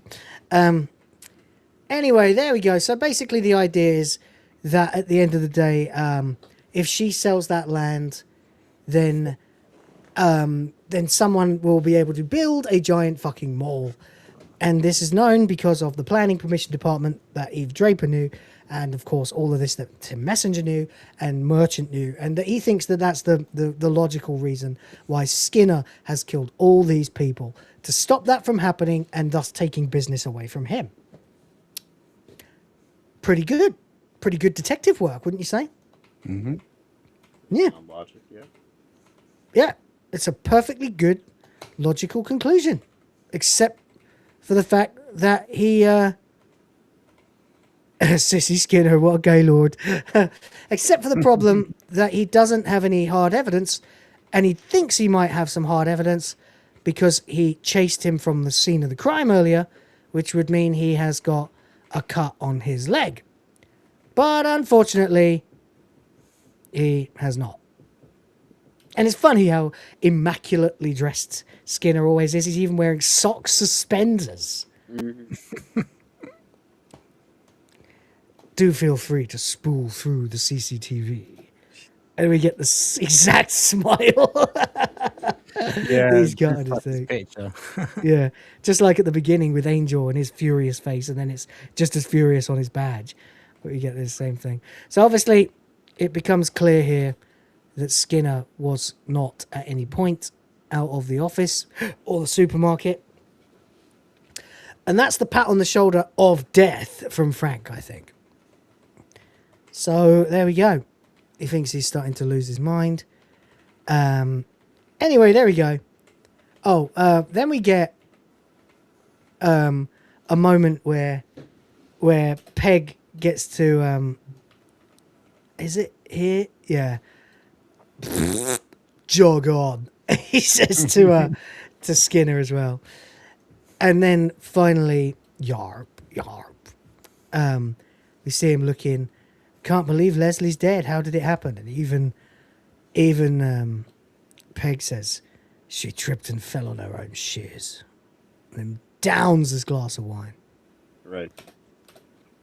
Yeah. And he's got his hat, says twat in it still. Like his relationships ain't getting any better with everybody. He's sitting in the car, he's losing his mind. No luck catching them killers then. So once again, we get a repeated line from earlier. No luck catching them swans then. Now, no luck catching them killers then. It's just the one killer, actually. And that's when he goes, huh? Right. And so there we go. He's sitting in the car. They're eating their cornettos. Yep. Want anything from the shop? I've got that on a t-shirt, by the way. Want anything from the shop and a giant cornetto. No luck catching them killers then. It's just the one killer, actually. He goes, oh my God. He goes, you got brain freeze? He goes, no, I got brain wave. Gets back to the station now. So Danny quickly eats his cornetto and immediately himself gets a brain freeze. Goes, oh! It's fucking Nick Frost just playing it in such earnest. It's so funny. Anyway, gets him back there. He goes, it's more than one person, Frank. He goes, earlier you thought it was Skinner. Yeah, well, maybe it still is. Maybe he's not alone. Maybe there are others. He goes, Nicholas, you're an exceptional officer. Sergeant Popwell, you're going crazy. You think that... He goes, do me a favour. Sleep on it. If you still think it's the same in the morning, then we'll proceed. And we'll get right to it. He goes, what's happening? Nothing. I'm just going to go back to the hotel. He goes, he wants to walk. So he's going to walk back to the hotel. And he's pretty dejected at this point. This is the lowest point it gets. And it only gets worse in a second when he opens the door to be fucking attacked by someone dressed as the killers.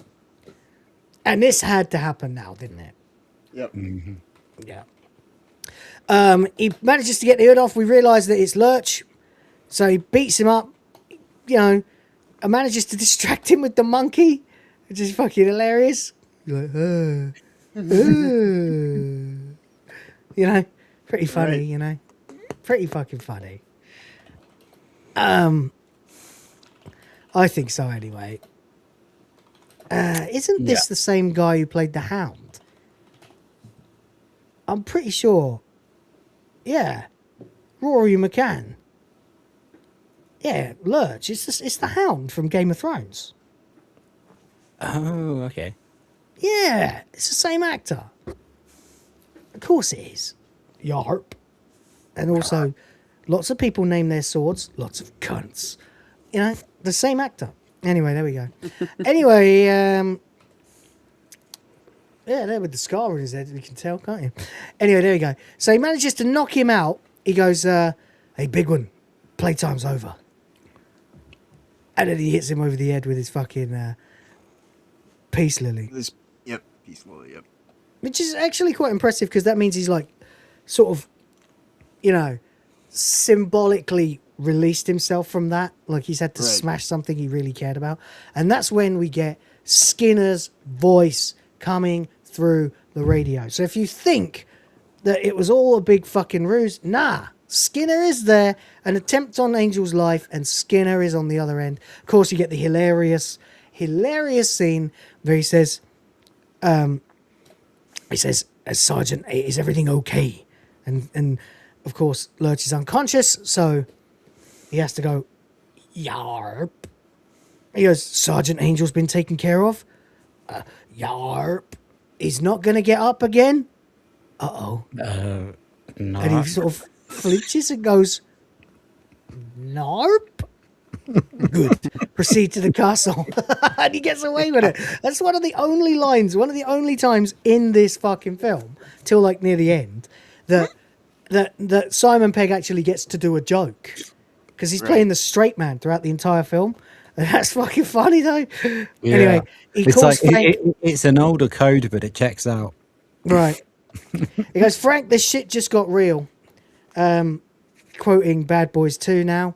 He says, Skinner said someone to kill me, blah, blah, blah. By the way, it's Nicholas. But he doesn't realise, of course, that it was Frank who told him to sleep on it. Telling him to go back to his hotel. Where, of course... Setting him up. Yep. Yeah. Danny, he tells him, Nicholas, wait, no, I've got to go. He goes, I'm going to bust this thing wide open. Come on, partner. He goes, you might need this. Thanks, partner. Yeah. The friendship is cemented now, yeah. Mm-hmm. Well, you think, anyway. He goes hurtling off towards the castle, and we come to the scene of scenes. Finally, we are here. He discovers the chanting in the fucking courtyard. It's the neighborhood watch. What a stupid thing to have to say. It's the neighborhood watch. The neighborhood watch alliance. And there they are. Indeed. Go they're all sitting here, in WA. and they're chanting Bonum Commune Communitatis, which roughly translates as the common good of the community. Greater which means good. The greater good. Yes. So the Bonum Commune Communitatis literally means the greater good. And if you're still with us, we're at 4.5 hours. Fucking hell. Got to do this quicker next time. This is just a test to see how long it actually takes to review a movie. A long time. Well, we are finally here. It's like 4 episodes of Red Dwarf, isn't it? I know, yeah. Bonum Commune Communitatis. We see, how could I possibly be in several places at once? Of course, suddenly now we realise it was multiple people the whole time. There you go. They're all there chanting. And finally they finish chanting. We see the names on the... everything we've pointed out is here. And finally, we start the new meeting of the Neighborhood Watch Alliance. And we get Janet Barker has decided to call her boys Roger and Martin. And they all go, oh, lovely, lovely, lovely, lovely. But right a minute ago, they were, Bonham, Communitatis. I call this meeting of the Neighborhood Watch to order. You know, it's fucking nuts, buddy. You know, she's telling these pleasant little stories about people. Ah, there we go again. He has done it. He's actually done it. Sardok has super chatted for the 3rd time now. All for the greater good. The greater good. Thank you very much, mate. Appreciate it.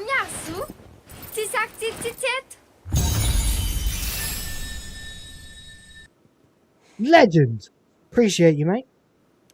So yeah.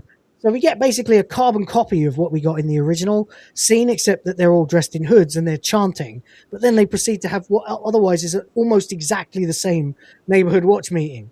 She hands it over to Tom Weaver, who goes, thanks, Joyce. In exactly the same way that he did before. Oh, the christening will be a week on Saturday and we're all invited. Thanks, Joyce. Now, you'll all be delighted to hear that the tenacious Sergeant Angel has been taken care of. Joyce will discover the sergeant lying on the floor, blah, blah, blah, blah, blah. But he goes, I don't think so. Nicholas Angel, Sanford Police Service.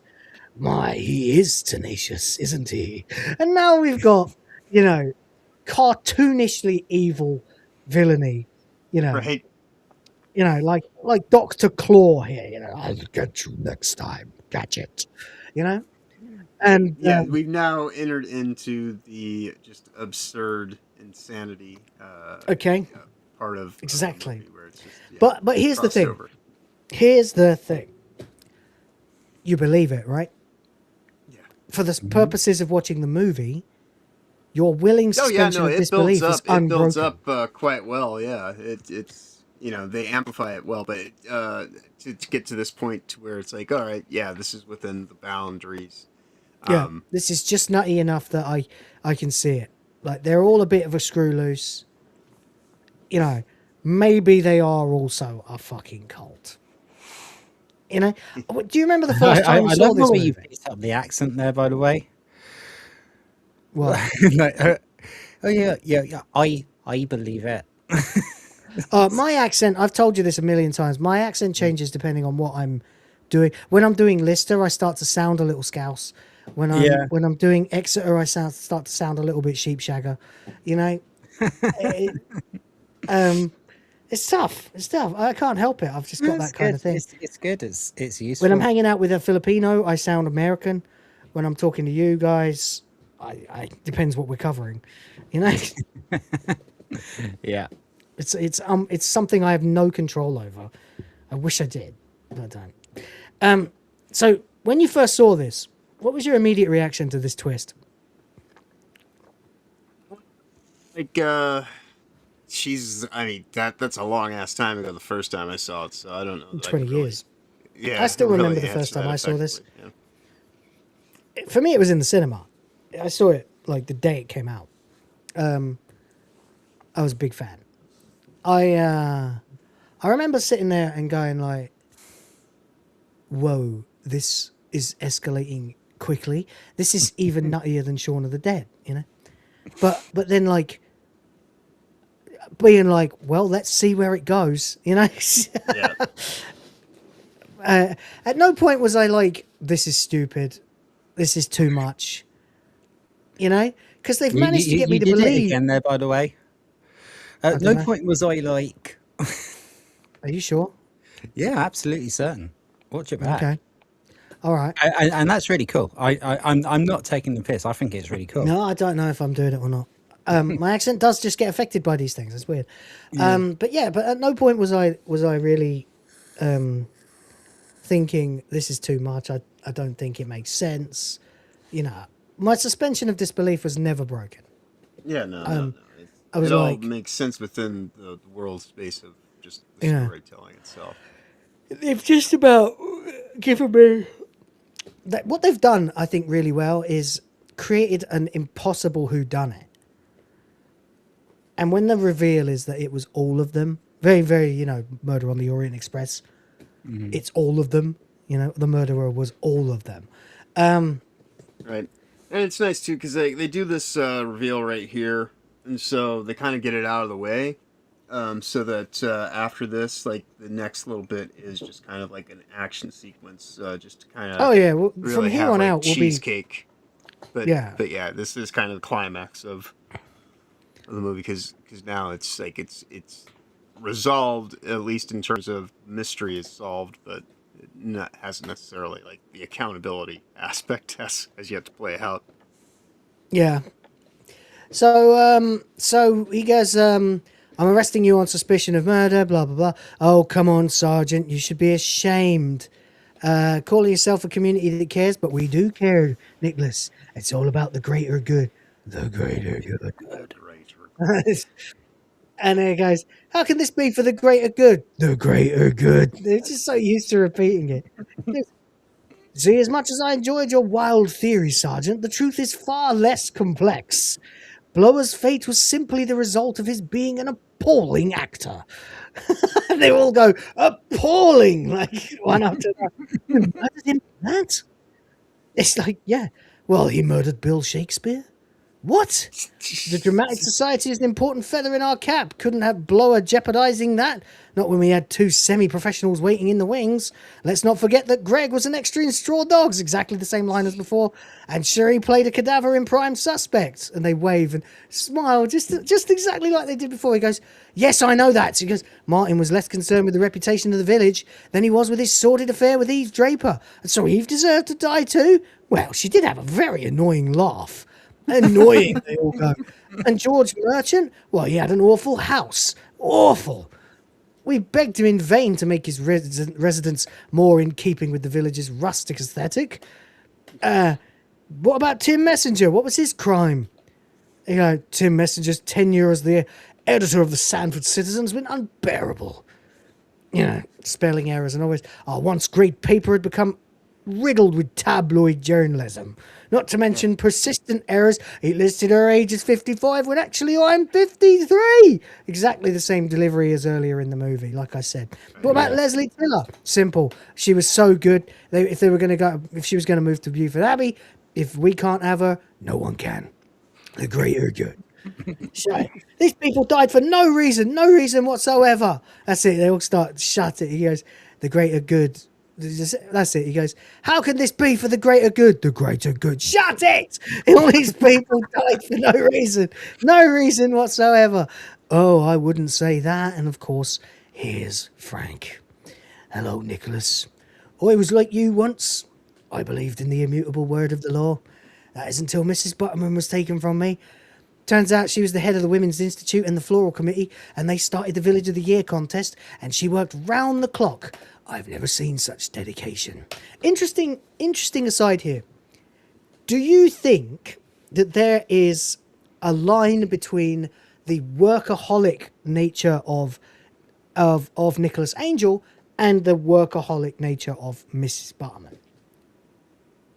Not really that ever comes up, but they are the same kind of person, obsessed with their work.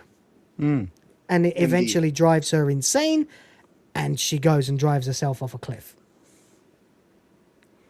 It's very much, I mean, there's another level there. Never occurred to me until just this most recent time I watched it. But I think there's definitely something there too.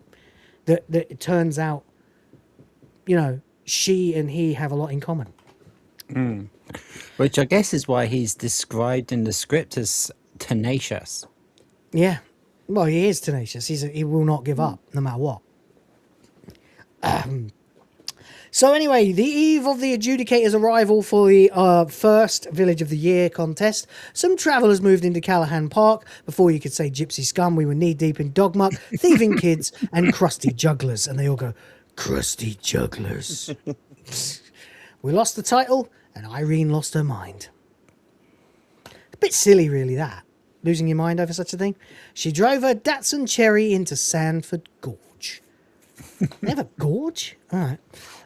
From that moment on, I swore I would do her proud. And whatever the cost, we would make Sanford great again.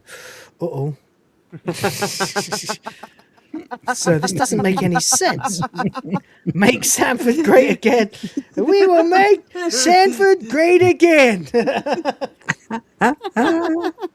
Perfect. Saga. Now, Musga. Right.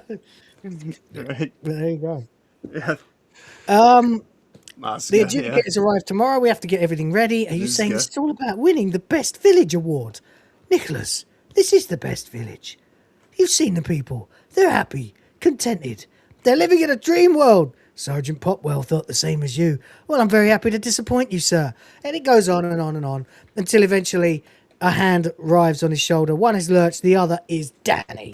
That's right. He's in on it too, or at least it appears that he is.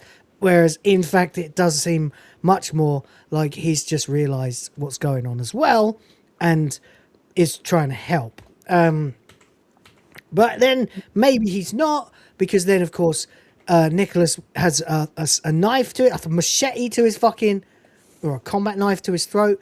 And like, come on, Nicholas, you haven't got it in you. I mean it. And then he runs away, tries to run away. All of them pull out like massive fucking like farming weapons or whatever and start running after him. He's having to run for his fucking life when suddenly he falls through the floor. And we get so many payoffs to so many fucking bits of foreboding earlier on. We get gypsy scum, travelers, dog muck, and you can see even the skeleton of children and dogs. And of course, he bursts out of the caravan to realize that he's still underground. Crusty jugglers. There's fucking gnomes and things there, pins and stuff. Runs through the catacombs of the castle, makes his way. Hasn't been a recorded murder in Sanford for 20 years. They find out all the fucking 16, 17-year-olds from the pub at the first scene he arrested, that he busted, are all dead. They've killed them all. Even fucking Bradley's dead just for trimming some hedges. And then, of course, we discover even the little shoplifter, I'll make sure everyone gets their just desserts. They're all dead, being eaten by fucking rats. And there is his predecessor, a great big bushy beard. Popwell's dead as well. And there, to top it off, if we don't come down hard on these clowns, well, that's what he said. The living statue also appears to be dead. Although, at this point, how would you know? Anyway, he manages to get out, and just in time to get surrounded once again by all of the neighborhood watch. Danny walks right up to him and stabs him in the arm. And you see a little bit of blood spurts off. He can't believe it. His best friend has betrayed him. He staggers backwards, falls to the floor, fade to black. And now we see leaving Sanford. Like we saw Welcome to Sanford. Fade in, fade out. It's so well made. Everything's a mirror. This fucking movie is like, it gets to the halfway point and then starts telling itself in reverse. You know, with the dialogue choices and the shot choices. You get these shots. First time you get a really serious looking shot of Danny's face too, by the way, driving the car. You see him driving out here, driving away. And it looks like he's dumping the body. Nicholas is playing dead. He goes, ta-da! It was ketchup, of course. It's the ketchup trick again. Another callback to an earlier scene. What are you doing? He says, saving your skin.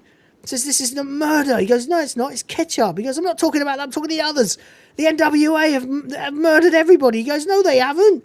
He's like, your dad's murdered them. Dad just said it was his special club. He goes, I thought it was about wrapping people on the knuckles and sending them on their way. He goes, there are skeletons back there. What did you think was happening? He goes, not this. He goes, it's Frank. He goes, he's appointed himself judge, jury, and executioner. And he goes, he's not Judge Judy and executioner. He is. Judge Judy and executioner. Brilliant. Because, of course, he's still a lovable idiot, you know. He says, you got to help me take him down. I can't. He's my dad. Take my car. Go back to London. There's nothing you can do. He says, I can come back and I can bring the blue fury of the Metropolitan Police Service with me. That's not going to work. He goes, they'll make it disappear. Who are they going to believe? My dad or a lonely London police officer? He goes, we can do it together, you and me, partners. Just forget it, Nicholas. It's Sanford, which I'm sure is a reference to a movie I'm forgetting. It's like a forget it. It's town name Right. from another movie. Probably Bad Boys, possibly. It might be Bad Boys. That's the one that's. Well, they fell asleep while that one was going. No, wait, maybe it's. Watch Point Break first. Yeah, it's another. It's another reference to another action movie. It's like forget it, main character. It's the entire play. It's Chinatown. There you go. Yeah, it's Chinatown, yeah. There you go. Of course. Yeah. We probably should have called the stream Straight Out of Sanford. Yeah, maybe. Yeah. It's from Chinatown. Of course it's from fucking Chinatown. There you go. Forget it. It's Chinatown. Of course, yeah. Forget it, Nicholas. It's Sanford. Yeah. So there you go. He tells him he's got to go. By the way, absolutely fucking immaculate use of something so very easy in this. But when we're talking mise en scène, we are looking at one of the all-time greats. I mean, they are channeling from fucking Silence of the Lambs right now. You know? We're talking like... mise en scène, if you don't know, it means meaning in the scene. Okay, so everything that is transferred to you as the audience information-wise that's non-verbal. Can be lighting, can be a picture on a... The classic example is like the detective who says nothing sitting at his desk, but there's a picture of a wife and kids on his desk, and you know, he turns it down because he can't look at them. You know, he doesn't say anything, but you know there's trouble in paradise, right? That's mise en scène. It can also be the performance. It could be a painting on the wall, or where like he's been scratched out of it or something like that. You know, that kind of thing. That's a real obvious one. In this one, using the tail lights of the fucking car, blanketing them both in red as they talk about all this death and murder and shit. It's fucking glorious. Absolutely brilliant. Very similar to the opening sequence of The Silence of the Lambs, where you start off with like a lot of blue and clinical neutral colors, and as you get further down, it goes redder and redder and redder. Really, really fucking good use of mise en scène here. Both of them are coated in red. As it's the low point, it's the worst it's going to get. They're both, you know, it's dark, it's red. You know what I mean, right? You know what I'm trying to say? Yeah. Yeah. Well, I'm just saying that it's one of those things where you. Who else is a really good user of color? Fincher's good, you know. A lot of people like that, basically. So there we go. Anyway, we see him driving off. He's driving. He's heading for London. There's like 100 miles to London. See the Speedo. We see Heston Services. You ever been there? I've been there. Yeah. We see the dead stare of the night staffer. Is that everything, sir? As he puts down his money for presumably petrol. And he looks behind him. And it just happens that he finds action DVDs. So, like, you know, if it hadn't been for all these action movies, Walking Tall, Sudden Death, yeah, Bad Boys 2 and Point Break. Bad Boys 2's there. Oh, some fucking shit there too. Some Seagal shit. Nick Nolte, Chuck Norris, Silent Rage. Fucking, that's good though. Awesome. You know, Clint Eastwood. It's all about taking out the corrupt town. Like Yeah. They all have a certain kind of relevance. But yeah, I'm just trying to see if there's. I wouldn't put it past them to like be telling a story with those film titles. I don't think there is really. Oh yeah, no, because like a lot of them are about like corrupt towns. Oh, and they're things all like that. about corruption and defeating it. Yeah. But anyway, get some action DVDs. But of course, in the middle is Point Break and Bad Boys 2. So he's choosing to believe in the friendship he fostered. He's choosing to sort of like, because by the way, goddamn, I miss fruit bonbons, mini eggs, and glacier fucking fruits. I haven't had them in years. I miss a lot of these things. Anyway, Oh man, I could go for some mini eggs right now. One of these days, right? One of these days, I'm going to make some fucking good money in my new job. I'm going to hit up Rhoda. I'm going to say, oi, mate, put together a box of this shit for me. I'll send you the cash. Here's my address. Send me some swag from the UK. I swear to God, I'm going to do it. I'm going to fucking do it. I am. Well, the great thing is since he's Monster in the Munch, shop, Skips, What's-Its. I got to get all the shit, you know? Twiglets. Fucking Twiglets. I got to get some Twiglets. thankfully, Rhoda's at a market, so, you know, that'll be easy. It's a supermarket. Yeah, I know, right? Yeah, I Fucking can get all blind. this shit on the day. Yeah, you can, yeah. Fucking A. There we go. One of these days, I'm going to do it. I really am. I'm going to do it. I'm going to be like, send me a fucking care package of junk food from the UK. I need it. Especially Monster Munch. Fucking yeah. Do you like the pickled onion flavour one? Yeah, they're okay. I know everyone else is they're everyone else's favourite, but my favourite is the Flaming Hot. Oh, yeah. I love the Flaming Hot ones. Pickled onion are okay. But I like the Flaming Hot ones best. What I really love and miss is Skips. They're fucking melt in your mouth. Oh God, man, Skips. I haven't seen them for ages. No, you can't. Well, they don't exist out here. Nothing like them does. All right, we got to go on. We got to get on. We got to move it and finish. So anyway, at this point, he's seen the movies. He's decided, well, look at what's going on. Danny has not actually betrayed him. He saved his life. But he's going back there to that fucking town that's never going to change and will eventually kill Danny as well. Especially now that he knows what's going on. Right. You know, maybe he thinks that. Either way, he thinks, I can't back down. There's someone who believes in me. You know, the friendship he's cultivated has transformed him in a couple of weeks with these silly movies. Right. And he goes, is there anything else I can do for you, sir? And he says, no. This is something I have to do for myself. So tacky. And we switch gears, all right? Now, we've had the 2 hours of good, solid whodunit. Now it's time for the fucking payoff of them all. The mother of all fucking payoffs, okay? He spins this around, he picks up some sunglasses, cans of spray paint, some change, and a Cornetto wrapper. And morning comes to Sanford again. The community that cares. And here comes Farmer whatever his fucking name is, going, another beautiful day in God's country. Yeah, it's a beautiful day. It's a beautiful day. But you know, just as he's seen that, he turns around and spots Danny's car. He can't quite make out who's behind the wheel. It's a bit strange, isn't it? He's like, Danny?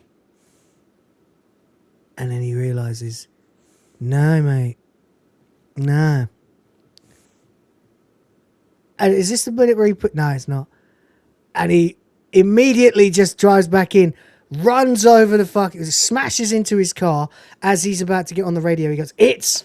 smashes it to pieces, runs over, and he shouts, Mom!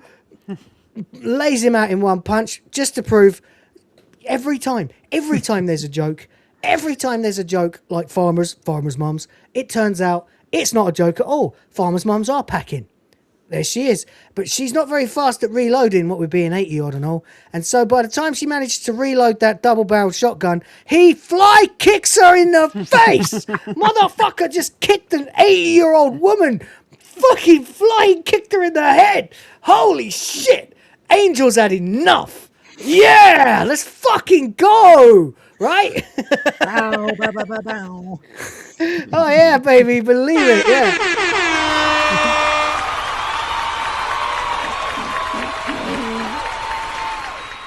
Whoa. Every line from here on out is a fucking callback. You're going to just walk in and arrest the whole village?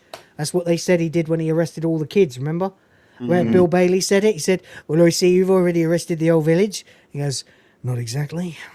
And now he says, what are you going to do? Just walk in and arrest the whole village? And he turns around and he says, not exactly. To the police station then. Crash zoom on the hand as he walks in. Bill Bailey, of course, not paying attention, walks in gets his locker. The cops ain't noticed anything's awry. Walks straight into the evidence room, pushes the button. Seen a lot of these shots before. Arms himself to the fucking teeth. 2 shotguns, 2 pistols, a couple of this and that, rifle, an automatic, and he's mounted himself up. By the way, there you go. Look at that. There's Frank reading the Sanford Citizen, not fucking paying attention. Mm-hmm. Perhaps if you'd been a better police officer, Frank, you might have been able to catch Angel before it, just saying. Oh, Sergeant Angel, someone from London called for you, says Bill Bailey. And oh, for the love of fucking God, it's like dun dun dun dun dun dun dun dun. He turns around slowly, like fully embracing the action hero vibe now, with his angel wings of shotguns that he's got now, and says, "Tell him I'll call him back." Or he said, I'll tell him you'll ring him back. That's it. He doesn't actually say anything. He's even put a toothpick in his mouth. No, that's funny. And we get the reveal that both of the Bill Baileys are, in fact, 2 different characters. Yep. Yeah, that was superb. That. Just for no reason either. But yeah, it does look like he's got sort of like angel wings. They're not out, but, the stem, whatever you call it. I'm pretty much put it down. Yeah. Yeah. And he's walking in on a white horse and everything. Angel, the heavens have opened again. He passes by all these fucking hoodies and he finally turns to them and goes, "You want to do something useful?" And they're all like, "Oh, yeah. Now you're fucking cool, Mr. Policeman we didn't give a fuck about earlier on." Now he's like, "You want to do something useful?" And they get the spray paint. And and as you see, while Edward Woodward is not paying attention either, reading the Sanford Citizen, they're spray painting over all the monitors, and we get the Annette, that Sergeant Angel's back. Check out his horse instead of his arse. So there we go. They all heard that. He realizes that he's got no fucking visibility anymore. It's Angel, says Butterman. It's fucking crazy. Let's see, like at this point, like when you're watching this and you see Jim Broadbent, going, Angel. It's like, whoa, these guys really are good actors. Like I've seen Jim Broadbent in Victoria Wood. I've seen Jim Broadbent in Only Fools and Horses. I've seen Jim Broadbent in Harry Potter. I ain't never seen Jim Broadbent. Blackadder as well? Yes. Yeah. Didn't he play Percy? No, Percy was played by a different guy, but he was in it. He was in it. I'm sure he was in Blackadder. Yeah, he definitely was in Blackadder playing, I think it was the translator of the like really big woman that one of the Blackadders is supposed to marry. Oh, yeah. Hey, what is he like? Yeah, that's it. Yeah. That's Broadbent, yeah. I can't think which series it is. It might be the first. That's the first one, yeah. It's the first, yeah. I think the episode is called The Queen of Spain's Beard. That's it. Yeah. That's it. Yeah, he's supposed to marry the horny princess woman. She's big and fat, and he's her translator. That's right. Yeah, it's fucking nuts. And now you've seen him play like a actually sort of psychotically evil character. So there you go. All right. Anyway, this movie's so good. I love it. Anyway, finally, all the characters are here. They're all arriving in the center of town, and in walks or rides Nicholas Angel directly under the Good Luck Sanford sign. Today is the day of the Village of the Year award. Danny's tapping his finger guiltily, sheepishly, when suddenly he clocks it. Angel's back. He's on a horse. He's armed to the fucking teeth. They're all very nervous because at any moment anything could happen, and it's the most important day of the year for them. And the strings rise, that. And he goes, spits out his thing and says, "Morning." Here we go. So here we go. Here we go. And here we go. Treacher rips open his coat to reveal a giant fucking shotgun. Starts opening fire. Nicholas takes cover behind the fountain. Meanwhile, teacher woman opens her basket to reveal that she's got loads of really high-end modern... They've all got fucking really well-maintained modern 21st century guns. In elaborate cases. In elaborate cases. Like, why? Okay. It's fantastic, that's why. Yeah, it's madness. Like, until now, we've seen, like, farmers' rusty old guns and shit like that. We haven't seen, basically, James Bond's secret fucking stash inside somebody's bloody shopping basket. Like, it's madness, but I love it. I don't care. So, calls the hoodies. It turns out the shopper woman, Annette, she's up there with a fucking rifle trying to take him out from the shop. He flags down the hoodies and they all run in. Because there's the sign that says only one school child at a time. But they all run in. Very 28 days later, by the way. Might be on purpose. And she goes, ah! As all the little zombies run in, Of course, this is working wonders on Danny, who's believing what he's seeing. Treacher is still relentlessly shooting with his shotgun. It's not working though. Nicholas gets a good shot off and shoots the barrels, which knock Treacher the fuck out. Moving on, teacher lady is riding along with twin pistols and looking psychotic. It's just mental. All right, what are you thinking? What are you thinking at this point? Oh, I mean, it's just absolute fantastic, absurd, farcical insanity. It's completely like this is it doesn't make a lot of sense, but you don't care because by this point you've become so frustrated with these characters. You just want to see them all get their fucking asses killed, or arrested. The Monty Python levels of just ludicrous. Oh, completely. Absurd. Yeah, it is a bit of Python actually. Yeah, it is a bit Python, isn't it? It's very much like Hell's Grannies. Of course, a good thing. Yeah, or the Spanish Inquisition, just madness, just total madness. This is. No, I didn't expect that. Yeah, nobody does. Anyway, she's right along, fucking firing her pistols, not very convincingly. But anyway, doesn't matter. Danny's had enough. She actually shoots, actually manages to cap fucking Nick in the upper left arm, and Danny's had enough. He's like, nah, not on my fucking watch, bitch.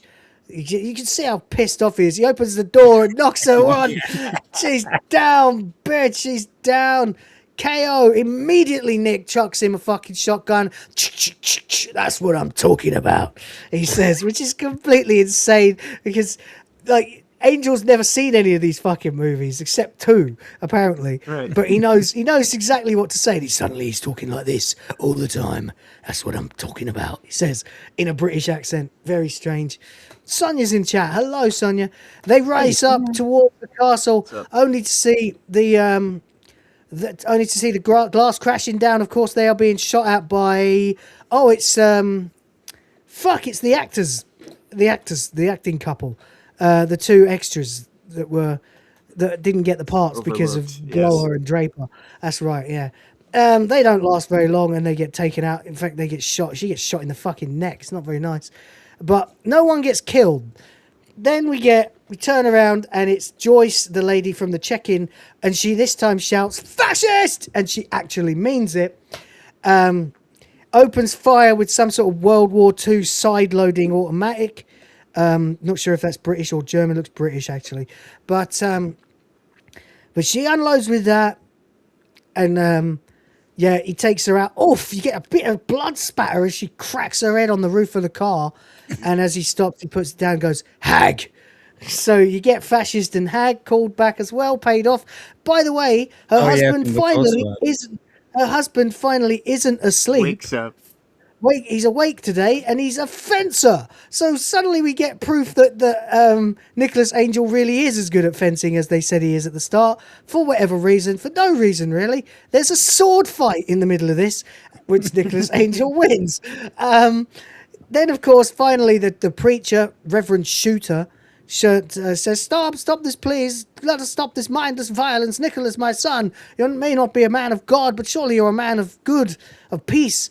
He says, I may not be a man of God, Reverend, but I know right and I know wrong. And I have the good grace to know which is which. And the Reverend says, oh, fuck off, grasshopper. And pulls open his thing. He's got spring-loaded twin Boondock Saints style loaded fucking mounted pistols. Gets a shot off on Nick, to which fucking Danny ain't having none of that. So he fucking unloads with the shotgun into the preacher, who rolls around, turns around on the spot and shouts, Jesus Christ, as he falls to the floor.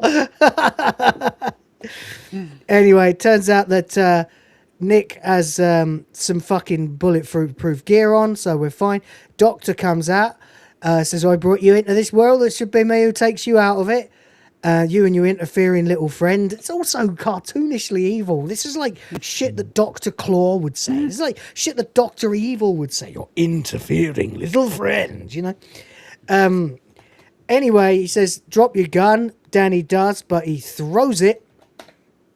Throws the shotgun, which of course causes it to fire, and blasts his fucking toes off as he screams and hops. Yeah.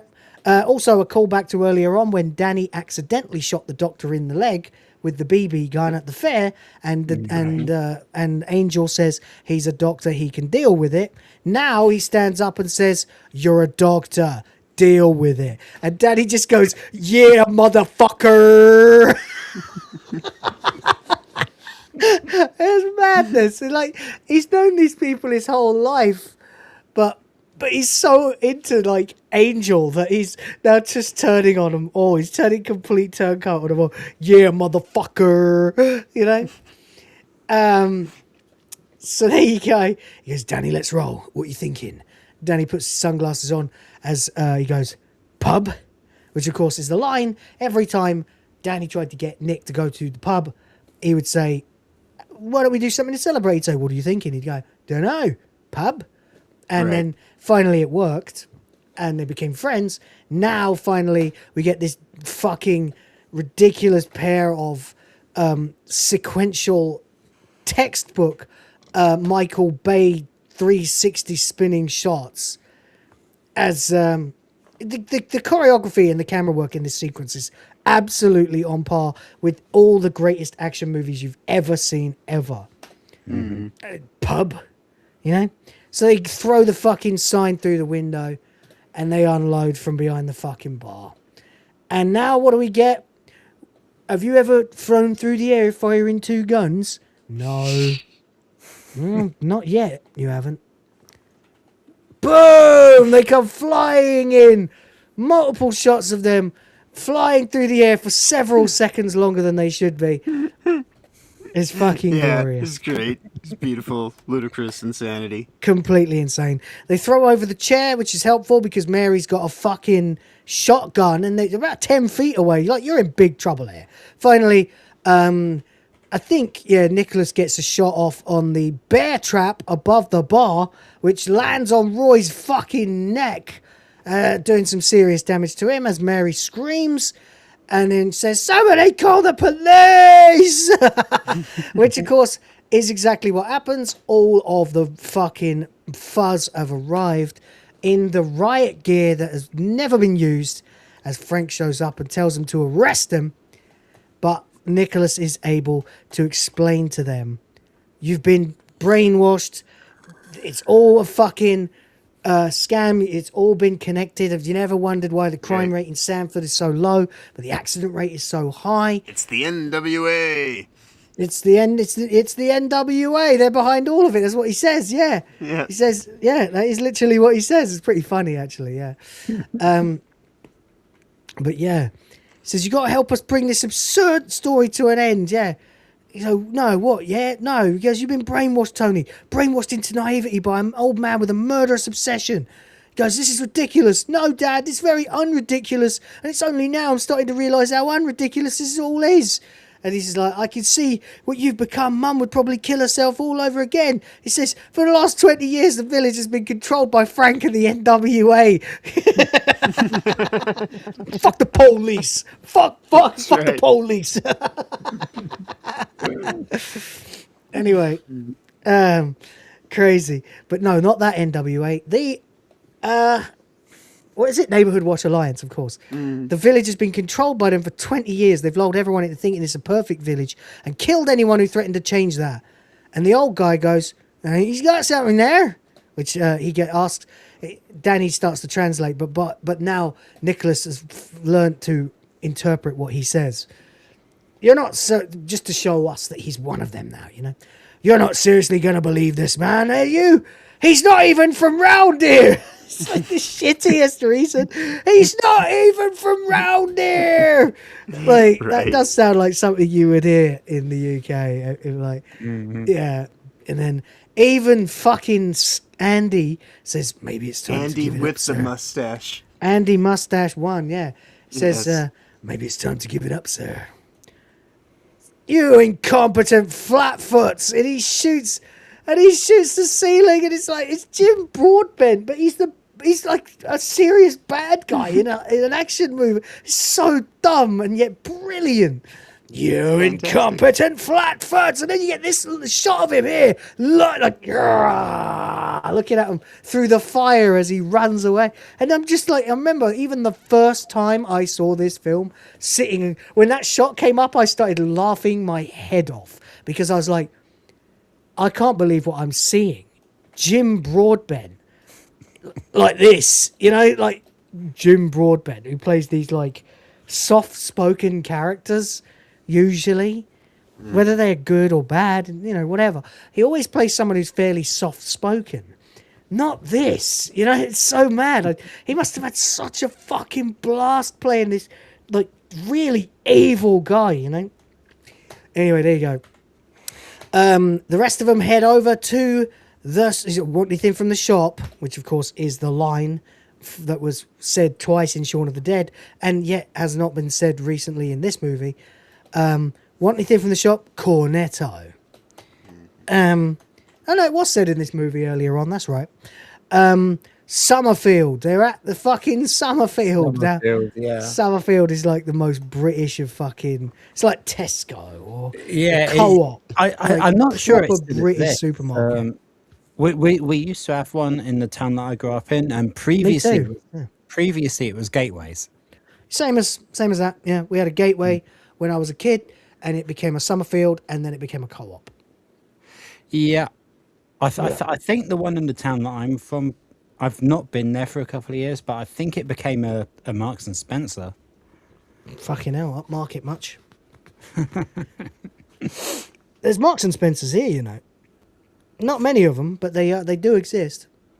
I wonder if I'm allowed in. I got done shoplifting from Marks and Spencers once. not because I wanted to. I tell you what happened. I had a mate who nicked 2 packets of crisps from Marks and Spencers, which we could have paid for. We had the money. It was just that we were kind of going for a bit of a rebellious phase, you know. We were just doing it to see if we could, you know. It was a thrill. And and he nicked 2 bags of crisps, and we left the store, and I didn't even realize he'd nicked 2 bags of crisps. And then he gave one to me, and I took it. And immediately the security of the mall just grabbed us, took us to the back room, and basically we got told, you're banned from Marks and Spencers from now on. Shit. There you go. I have, of course, revisited Marks and Spencers many times since then, and laughed at the fact that they tried to ban me. Well, of the bans. Yeah, it's my alternate Twitter account. Anyway, there we go. Skinner's here as the police all line up outside, and he says, my, here come the fuzz. So we get this epic fucking sequence as they arrive, by the way, just before that. For the first time now, twice in the movie, Detective Fisher, or Constable Fisher, or whatever the fuck he is, has deferred to Angel on matters of what they should do. Yeah. It's always... And then Angel knows exactly what they should do, and he says, Very good. What he said. Now, the roles are completely reversed. As Angel says, any plans? Fisher suddenly comes out of nowhere, goes, we should strike now. Well, we got the element of surprise. Longer we wait, more time they got to mobilize. I say we go in through the front entrance, take the place oil by oil. And it's Very a great good. little character What he moment. said. All these good guy cops, really come together. And this, Yeah. So for all the shit that Angel dealt with in the beginning, there's this nice payoff of them actually being able to work as a legitimate squad together. It's nice. Even the Andes are in on, even the Andes are there, and, you get the scene later where he's like, Nicholas, don't you go being a twat now. And he's like, I wouldn't give you the satisfaction. But first, we have a lot of fighting to do as Nick takes on Lurch in various aisles. And this is the moment where it transcends just fun, dumb, silly comedy action and becomes timeless classic. You've got to watch this scene. It goes on for ages. At one point, one of the butchers who's throwing meat cleavers at the squad covers Andy 1 in Dolmio Bolognese, and Andy 2 goes, Andy! And he goes, no, it's all right, Andy, it's just Bolognese. Yeah. They're opening fire. Lurch is like smashing cereal cup. It's a fucking glorious combat scene. Finally, Nicholas manages to overpower him, throws him into the freezer. He's unconscious. He's out for the count. So he runs along to catch up back with the rest of them, still trying to face the butcher aisle, getting loads and loads of cutlery thrown at him. He goes, how's Lurch? He's in the freezer. And Danny says, did you say cool off? He goes, no, I didn't say anything, actually. He says, there was a bit earlier, though, that you missed when I said playtime's over and I hit him with a peace lily. He goes, you're off the fucking chain. And then you see he's really quite enjoying this. Even Angel's really quite enjoying this. He goes, what's the situation? He goes, 2 blokes and a fuckload of cutlery. What do you reckon? And it's like, idea. And they use a load of trolleys as a battering ram to take out the butcher boys, while Doris and the other bloke provide suppressing fire, popping out from the aisles to cover them. And finally, bang! There you go. They get in there, they knock them out. Finally, the assistant woman comes out with a box cutter to try, and she gets bricked in the face by the wet floor sign by Doris, and. Nice one, Doris. And she says, nothing like a bit of girl on girl, eh? And they're all laughing. And then you get the merest shot, just for a second, of fucking Angel laughing with them. Yep. But then...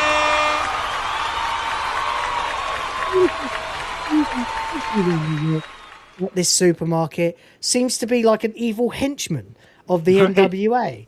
I don't know why. It's like video game logic. The level is a supermarket. Therefore, every single person there is an enemy. It's like when you play like Home Alone, the game, or something like that. And there's like old women and sentient suitcases because it's a hotel level, Yeah. No, it's great how the movie, once it turns into just the absurd fucking... It just never comes back. Insanity.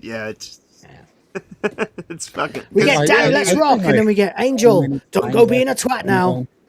Right. And then Angel looks at Andy and says, I wouldn't give you the satisfaction. And now it seems that they're on good terms now.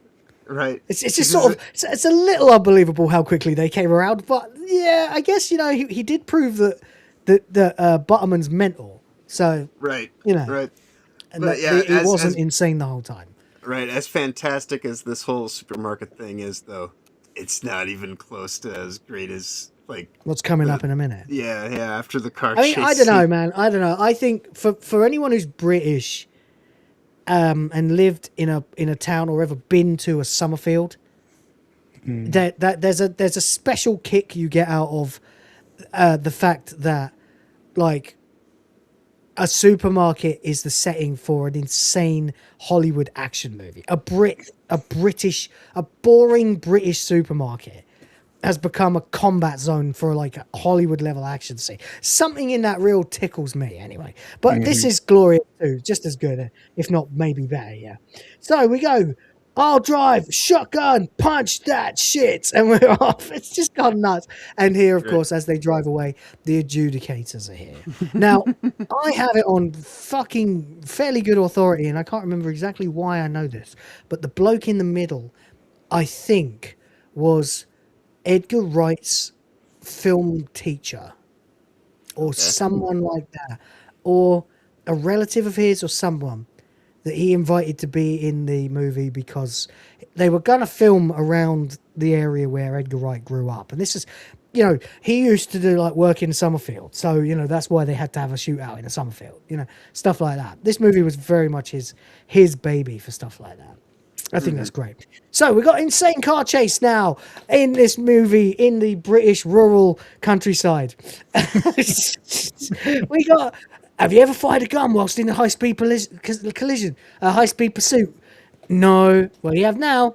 So he's shooting at him. His door's missing on Danny's side.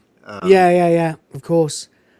Anyway, I remember Simon Pegg saying it didn't escape him that he was shooting this movie where James Bond is firing back at him and he's in a car chase. Like, they've written this movie where he ends up having a gunfight in a car chase against James Bond.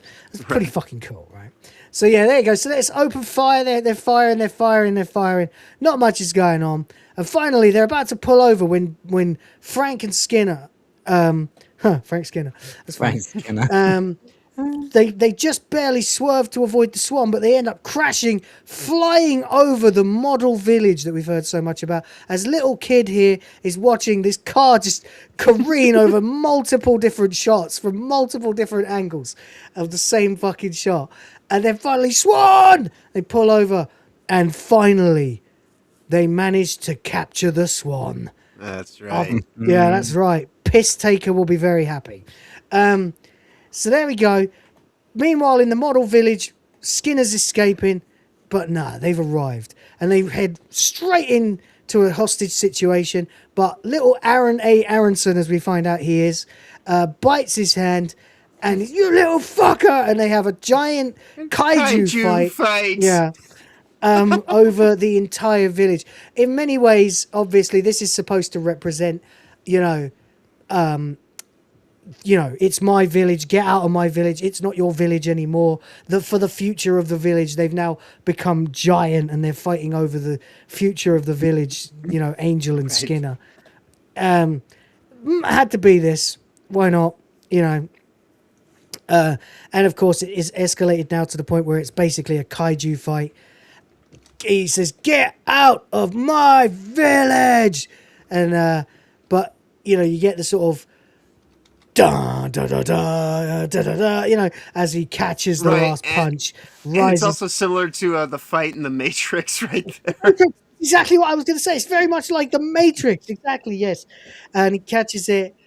Yes, exactly. And then he, with one uppercut, he lays out Frank and shouts, "It's not your village anymore!" And he goes down. Anyway, he says hello to the kid. The kid there helped him out. He says, "You did good." He says, "What's your name?" He says, "Aaron A. Aronson," which turns out to be the real person. And he said, "Angel!" The final, he's had it. This is it. You pushed me to this. I'll kill you with a box cutter. Angel! The final desperate charge of a madman. But it doesn't matter because he slips on a Summerfield van. By the way, it was hilarious that when they first started the punch up, one of their guns went flying through the double doors of the model Summerfield. Just brilliant. They brought guns to Summerfield twice, He slips on a van with his own vanity branding on it, falls, and of course, if you believe like I do that it was Skinner that was responsible for Messenger getting a spire to the head, well, right. Poetic justice as Skinner himself now finds himself impaled through the fucking mouth on the spire.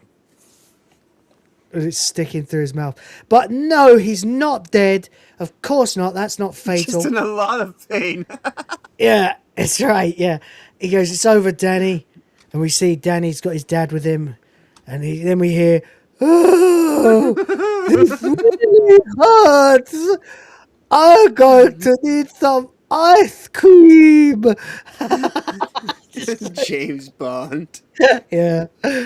Because he's always fucking eating ice cream and cookies and stuff like that. They all are. He goes, yeah, well, don't worry, there's plenty of ice cream down at the station.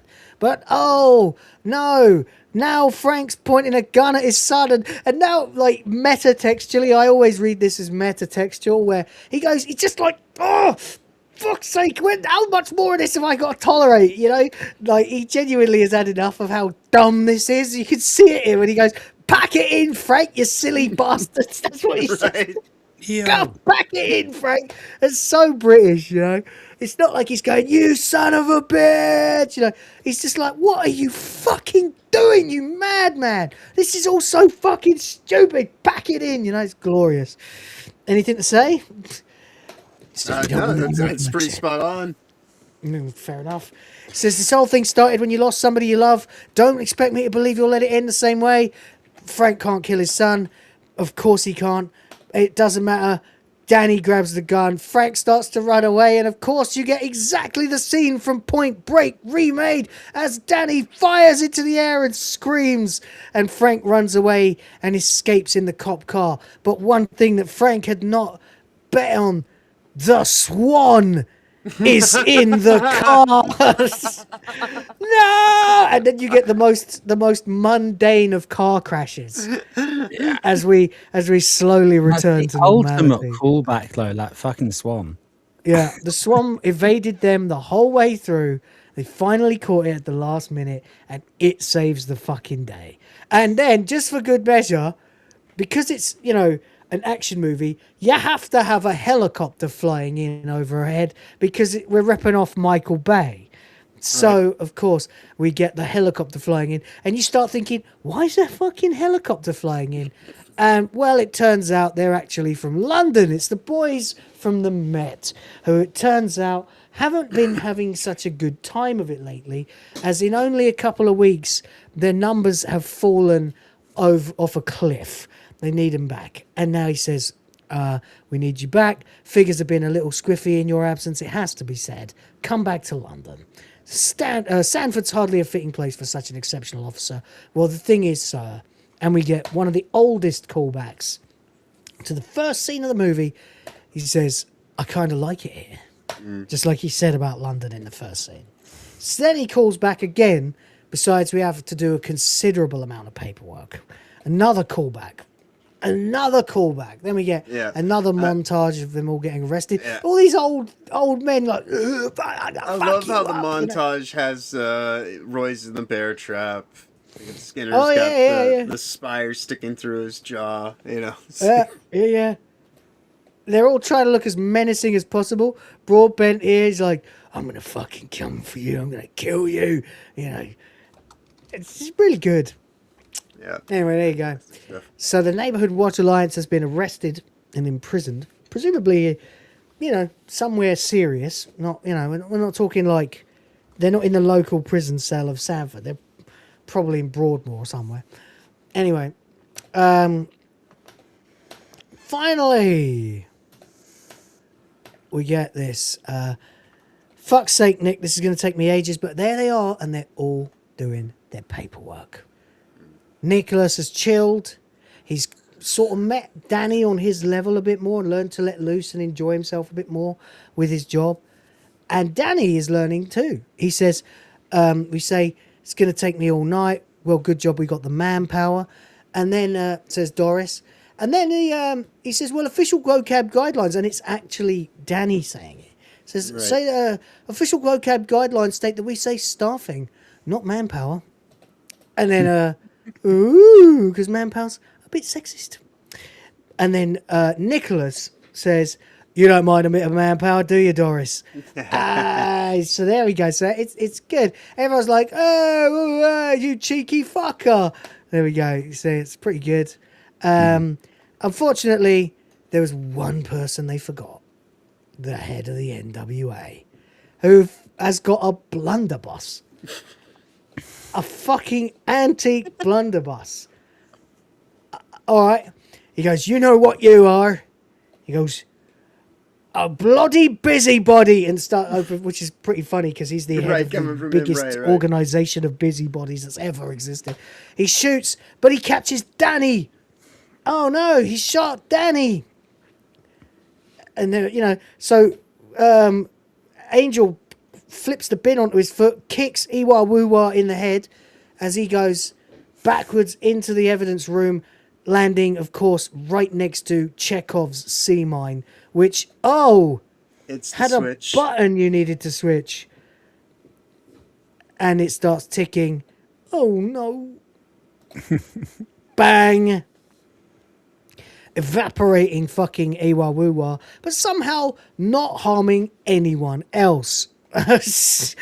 Typical Michael Bay style thing. The building is gone, but everyone in it is alive and neatly placed on top of the rubble with just a few soot marks and blood stains on them. Typical action movie. But Danny is looking pretty bad. He's obviously been shot with a blunderbuss and blown up. He's dead, let's be honest. But he go, everything's going to be fine, Danny. Everything's going to be fine, as we fade to white. 1 year later, finally Nicholas has his cottage, and we see HF on the car, Hot Fuzz, and he makes his way to a graveyard, and it implies that Danny didn't make it. Now a lot of people think this is the perfect way that they should end the film, where Danny has died and it's cost Nicholas again, but now he's finally turned into a more well-rounded cop. I do not agree with them at all, as we see Butterman on the thing, but then of course we hear, yeah, they're lovely. And it is in fact Danny's. He's alive, he survived, it's been a year, he's recovered, and it's the mother, Mrs. Butterman, that they're visiting. I think, as silly and far-fetched as it might be, if they'd killed off Danny, it would have meant that Nicholas's lesson would have been tainted. I mean, it's a comedy. In Shaun of the Dead, it was fine having him be a zombie. Yeah, they killed off Nick Frost's character and had him stay a zombie in the shed. But he was undead, so he was still able to live. Because he was still doing the word comedy actually means happy ending. Yeah. So anyway, we see them driving around in their much better, much more souped up car. We also see Danny dressed properly, wearing actual proper gear, instead of just jerseys or whatever. Then we got, any officers near the church? Go ahead, Doris. We got a report of some hippie types messing with the recycling bins at the supermarket. Leave it with us. Righto. And then you get to see the new and improved sort of dynamic of Nicholas Angel. Sergeant Butterman, Little Hand says it's time to rock and roll. Sergeant Butterman, by the way. Sergeant Butterman, and presumably Chief Inspector, Angel. Sergeant Butterman, Little Hand says it's time to rock and roll. Bring the noise. And they throw it in, they do a massive turn and go fucking rocketing past the fucking fountain again as we cut to this. And it's just huge over the top turn, and we get finally the title. Yes. There's never been a title in this movie. There's no title at the start of this movie until now. This is when the title comes up. And then we get, of course, Supergrass's Caught by the Fuzz playing. Caught by the Fuzz. Well, I was on a buzz, Yeah. Great song. Yeah. Great movie. Just a fucking masterpiece. Just a fucking masterpiece. I'm knackered from talking. Maybe you guys could talk for a minute. Well, I mean, thankfully, there's not really too much to say. I think that's part of the reason why I wanted to talk about it before we got into it, because I knew once we got in, we'd just be able to pick out little details and this and that. But yeah, we lingered way too long on the first 25 minutes of this movie. I'm sorry. There's a balance to be found. It shouldn't take 6 hours to review this, but It's a 2 hour But movie. but Well, no, it has. it's a fantastic movie, and the way that it just escalates and then goes off the rails in the most fantastic way. Yeah, I was going through it like with a fine-toothed comb last night, with Sardok in voice chat with me, and we were trying to find things wrong with it in order to And you couldn't. say something interesting, but we couldn't find fuck all wrong with it. Right. It's brilliantly written, it's brilliantly acted, it's brilliantly executed, and it's really funny as fuck. Great movie. I mean, I don't know what to tell you. Everybody knows this was my recommendation. Excuse me a second. I've got a pill in my mouth. But yeah, no, this was I think a fantastic start to a little bit more of a varied take on what we're reviewing. Yeah. I mean, look, Hot Fuzz is a fucking masterpiece. I can't really hear a word against it because, as I said, that script is lean as fuck. That fucking script has less body fat than a UFC fighter. You know? There's nothing that needs cutting from that script. There's nothing. The pacing is absolutely perfect in the entire movie. You are never fucking bored for a minute. There is always something happening. It is boom, he's in London. Boom, he's going to Sanford. Boom, he's meeting a bunch of people. Boom, they don't like him. Boom, he's got Danny though. Boom, but someone's been killed. Boom, no one believes him. Boom, another death. Boom, and then boom, boom, boom. Messenger's dead. Boom, no one believes him. He thinks he's going insane. Boom, oh my God, it's the entire NWA. Boom, oh God, they're going to kill him. Oh my God, Danny betrayed him. No, wait, no, he didn't. Oh, wait, boom, now he's back. Holy shit, the last half hour. Yeah, it just never stops. Never stops. And every fucking line is, I mean, they must have been showing off with that dialogue.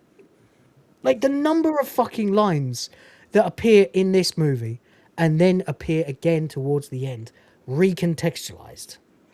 The number of lines in this movie that are literally just there as nods to you, the viewer. Like when I said every character says something that you could interpret as them saying they're about to die before they die. Well, if you do good enough storytelling, you can have false finishes, or basically, because like that whole thing, the climax happens before the action sequence. The action sequence is just kind of like this beautiful kind of way of going and taking care of what gets set up, but what the situation is, and it's now just turned into taking care of the people from the NWA, and that's just done in such a just insanely uproarious, ludicrous, just beyond reality level of farce that it's fantastic. Well, obviously I'm going back to work tomorrow, so I can't go crazy tonight. So last night was my last night of freedom, and that was the perfect way to spend it, watching that movie again for like the first time in years. And You're welcome. Just cheers. it was fucking fantastic, and I can't fault it at all. I think my favorite part was the "oh you mothers" joke. Really? Yeah, I that made me cry laughing. I don't know what my favorite part is. That is a difficult question. I think the whole thing is awesome. Yeah. I don't know what my favorite part is. Yeah, I mean, I can't. The ludicrous nature of the kaiju fight at the end is just. Yeah, it's pretty funny. The Summerfield battering ram, I do like that. But I guess I don't know. I genuinely don't know what my favorite part of that is. It's all of it. I don't have a favorite. Yeah. It's just it just goes through. I don't think I have a favorite. But the mother's line absolutely made me lose my shit. Yeah, I just think I'm totally honest. I think start to fucking finish, I just really love this movie. It also has a special place for me because I was learning about film studies and film production. I was learning to use cameras. I was learning to use editing software and stuff like that. I was learning about special effects. I was learning Adobe After Effects and things like that. When this film had just come out, it was only a few months after the film came out that I started that. And then I got it on DVD in the early months of being at college, this DVD. And I ended up with the special edition. So I just farmed the fucking the DVD extras, and I started writing like movies that I wanted to make, And I ended up with a triple distinction. This is a perfect movie, much like RoboCop. It doesn't mean I'm not saying that it's like the best movie of all time, but it is a perfect movie just in the sense you don't have to like everything. necessarily the subject matter, but as like if you say like what are the basic requirements of a film, what does it have to do? It has to tell you a story. How efficiently it tells that story could be considered a metric of success, and if that is a metric of success, then this is a perfect film. Yeah, and it's going to be one of those things where the time you spend with it, you're never going to have like a nagging. Like this is one of those things where it's like it's great to do reviews on stuff that's actually of substantially good quality and made for, actually entertaining people rather than, trying to ham-fist messages in about social engineering and all this kind of stupid, crazy fuckery that has ruined if anything, media. this film does quite a lot to combat that. Right. And so that's the thing is like, if you want to watch a thing that is just going to kind of reaffirm why you actually enjoy movies and stuff like that's actually made by supposedly entertainment professionals, this is this highest recommendation I could give of certainly watch this if you haven't, especially if you spent all this time with us going through a review of it. You should definitely watch it because it's far better to watch it than to just hear about it third hand. I'm right, he was Edgar's teacher. Sweet. I do know this film really well. And I didn't choose this because I know it that well. The last time I watched it was about 3 or 4 years ago, maybe. It wasn't that long ago that I last watched it, but I watched it with the missus, definitely. I'm not sure exactly when. It was after the lockdown. I know that much. But before my parents arrived. So it was either 21 or 22 the last time I watched this movie. So there we go. Glorious, though. It really is. And I did digest like just about everything I could with it because I really like Shaun of the Dead, by the way. Most like obviously Shaun of the Dead is the more famous film. People quote it even more than this. Most people would go, "Oh, Simon Pegg, yeah, Shaun of the Dead," right? Before they would say anything else he's been in. But this is better. This is the better film. Shaun of the Dead is damn near perfect. This is better. This is a tighter and more efficient version of Shaun of the Dead. That's it. Yeah, there's not a wasted second. There's not much, really, in Shaun of the Dead. I just think that this is the perfect film. Like, it is perfectly executed what it set out to. And Shaun of the Dead, it lags a little bit here and there. There's a couple of lines I would say, don't really need that, But then, you could argue that that's the more artistic film that they made. But I don't know. I think both are perfect at what they do. I just think this is more like, if you want to see the most efficient fucking comedy ever written, it's probably this. It doesn't have to be the funniest or whatever, but also it's a completely novel concept as well. Like loads of people done zombie movies. Who the fuck ever did an action movie about a British Bobby? Right. Like no one. out in the countryside. Yeah.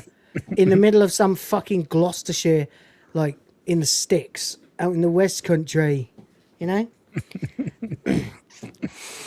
Anyway, there we go. Thank you, everybody who's been watching this, by the way. We are going to have to wrap up in the next few minutes because we are almost at 6 hours. I'm sorry. I fucked up. It took too long. I lingered.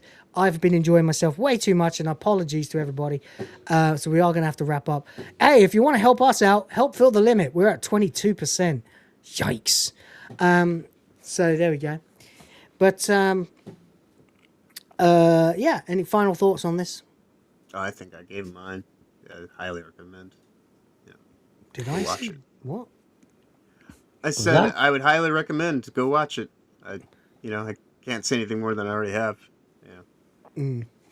Yeah, the last time I saw it, but obviously before rewatching it for review purposes last night, the last time I saw it was when it first came to like network television. I think I saw it on Channel 4, and I wasn't really paying that much attention. Actually, like forensically watching it yesterday, I don't know why I didn't do it sooner. Absolutely superb film. Absolutely superb. Yeah, as I said, it's one of those sort of unsung ones. By the way, here's the DVD box set. If you bought the standard one, then you got the blue version with the sort of standard poster, whereas this is the one that comes with the more fiery, explosive version, the more expensive version. I haven't really done Blu-ray yet. I haven't had a reason to, but certainly I do keep my DVDs. This one I'm very happy to have. It does come with 2 discs, so you can enjoy the movie and also a shitload of extras as well. Definitely recommend picking it up if you can find it. And if you're going to, then get this version. DVD. Better than Blu-ray. You know your PS4 will play Blu-ray, don't you? Yeah, I know, yeah. Except that the problem is I'm in the wrong region. Oh, yeah. And while games are not region locked, DVDs and Blu-rays are. Oh, that sucks. Yep.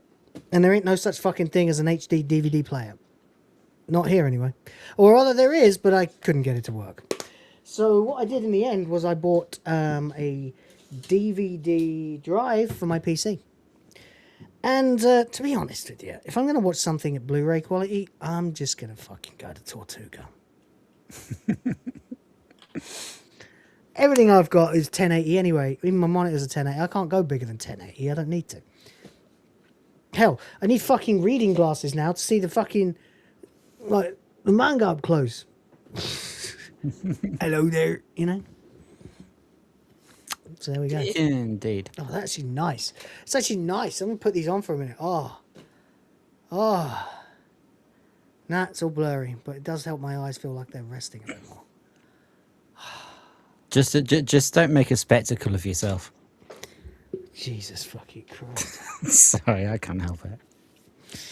I can't believe I let you guys get away with so many fucking puns on this channel without paying for them. Unreal. Anyway, let's get to some outros, I suppose, gentlemen.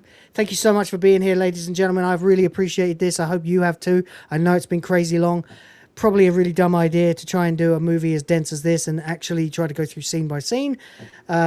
Became really obvious around about the 3-hour mark. We were in serious trouble, so I tried to speed it up. Otherwise, we'd probably be coming back next week to talk about this. But as it stands right now, we will be talking about American Pie next week. Please don't let me forget. I need to watch that movie and edit the fuck out of it, because there are lots of tits that need to be cut out so that we can actually show it. All right, that's it. Ladies and gentlemen, what's going on with you? Rhoda, outro, please. Yeah, I'm going back to the day job tomorrow, which is both fortunate and unfortunate. I think the next time I'm live will probably be with you guys on Tuesday, unless me and Saldok have some free time at the same time tomorrow evening. But I have to get up at 4 o'clock in the morning, so I'm not going to really be around after 10 o'clock. So it'll probably be here with you guys. I'm sure we'll do a Tomb Raider stream on Tuesday. Yeah, but I got to drive. So if I... No, I don't have to drive to work, obviously. That's nice. That's a good thing. That is a good thing. But to be fair, I don't have a choice. There are very few jobs available here. So working online is a must. Just saying. If anyone does ever decide to come and move here, don't expect to be able to get a job with in a local supermarket. Or if you do, you'll be making about £6 a day. I'd probably make a food truck or something, I suppose. The only thing I'm really qualified in is cooking. Yeah, I guess you could start a restaurant if you had a bit of money saved up. You only really need about 5 figures in the bank, really. Sort of a mid-range 5-figure amount in your bank savings account. And you could probably open a restaurant here. Yeah. It sounds like location is important, though. Don't fuck up the location. I did. And it cost me thousands. And we had to close. You got to get the location. But yeah, everything's going to continue apace despite the fact that I'll be doing the day job again. We've had to cut out the Wednesday show, and I'm not going to be able to be on Noise's Monday show either, but I'll still be on the Thursday show with him, and we'll still have our show on Fridays, and I don't think anything that I do with you guys will be affected, so you probably won't notice much difference. So thanks to everyone who's been here. Thank you guys for having me. If you can't be good, be careful, etc. Beautiful. John? Toasty wants to stream an hour earlier tonight, so I'll be back online in under 2 hours, so I'll do a more extended thing at the end of that stream. For now, though, thank you everybody for hanging out with us for nearly 6 hours. We do greatly appreciate it, especially everyone who has joined in from the beginning, and been here throughout, but even if you joined in somewhere else along the way, we do appreciate all the support, likes, shares, follows, all the things you do. Of course, always a pleasure hanging out with you guys. That said, though, y'all have a wonderful weekend going forward. Of course, safe travels ahead. Be awesome as always. Yes, thank you very much for being here, ladies and gentlemen. Appreciate you. They won't all be like this. I've realized now how long it actually takes to review a movie, as thoroughly as we do with TV. So, a little learning experience. However, if there was one movie that I'm really glad we went 6 hours on, it is this one, because it deserves the fucking attention that it just doesn't get anywhere else. Hell, we went longer than EFAP did when they covered this. Or was it Drinker and Mauler? I can't remember. Anyway, we actually outpaced them. We actually outlasted EFAP talking about Hot Fuzz. So that's fucking impressive. But we still need time for me to be able to play the outro, and that means I got to shut the fuck up and go right now. So take care, spike your hair, fuck Disney, fuck Nintendo, fuck Microsoft, fuck Sony, fuck quartering as well. I'll be back tomorrow to talk about that, and the boys of the fans of me will be back on Tuesday. In the meantime, question everything, respect the fans, check out the Discord. The link is below. And yeah, that's about it. Have a good one. Take care. Bye-bye.